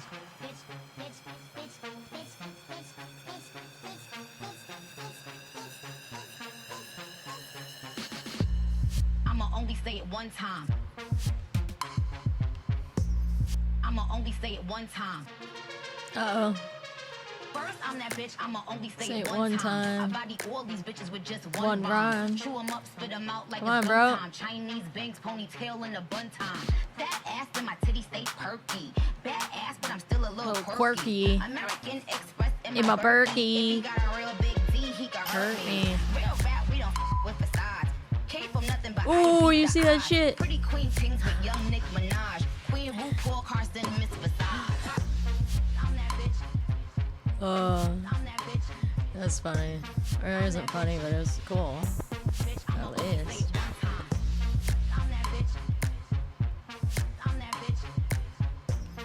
I'ma only say it one time. To say 90%. Why is it like black? Tell me what you want. What you really, really want. Tell me what you want. What you really, really want. Tell me what you want. What you really, really want. Tell me what you want. What you really want. If you want my future, forget my past. If you wanna get with me, you gotta make it fast. I'm not wasting my precious time. Get your act together, we will be just fine. Tell me what you want, what you really, really want. Tell me what you want, what you really, really want. Tell me what you want, what you really want. Tell me what you want. I wanna really, really, really wanna sing. If you wanna be my lover, you gotta be with my friends. It can last forever. Friendship never ends. If you wanna be my lover, you have got to give. It is too easy. That's the way it is. Oh, what you think about that? Now you know how I feel. Are you for real? I won't be hasty. I'll give you a chance. Someone's been here. Then I'll say goodbye. Tell me what you want, what you really, really want. Tell me what you want, what you really, really want. Tell me what you want, what you really want. Tell me what you want. Really, really, really wanna sing. If you wanna be my lover, you gotta get with my friends. is it not gonna get there? It isn't. Okay, fuck it. You have got to give. It is too easy. That's the way it is. So here's the story from A to Z. You wanna get with me? You gotta listen carefully. We got M in the place who likes it in your face. G like MC who likes it on the easy V. Doesn't come for free. She's a real lady. And as for me, you'll see. Slam your body down and wind it all around. Slam your body down and wind it all around. If you wanna be my lover, you gotta be with my friends. Ah, shit. Friendship never ends. If you wanna be my lover, you have got to give. Taking is too easy. If you wanna be my lover, you gotta slam, slam, slam, slam, slam, slam. If you wanna be my lover, slam your body down and wind it all around. Slam your body down and wind it all around. If you wanna be my lover, lover, lover, lover.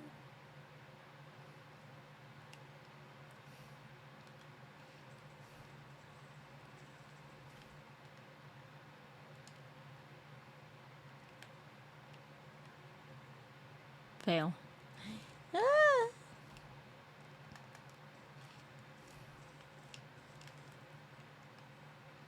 Ugh. Thank you. Thank you.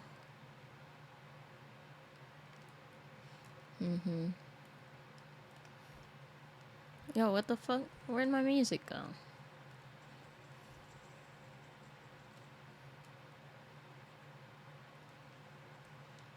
Oh, my music. Where's my music? Why is it muted? That's not cool. The fuck?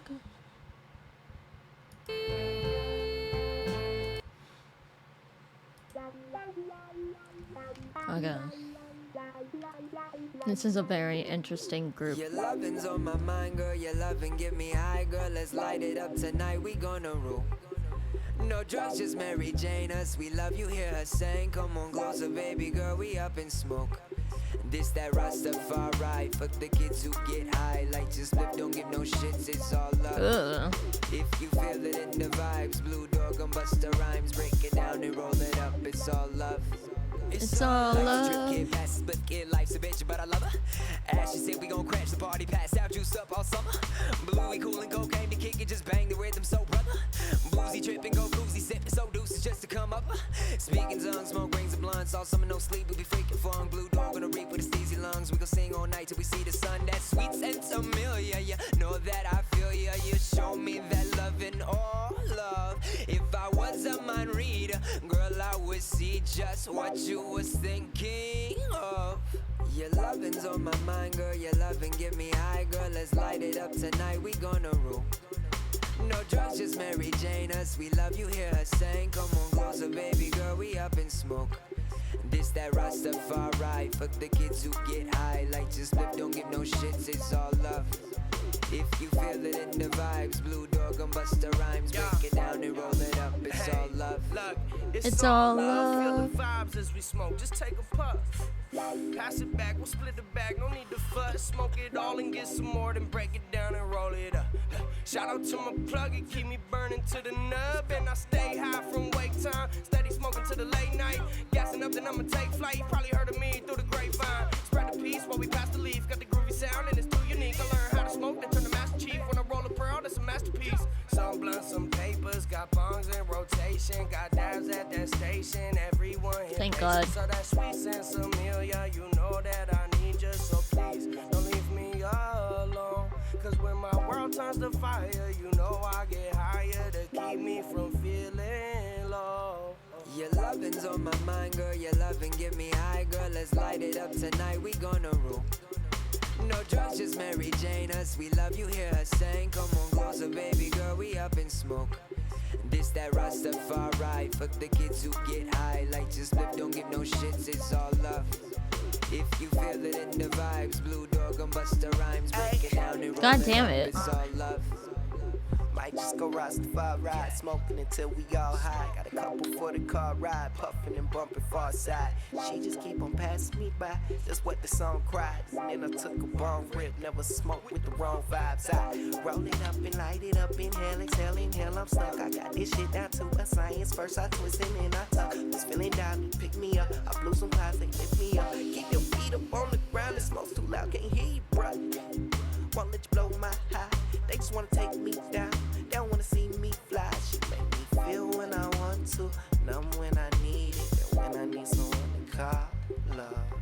When life's weighing on you, come and get with it, and you'll see it's all love. It's all Your love. lovin's on my mind, girl, your lovin' Aw, get me high, it's girl, been let's light it exploded. up tonight, we gonna rule. No drugs, just Mary Jane us, we love you, hear her saying, come on closer, baby girl, we up in smoke. This that Rastafari, fuck the kids who get high, like just flip, don't give no shits, it's all Typical. love. I would do that too. If you feel it in the vibes, Blue Dog and Okay, Busta Rhymes, we gotta break go. it down and roll it up, it's We all gotta go, love. bro.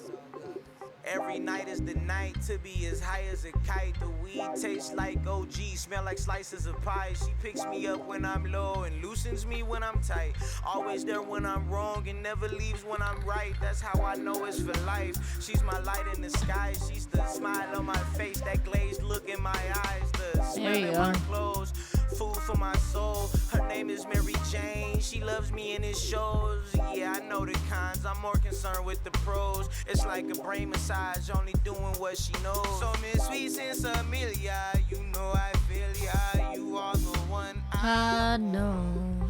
She'll never leave me. She'll only please me. She'll never tell me no. It's all love. It's all love, baby, yeah. Got it, Mo.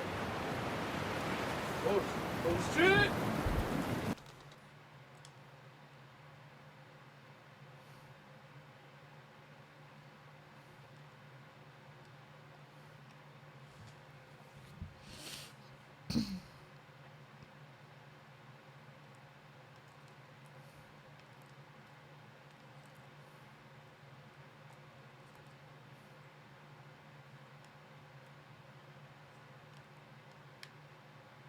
The fuck are you? Why is it muted again, dude? I hate this shit.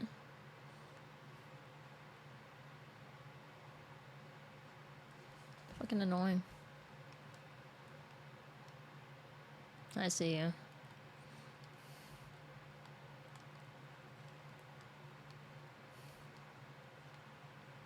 Bitch.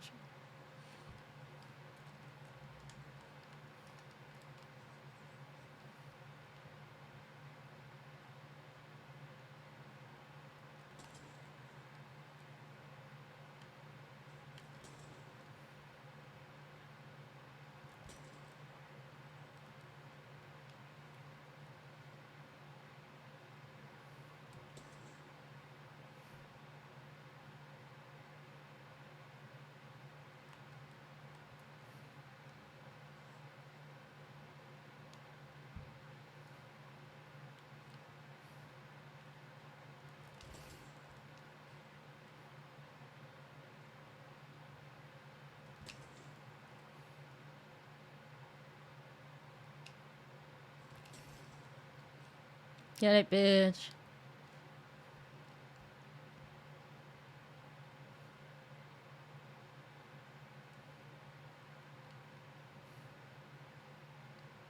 Come on.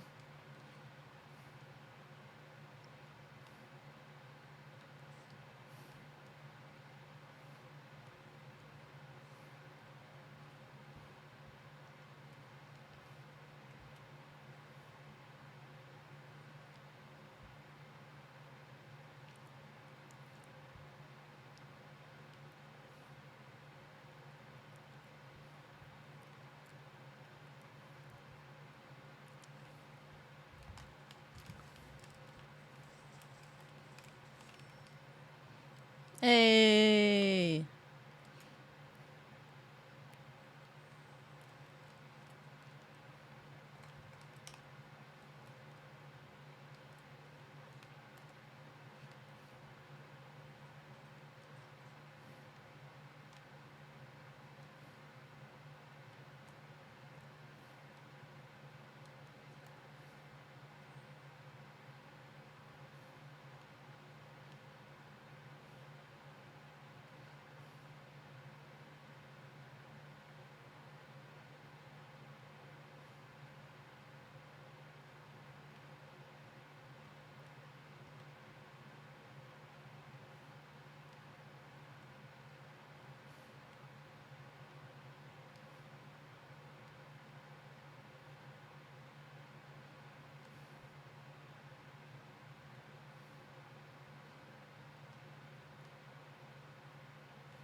Where the fuck are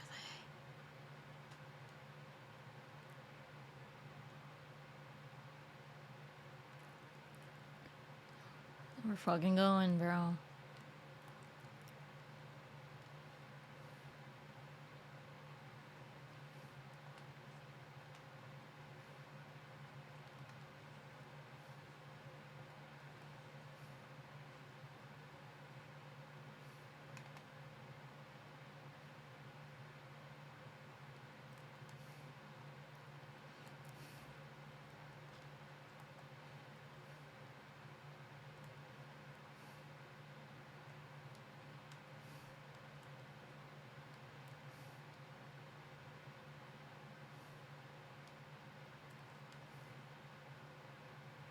Oh, man.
Okay.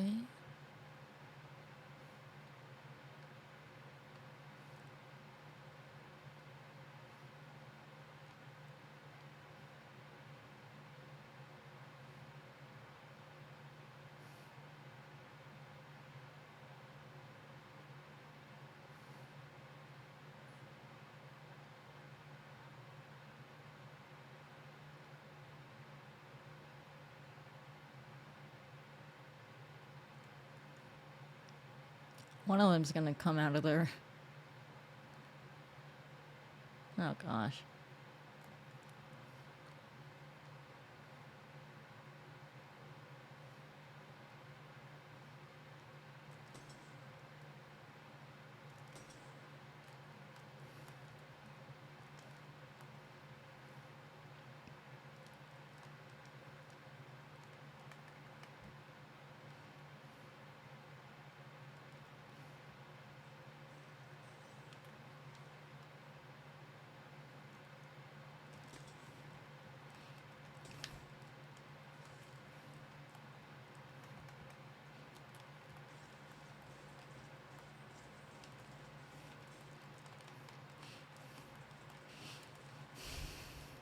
Oh.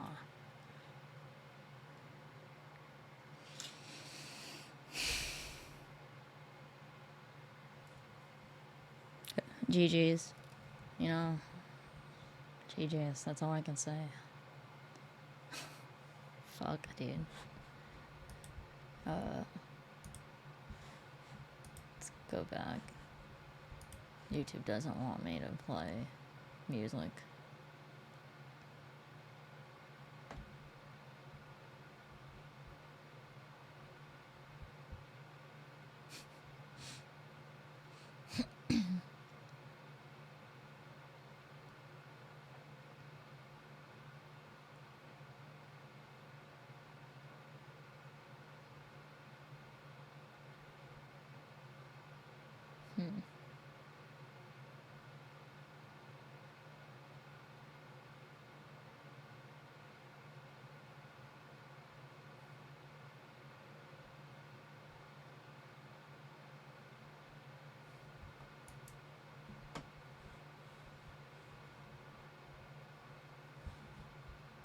It happened, and it's going to happen again if we keep this up. They're getting free stuff when our own veterans and homeless are on the streets, where others are getting hotels. Here in America, we only have Americans. We don't need to be a country dominated by foreign illegal immigrants. Where are you from, man? Brazil. They believe, yeah, we're coming over for a better life. They're still breaking our laws. Where are you Sorry, from? I don't want you here. Yeah, we need it to stop. Good morning, everybody. I'm happy to say we're out of jail. Got a new windscreen for the microphone. As you can see, we have 2 nice new cameras. And I'm here because I've been hearing a lot about a civil war. Are we on the brink of another civil war? A war on our southern border, the Texas border. Civil war this, civil war that. Well, we're here on the front lines of the battleground, Shelby Park in Eagle Pass, Texas. And as you can see, we got some National Guard troops right here. Got the Army out here with Dracos, Dumpers, and Shiesties. And then beyond that is the Rio Grande, AKA the border to Mexico. Now this all began, if I'm not mistaken, because of some razor wire. Supreme Court decision will allow Border Patrol agents to cut razor wire. Biden doesn't want the razor wire. Abbott wants the razor wire. So you got these guys. And these guys are members of the Texas State Guard, AKA the T-Patchers, who were basically sent by Governor Abbott to secure the park and to stop Border Patrol, who operates under federal authority, from taking down the razor wire. Dracos, Dumpers, and Shiesties. Anyways, while this ongoing feud between federal and state forces is quite fascinating, it's not why we traveled back to Eagle Pass. We came back because we heard through the grapevine that 70,000 truckers. 700,000 vehicles? That's the prediction here. Oh, sorry, 700,000 vehicles, who refer to themselves as God's Army, were headed there to show solidarity with Texas. The Take Our Border Back convoy is headed there for a rally planned for Saturday. So naturally, we showed up at Shelby Park on February 3rd, bright and early, hoping to get some action. However, there were only a couple patriots there. Here's what they had to say. Guys, what are we thinking? I think it's important we protect our border. I think it's important we protect the U.S. citizens. Yeah, we're worried about our safety. The question is the razor wire really an adequate deterrent? I don't know. I never tried to cross it. it would deter me. You ever been a teenager and hop a barbed wire fence to escape the cops after leaving a house party or something? No, never have. I have, and apparently you just put cardboard on the top of the barbed wire. But that's barbed wire. I think razor wires are more sinister. I think it's a little more. Electric fence? Maybe that would be better? I mean, if you got a problem with the immigration policy, then fix it. But you don't fix it by just opening up the borders and letting people walk in. You got to have a plan. What are you going to do with all these people when they come in, right? You got to have a plan for these people. You can't just let them walk in and then what? They live under bridges and they live on the street. That's no better life. I mean, if you want to give them a better life, have a plan. Have a plan for when they come in, right? Yeah. My goal with this segment is not to ridicule, but rather to reach common ground with the people in the God's Army convoy, who, like me, are scared about the future of this country and willing to travel to Eagle Pass to see what's going on. And in my case, even translate the entire episode into Spanish to make the content more digestible to a Latin American audience. Hola, mi nombre es Sandro Calahani. Estás mirando Canal 5. Canal 5, una programa de los Estados Unidos originalmente en inglés. Hoy estamos en Eagle Pass. Puedes mirar, México está aquí. Oímos sobre una guerra civil. ¿Qué pasamos con la guerra civil? Vamos a preguntarle a la gente. Creo que es importante que protejamos nuestra frontera. Sí, es un problema de seguridad. Mira, tenemos el army aquí con Dracos, armas y shiesties. If you want to check this out, go to our channel, Canal 5. Canal 5. Link in bio. Anyways, back to searching for common ground with the Patriots. They'd already said something I agreed with, which is that our country does not have the infrastructure to support this mass influx of undocumented migrants, and that if President Biden truly wants to support these people, he ought to make the path to citizenship an easier process. You feel like they have an unrealistic expectation of what life's going to be like here? I don't think it's unreal. I think they're expecting to come here and get a lot of stuff for free, and that's exactly what they're getting, is a lot of stuff for free. And we've got veterans that are homeless. I'd much rather donate to a veteran than to see my tax dollars going to this. So do you guys feel like the VA benefits are seriously behind? Absolutely. Oh, yeah, absolutely. I'm not a vet, but I know a lot of vets, and all they talk about is the forever line to get service from the VA. So yeah, because I see a lot of obviously homeless veterans, but I wasn't sure if they were actually homeless or if that was just a panhandling strategy. That could be. I'm sure there's some of that. Yeah, and there's various reasons why people are homeless. I mean, it doesn't matter what you do to the population. There's always going to be somebody that doesn't want to conform, right? They're going to want to be homeless just because that's the way they are. Hey, well, thank you guys so much for the interview. I appreciate it. Thank you guys for your time. Hope you guys have a good rest of your day. Thanks. Yeah, thanks. What do you think about state sovereignty, sir? It's a constitutional thing. I mean, if the government's not going to take care of us and secure our borders, states have the right to be able to do it. We were both there in D.C. for January 6th. What do you think is the biggest danger posed by illegal migration? The economy is one, but the deaths and the crime that's taking place is atrocious. A group of 5 men have been arrested, accused of attacking a group of New York City police officers. According to the New York Post, those who were arrested and charged are migrants who were then released without bail. Elderly are totally afraid. This is not what our country is. How can we be so sure about that? Ooh, that was my fucking How can we be bounty. so sure about that? About what? I love my wife. I love my husband. He's October. After 27 years of hanging together, I want another 27 and work on it. What do you think is the main factor that's kept you guys together for so long? Communication, hashing problems out.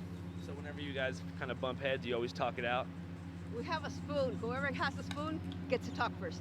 Oh, so you actually regulate talking time? Yes. Nice. Yeah, it's a great way, and this way you have to pair it back what the other person's feeling. And listening to your spouse, and just you quiet when they're talking, and he'll quiet when you're talking, and not be bumping heads to each other. I hope to have a wife one day too. Thank you so much, and I wish you guys infinite more years of marriage. Have a nice day.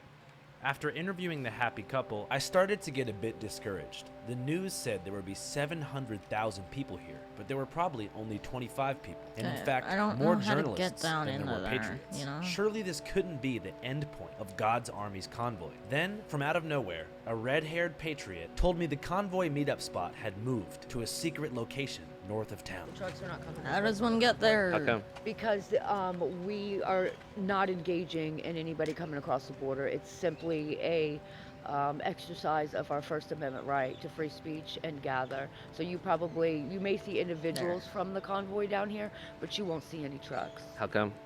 Because we are exercising our First Amendment right to free speech. We don't need to be getting involved with anything that these gentlemen are doing.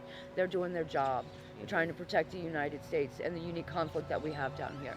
We don't need to be involved with that. What we need to do is stand up and exercise our First Amendment right to free speech and gather. So what's up? Same shit, different day. Hell yeah, thank you so much. Have a good one.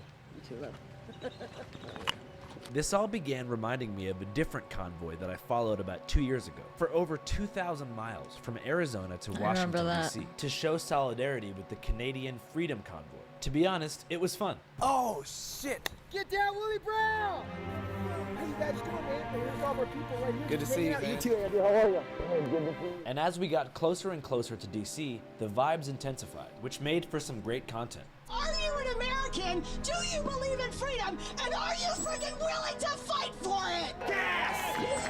But right as we almost arrived to Washington, D.C., the convoy organizers diverted all the truckers to a small campground in Hagerstown, Maryland, and the next morning woke everyone up to tell us we'd been infiltrated by outside agitators. I'm gonna be honest with you. It was concerns of reports that we were getting last night coming in here. There were concerns about people trying to come into the gate that didn't belong I need to here, drive if you a know what I different mean. type This is of the people's convoy. vehicle. This is for the people. I never even process that.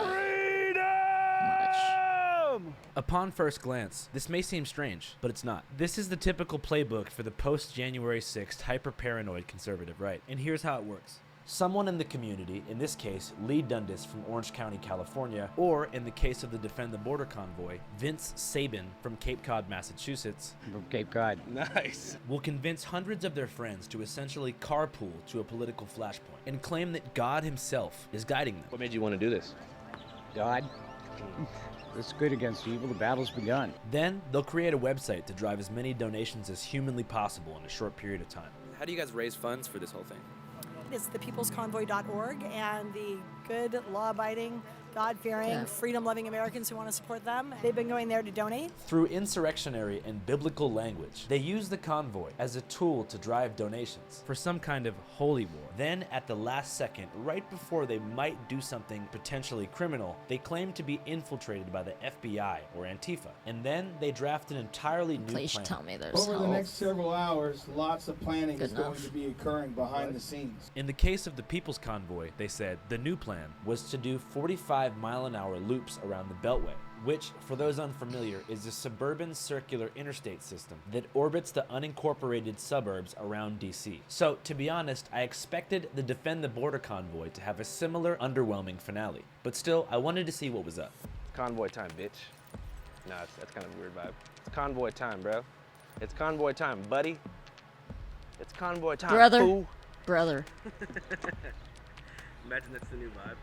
We were told the convoy was set to arrive in the backyard of a small Bible camp in about 2 hours, and were given the coordinates to a super remote location, pretty much out in the farmland.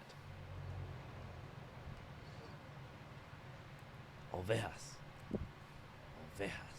What's up, guys? We're out here again at the border, pretty close to Eagle Pass, but not quite Eagle Pass. We're in a town called Quezmodo. Is it called Quezmodo? Is that how you pronounce it? Quemando. It's about 15 miles north of Eagle Pass, and we're here for a very special occasion. I don't know if you guys heard, but there's a convoy pulling up here in about 1 hour. They're here to protect the border, they're here to save Americans, and they're here to do God's work. Oh And, God, they rally rock guns. in that park right there. This park is called the Children's Ranch, but it's not for kids, it's for all ages. However, it is marketed primarily to Christian children as a place to get away from our increasingly divided society. We will have videos including Jesus, pets, and adventures at home. Ma'am, how are you doing? Good. What's going on? Not much. Why, what's up? When's the convoy supposed to get here? In about an hour and a half or so. Nice. What do you think's the importance of this convoy right now? The support that Americans and people across the world, really, we've got Canada, UK, Australia, you've got people coming from all across the world to stand with Texas on its border crisis and the issues that we have here. We are a state that can stand on its own. We don't want that, though. We want America all together to help us stop the crisis of illegal crossing of our southern border. I think They're you not should stand on processing your them own. appropriately. They're not vetting them. They're not doing the proper paperwork that needs to be done, and we're being overflowed with these people that we have no idea. A lot of them are here for good, for their families, to work, for a new life, for the American dream, but they're not vetted, not all of them. So not all of them, as we all know, we've heard in the news, we've got several terrorists that have come through the wall. 151 migrants with positive terrorism watch list matches were arrested after crossing into the U.S. illegally. Yeah, we need it to stop. You know how they're saying that the Holocaust didn't even happen? It happened, and it's going to happen again if we keep this up. Preside dementia and quid pro Joe and crackhead Hunter, he's got to go. Doing business in foreign nations, stealing, cheating, lying implications. Aww. You're ridden. This is an original song? Sight. I love it. Government is ran by a bunch of crooks using the working man's checkbooks. This is something I wanted to talk about. Should it be hard? It leaves our pockets for their waste yard. Right now, a group with the intention of stopping migrants from entering the U.S. heads to border towns, including one near Eagle Pass. As the sun began to shine, Her shirt trucks said began WAP. arriving. And though their numbers were few, everyone was eager to talk. I'm sick and tired of our government. You know, Joe Biden he's part of the problem, but he's just the front man. Here in this world, small and medium-sized business startups are getting into action as well. That's all that is. Yeah. He's a front man. Somebody else is running the country. And who? Is it Obama? How do you think you've seen the country change in your lifetime? Oh my God. You got time? Well, right now, I mean, number one, people don't even have manners anymore. It's the latest viral craze, people yelling, "Put them in a coffin," then crossing their arms over their chest and jumping backwards onto the hood of a car, denting it, and causing hundreds of dollars worth of damage. We've seen the change in morals. There's only two genders. If a man has a penis, you know very well he's a man. And I've got that out there too. Y'all can hear that one online. If a person has a penis, you know very well he's a man. Period. If a person has a nutsack, he's a man. He can tuck it to conceal it, let it dangle and reveal it. If a person has a nutsack, he's a man. This is my cousin Sandy. Hey, great to meet you. Andrew, good to meet you too. I love Upon her. further research, Best it appeared indie that pop. these two women were a part of a traveling rap duo called the Snapping Grannies. Thank you, Father, for these two ladies and what they do, Lord. As much as they travel, we just pray a hedge of protection that would go with them, Lord, and you keep them safe. We thank you. Thank you, Sean Hannity and Tucker Carlson. We call ourselves the Snapping Grannies because we like to snap out about whatever is All on right. our mind. All right. You don't have to agree with us, but we certainly hope to make you think. And number one, this is God's creation. This is how we believe. God's creation, this is his world, and we're all from God. That's what I believe. And so it's God's will that will be done. But we can't just is sit that back what and she take it. believes? We've got to come out and voice it. We came to glorify the name above every other name, and his name is Jesus. And he's the only one who can save us. And so, God, let peace just cover. God, meet them right here, God. Right here, Lord, you brought them here. They are here. They are at our gates. Lord, silence every enemy right now, God. Spirit of counsel, fuck. spirit of wisdom. No spirit but your Holy Spirit has any kind of power, God. And again, his will is what is leading us. Ask me some more questions. But I guess, I mean, what makes you believe that God's will, like, how does that play into what's going on at the border? Because, I mean, I'm seeing a lot of people struggling coming into the country, and my thought is, okay, you know, maybe they just want a better life. Like, They do, and I appreciate that. I know that. Back when I'd be younger, I would go over into Mexico, meet the most wonderful, beautiful people. I mean, they're great. I love fishing over Mazatlan. The young people now, they're not seeing that. They don't see what's going on. They need to see a third world country and then know that the opportunities they've been given here have been wasted for most of them. Still being wasted. You know, we don't mind them coming over here, but just do it legally. Yeah. not illegally. Yeah, that's all we ask. We ask for that. I guess the idea is because the citizenship process takes so long, a lot of people just figure, I don't want Who to are wait you to 24 months ask? to get a response on the application. Let me just get here however I can. Yeah, and I don't blame them. I don't blame them. I understand it, but they're also being played. They're being played. Our government, they could care less about them really getting here, except for they want them to be able to vote. That's what they want. They want the vote, and they are paying just about anything for it. And you hear them, oh, Biden, he's great. He's a good president with so much help that he's given us. And the people are tired of it. I just think that we are very, very tired of it. I'm tired of them taking my I need to Social record a Security video. money and giving it to someone that's illegal. I would be better off to go to the border, cross over, come back as an illegal, and I would get money every month. I would get a place to live. They're going to pay for it. They're going to give me a free phone. They're going to give me an iBot. What do you call those machines? Play games. Tablet? On, whatever. Like a PlayStation Portable or a Game Boy Advance. Yes, yes. Yes, we got- Anyway, they'll give me that and, maybe other stuff. They're giving all the free things away, but what they're losing in giving that free away, they're giving up our freedom here. Right. And that's what's wrong with it. In this conversation, I saw a decent opportunity to learn something new. I realized that I had no idea what Social Security even was, but it appeared that the program's underfunding was the motivating factor behind their desire to be politically active regarding this issue.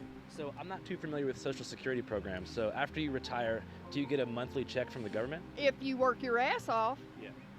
And it depends how much you've made through the years. Yeah. Gotcha. So it's like a sliding scale depending on how hard you work throughout your life. And the last 5 years of your job is what you really get paid on, That's not right. what you've done in the past, but the last 5 years. So what's the typical Social Security payout? Well, it depends on what you're doing right now. I mean, mine's livable, but that's about it. Like maybe $2-3 a month? I wish. Yeah. I wish. She's I not- mean, I know people that's getting maybe $500 a month. Okay. I mean, how can you even live on $1,000 a month? Especially now. Yeah, I make $1,200 a month. Can you live on $1,200 a month? According to data from the US government, the average monthly check given out by the Social Security Administration to retired Americans is around $1,800, which is far below the average monthly cost of living in America, which is about $5,100. For their entire life, the snapping grannies were sold the lie that after a lifetime of being a good worker, the government would finally take care of them after they retired. Not enough But money, the government so- did not. And now here they are, in their mid-70s, living beneath the poverty line, yet spending whatever disposable income they have left over to travel from Trump rally to Trump rally, promoting their rap songs, and complaining about immigrants on Facebook. $450,000 he's given to those illegals. We barely can make it on our Social Security. But Social Security checks were the same under Trump as they are now, under Biden. So this begs the question, what the hell is going on? And who is exploiting their very valid grievances to make them think this way? You'd think that experiencing their condition would cause them to advocate for more expansive social welfare programs that take proper care of the elderly, veterans, the homeless, and people experiencing mental illness. But on the cusp of what could potentially be a shocking yet unifying revelation that two-party electoral politics exist primarily to subdue class consciousness, divide people into politicized consumer groups, and program Americans with the illusion of democracy, while maintaining and preserving power for the ruling class. They're psychologically manipulated by the media to channel their anger away from the system itself and toward immigrants, who are propped up by conservative media as today's scapegoat. But tomorrow, it'll be something else. Like drag queens in Portland, shoplifters in San Francisco, Satanists in Massachusetts, overweight people on magazine covers, black Disney characters, and beyond. Whatever it takes to keep an even half of the American voting population completely infuriated about something that has absolutely no impact on their life is whatever the media will push. And it goes both ways. For example, at the trucker convoy rally, there were just as many mainstream journalists as there were patriots. And most of them, from what I could gather, are members of the mainstream Democrat press, who I assume are there to produce fear-mongering, Trump-bashing hit pieces for cable TV. Which makes sense, because the Democratic establishment needs a scapegoat too, and MAGA is perfect. But it all serves the machine, the three-headed snake of politicians, mainstream media outlets, and of course, the full-blown grifters who organize events like this one to sell t-shirts and drive donations to their website. It sounds like maybe there's a world in which Social Security can be raised and you could still help migrants out, right? It doesn't have to be one or the other. That isn't that. That isn't that. Because you know why? We all have to pull our own weight. And when you see them coming across that border, they don't have to have a passport. They have nothing. We have to be, I have to do I a miss my photo therapist. screen where they do your face recognition and all that. I have to have that passport. We got to have all kinds of identification, and we sure as heck got to have some money to pay for it. Yeah, for sure. And they're not paying it. And Oh, you're talking fuck. about the Social Security. I don't mind telling you, I do about probably $1,600 a month. I wondered if everybody at the rally was just a Make retired 6 person who videos. can't afford milk or something. After all, the median age appeared to be between 50 and maybe 65, but that couldn't be the only perspective. So I began walking around by myself looking for somebody my age to maybe talk to. Very quickly, I located a young man who appeared to be an immigrant himself, wearing an I identify as non-binary shirt. So I figured I would talk to him. Here in America, we only have Americans. We don't need to be a country dominated by foreign illegal immigrants that are being released from jail. We like immigrants, but we don't like criminals. So what are those people doing here? Well, they're coming to support another criminal, the biggest criminal of the time, Joe Biden. They're being used. They're being used as pawns for communism. I have They're said Said what? as pawns, as like some sort of tools for communism. Oh, pawns, like on a chessboard. Yeah, exactly, pawns. Pawns. Under communism, Biden's regime. For sure. Where are you from, man? I'm from Brazil. Oh, okay, Yeah. cool. Why did your family immigrate to the U.S. in the first place? Well, my family immigrated to America because Brazil had we can call a reset, a financial reset, Yeah. around 1990 when I was born. So they decided to come and visit and see if it would be a nice place. That's when I was born. And then they went back to Brazil, and that's where I was raised. So I grew up in Brazil, and now I'm back. But I always had patriotism towards America, even though growing up there. Yeah. What do you think America represents in comparison to somewhere like Brazil? Well, America represents hope. America represents a nation that is a light to the world, a light of Christianity, a light of Now I got to peace. stream. With Trump. Don't you feel like a lot of immigrants who come here are trying to gotta embrace catch that up way to of them. life? Yes, but I'm talking about the ones that are coming legally. The ones that are coming illegally are definitely being moved by the Democratic Party. They definitely are getting a lot of money. They definitely are bringing children that are kidnapped into the United States. They're bringing drugs, fentanyl. A lot of immigrants Kidnapped? are coming to America and bringing fentanyl. They're trying to destroy America. America is infiltrated by communists, transgender communists that are within our military ranks trying to Transgender dictate, communists. their agenda. And I'm not against anyone doing anything they want. The conservative obsession with trans and non-binary people was strange to me, especially given the fact that it was a border rally. But still, it seemed to be their number one issue, but it's not something I particularly want to give much airtime to. As I stated earlier, one of the goals of this shoot was to establish common ground and mutual understanding, not to help misled people spread hate. And one of the easiest common grounds I could find is that many migrants have been programmed with a false expectation of what their life will be like in America. But still, some people at the convoy believe that even if these migrants are honest people looking for a better life and being deliberately misled, they're still criminals and should be treated as such. This may not be a popular opinion, but I was talking to some friends about this the other day, and what they told me is, well, it's really not their fault because they're being Fucking meta misled, streaming. they're being told these things. And I said, wait a minute. It's kind of like if I go to work and I decide, my boss tells me, hey, you should steal. Well, if I'm stealing, I'm still guilty. These migrants coming over lying, saying, hey, I need asylum. If you ask them why they're coming over, they're coming for economic reasons, not for asylum at all. So they're lying and they're breaking our laws. So as far as I'm concerned, they are guilty criminals as well. Doesn't mean I don't have compassion for them, but I don't think anybody has a right to break our laws, and that's what they're doing. They're coming in because Biden said, hey, come on in. He invited them in, but they are knowingly breaking our laws. They believe, yeah, we're coming over for a better life. They're still breaking our laws. So if you can't come in legally, sorry, I don't want you here. We are a nation of laws. So you can say, bring your, your poor, your whatever. Yeah. Let me tell you something. We're a nation of laws. You want to, my wife here, her parents from Pakistan. Yeah. They came over here the right way years ago. How easy was it for your parents to immigrate here? Oh gosh, that was many years ago. Yeah. All I know is that my dad left when he was Dude, 19. 2 people left. And came over here, and the only time he went back was to marry my mother, and then it took about a year to get her paperwork ready to bring her over. So it took about a year for the citizenship, like green card process to go through, right? Yes, for her to come, yeah. And then it took years to get to get your citizenship. I mean, I had a guy that I worked with several years ago that he had been in the process for a long time from India. Great guy. Yeah. And he invited me to the day that he was going to, take the oath and all that. I was so excited about it. Yeah. Today, you compare that to what you have going on right now at our southern border. We're destroying our country. Here we are.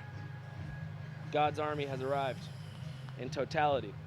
We're supposed to be 70,000 divine soldiers. It's probably about 600.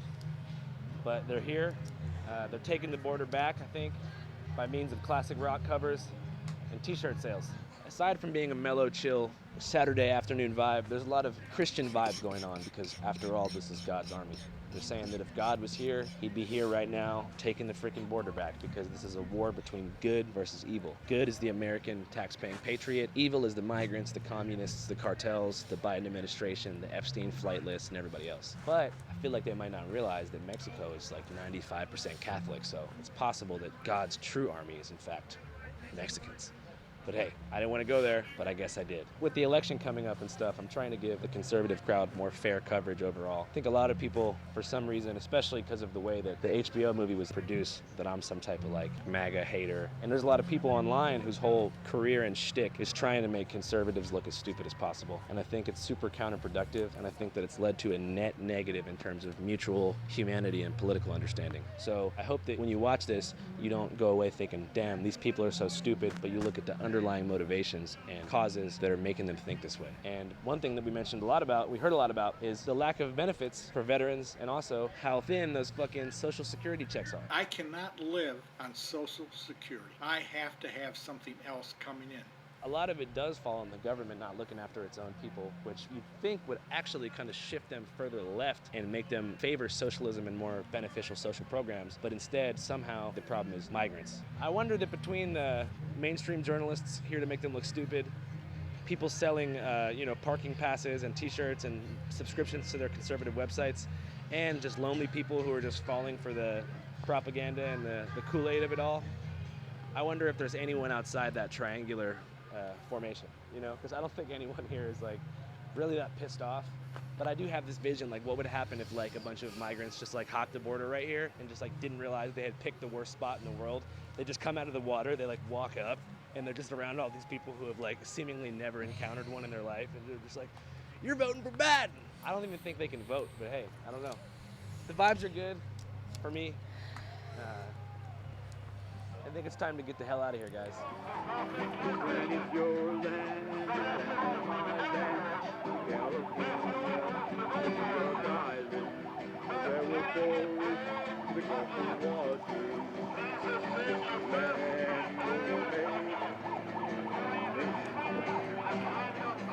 On the way out of town, we went to a gas station and ran into a bus full of Christians, pro-migrant Christians though, who apparently were sent by a nonprofit from Minnesota called Vote Common Good. They told us they'd just been kicked out of the rally by the truckers, but still were down to give us an interview. And I figured it'd be good to get a different Christian perspective on this issue. My name is Doug Paget, and I'm the executive director of this group called Vote Common Good. I'm an evangelical pastor that thinks faith, open love should create a democracy open to all, and we have to resist Christian nationalism. And this trucker brigade is coming in here telling a bunch of slanderous lies about the border and migrants. What do you think are the main lies being told by the truckers? And they're saying I support these Christians. There's not an invasion. There are people seeking legal entrance into the country. These people are legally applying for asylum. It's a Geneva Convention right. They're telling us that they're bringing in drugs. Less than 0.02% of fentanyl comes from people that are migrants coming in the country. It's coming through buses and trucks and boats and airplanes. They're telling us that their job is to be Christians who are the militia to protect this country. We don't need them to be protecting us from anything. We need to be protected from any Christian who thinks that they should be taking up arms to protect the southern border or northern border of this country. What do you think Jesus would do in this given situation? Well, I think likely Jesus would be on the other side of that border, the immigrant, the migrant. And if he was on this side of the border, he would be sure he's thinking about the people on the other side. And he'd be calling us to love one another. Subconsciously, what do you think drives a lot of these people to harbor such resentments toward migrants? It's a great question. Look, if somebody gets in a vehicle and travels down to the border of the United States and Mexico, they care about this. We did it. Yeah. They care about it. Now, are they motivated by some fear? Have they been lied to? We think so. Are they choosing to only listen to one side of the story? We think so. Right. But these are people who believe they're doing the right thing. We're going to start there. When we interact with these folks, we think you want to do the right thing. Can we help you understand from our perspective what the more right thing is? Yeah. Because if you understood the border, if you weren't 25 miles away, hoarded away inside of a Christian camp, and we're down here in Eagle Pass, or went up to Del Rio, or went to Laredo, these are beautiful, safe towns full of good people. And they're trying to help other people that are fleeing the very injustice that these people think they're coming here to protect America from. They're misinformed, they're missing the point, and if they're serious about Jesus, they'd be bringing water and food and clothes to these people instead of lies and fear. These are American stories. We celebrate the stories of people traveling on boats to America, or our ancestors, whatever. This is the new Ellis Island moment for so many families. They're traveling thousands of miles, and we've heard so many of their stories, the hardships they've gone through, the harrowing danger they've been in, and they're coming here because they think America is worth coming to. We have very deep concern about the danger the migrants face when they have to cross a river.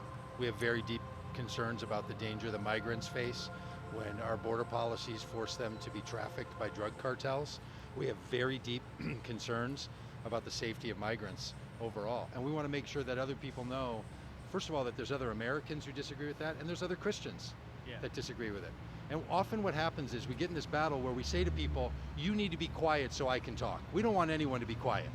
We want everyone to speak up. Yeah. If they've got something to say, they should say it. And everybody else who has something to say, they should say it. But the solution is not more hate.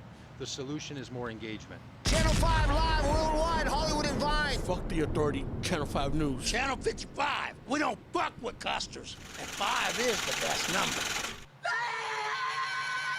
Ovejas. We don't fuck with custards. No, we're videoing, honey. He said he likes older women. We're going to Vegas.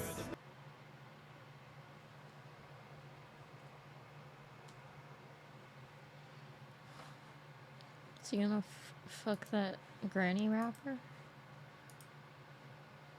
Cool.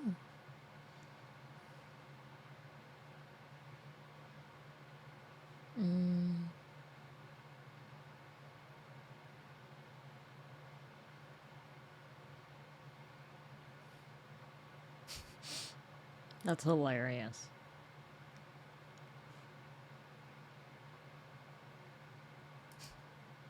I'm gonna fucking watch this until I have to go to sleep.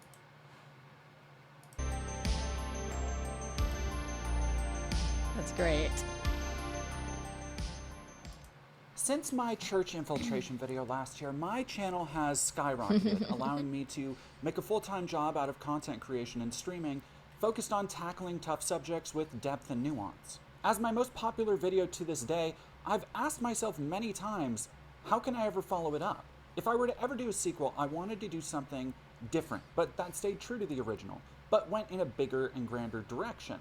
Something I call the James Cameron approach. But I couldn't just do another church. I didn't want to rush it for a cheap cash in. So I've been waiting for the right idea to come along. It wasn't until recently, when I was doing research for my video on the history of anti-Semitism, that I stumbled across an idea. Something different that still got at the core of my church infiltration video. A leftist trans person going where almost no other left-leaning person would, and interacting with the people there to get an idea of who they really are, what they believe, and the state of their movement. But instead of a church, I would go to one of the largest political gatherings of the year, full of conservative thought leaders, politicians, lobbyists, and more. I decided to infiltrate the 2024 Conservative Political Action Conference. Otherwise known as CPAC, the conference has long been a way to gauge the temperature of the GOP and conservative movements in the United States as a whole.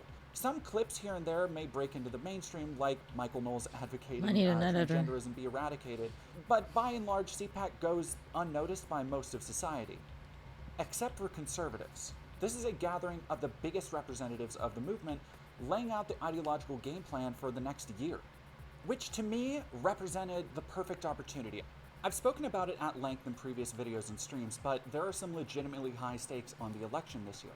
On one hand, we have the sitting Democrat president who's aiding a genocide and refusing to take mental acuity tests.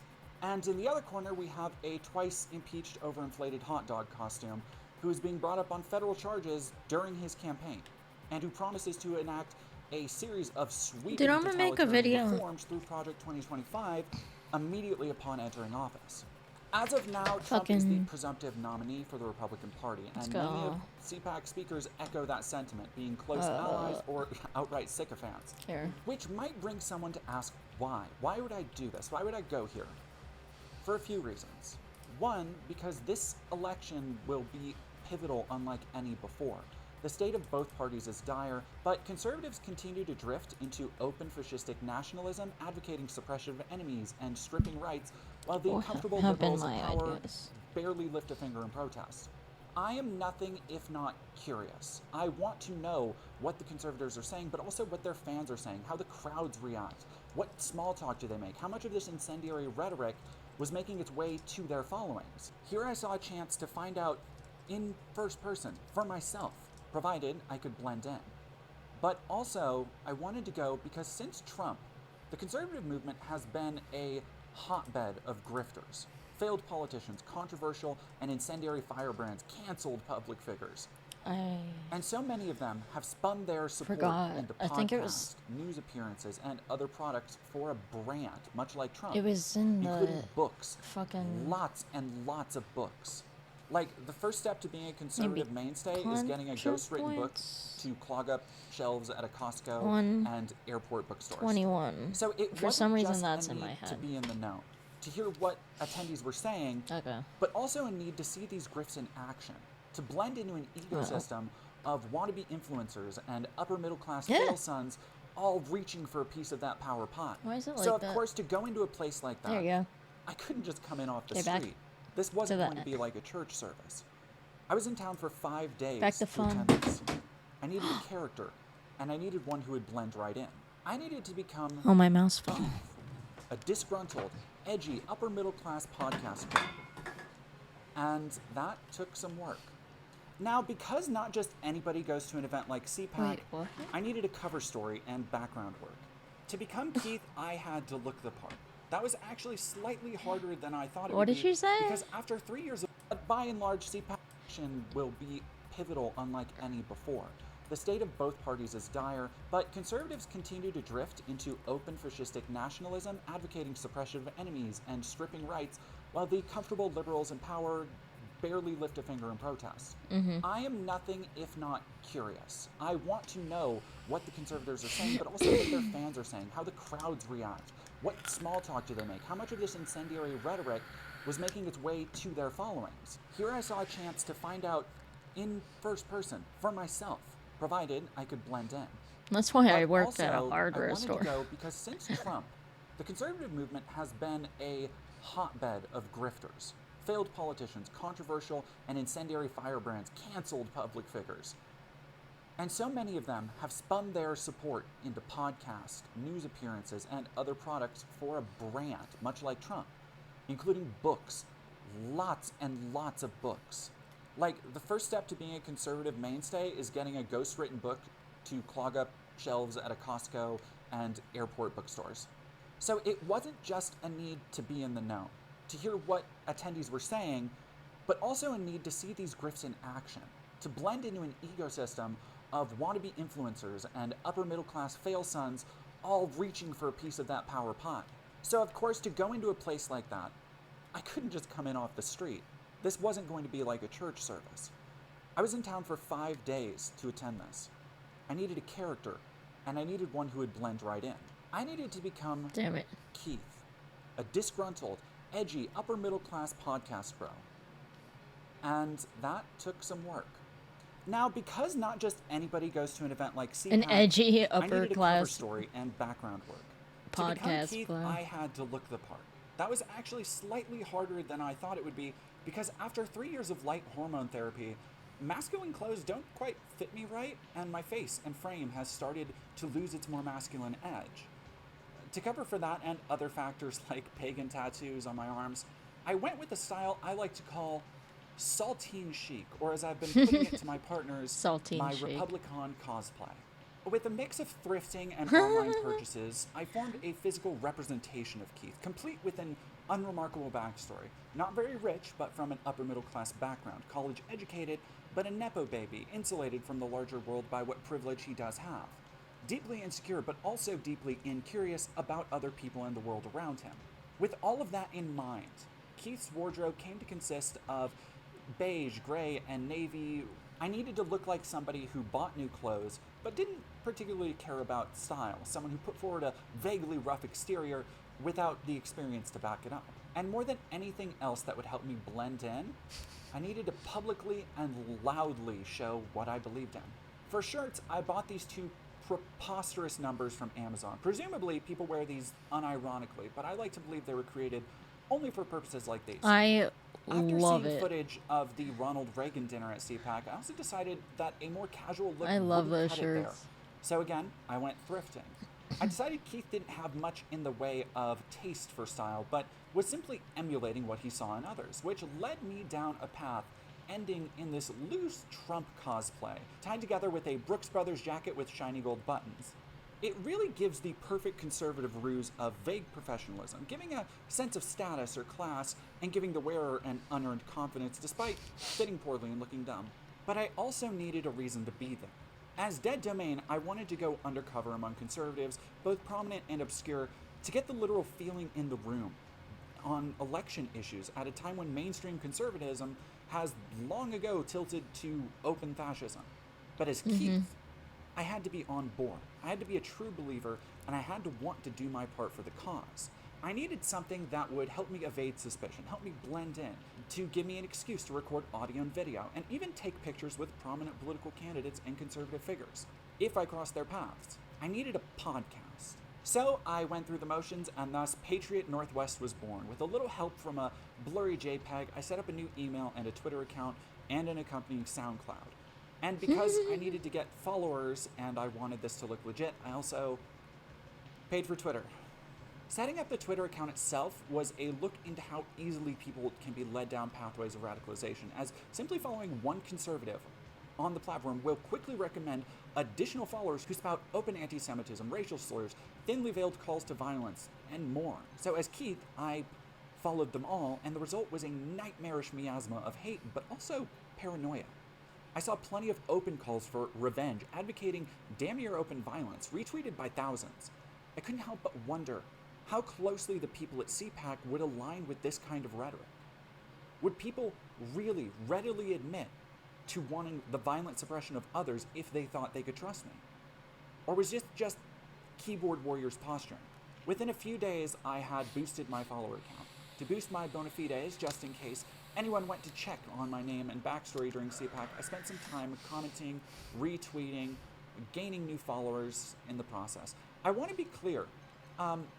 I was basically just posting total nonsense, just vague gibberish about the deep state and conspiracy buzzwords, padded with racist dog whistles, all for the purpose of building a cover. I essentially typed whatever came to mind, aggregated from the buzzwords I had seen for years and years from places just like this.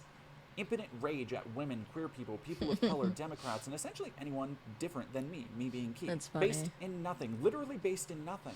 No convictions, no facts, no proof, just buzzwords. As someone with no online history, who in reality is a trans leftist, it was good enough to get at least a few people to follow me, respond, and believe what I was saying, if not share it. You see, there's this pocket ecosystem on Twitter, like a hollow earth, that is just accounts following each other for clout. So my fake conspiracy nonsense would reach accounts sometimes with 90,000 or more followers, all because they followed me because I followed them. A great example of how this infection spreads. When I had less than 4 followers, some random buzzwords I threw out were retweeted by a gender-critical TERF to her audience of 60,000 plus people. It was just nonsense conspiracy mongering. And it was spread that easily to that many people. To see how other conspiracies flourish, look at this one, seen by 1 million people, pushing a disproven conspiracy from libs of TikTok. We talked about this story in a recent video, but this is literally a proven lie. This is not true. The shooter was not trans at all. But in this portion of the internet, where all people want to hear is each other, yes, it gets passed around and latched onto again and again, until to the people who put all of their personalities into these online personas, this just becomes their accepted reality. And it occurred to me that even if the people I met at CPAC weren't as fervent or open with their calls for violence and racist dog whistles, this was still the world I was stepping into, literally. One based in hearsay, spread like high school gossip, and cemented as truth by fervent ideologues. From here, I also recorded and uploaded 2 short podcasts to SoundCloud, so I had something to recommend for my content if it came up in conversation. They are literally just nonsense gobbledygook, and I've already probably deleted them by the time this video goes up. And with that legwork done, Keith, a Nepo baby with a podcast dream and poor socialization skills, was born. It was hopefully the perfect cover to ensure I was able to get in mostly unnoticed and investigate what conservatives really said and think when they thought they were in safe, like-minded company. But before attending the event itself, I had a lot of research to do. It would be 4 days of active conservative political commentary, with a special Ronald Reagan dinner on Friday. I didn't know who I'd run into in a hallway or who I'd be seated with at the dinner. So, I got to work on homework. I won't bore you with all the details because it would be way too many names up front. I'll talk about each speaker as they come up later in the video. But up front, I do want to talk about the Ronald Reagan dinner and the headliners because they somewhat set the tone for the whole event. CPAC has always played host to a rogues gallery of conservative bigwigs, with the biggest of the wigs speaking at the Ronald Reagan Memorial Dinner. Though they should have named it the Nancy Reagan Memorial Dinner because it's mostly just about sucking each other's dick. Previous speakers have included has-been Glenn Beck, almost executed homophobe Mike Pence, Ben Carson, and plenty more. This year's speakers were political grifter Vivek Ramaswamy and Bishop Joseph Strickland. In the tradition of such non-winners as Michael Bloomberg, Vivek Ramaswamy, a pharmaceutical company founder, saw Trump rise from an inexperienced businessman to a bad politician and decided, hey, I can do that. After a year of campaigning himself on a vaguely nationalist platform and branding himself as an anti-woke candidate, Vivek suspended his campaign in January 2024 after placing 4th in the Iowa caucuses. If you couldn't tell by his history in the pharmaceutical industry, Vivek is an absolute con man. Despite unsuccessfully trying to garner a guy who just cares about regular people and their issues base, his net worth is almost $1 billion. In the past, he's defended known scumbag Martin Shkreli. Most notably for Vivek's history, in 2015, he attempted to market a drug for Alzheimer's treatments that failed spectacularly in clinical trials. While he was insulated from the losses in the company because he had shares of that company through another company, tons of people lost a shit ton of money after believing his claims about the drug, which were essentially lies. He has claimed to be a scientist, despite never actually working as a scientist. He's an entrepreneur and financier, and a history of profiteering opportunists just like him lead me to believe that his ill-fated presidential campaign was merely a pivoting point to a political career, rather than an actual effort to become president. On a slightly more humorous note, his campaign paid to scrub mentions from Wikipedia that he had a postgraduate fellowship from the Paul and Daisy Soros Foundation. Oh, yes, my legs. They are related to George Soros, the modern ultimate conservative boogeyman. And in hindsight, it's funny he's worried Dude, I should that's stop what streaming. I the gotta conservative work voting tomorrow base morning. wouldn't like him for. Unsurprisingly, Vivek's promises were based in sheer lack of governmental inexperience. Like, he planned on cutting 75% of government jobs, apparently. A great way to grow the economy, surely. He said he wanted I don't to know why I use started such a good military video. to destroy Mexican drug cartels, which just sounds like basically declaring an international war. Yet for all his posturing, he couldn't quite manage to get mainstream conservatives in his corner. Probably because, as several news articles have noted, a lot of conservatives mistook him for a foreign-born immigrant and a Muslim, neither of which are anywhere near correct. The tigers eating people's faces party strikes once again. The other heavy hitter at dinner time would be Bishop Joseph Strickland, a Texas bishop who was personally fired by the Pope. Now, what did he do to deserve such a sanctified... I'm gonna watch that later, though. You know I am. Well, thanks for watching. If you're here, or if you're not, it doesn't matter. I'm here. That's what matters. I'm fucking doing it. Good night. Love you.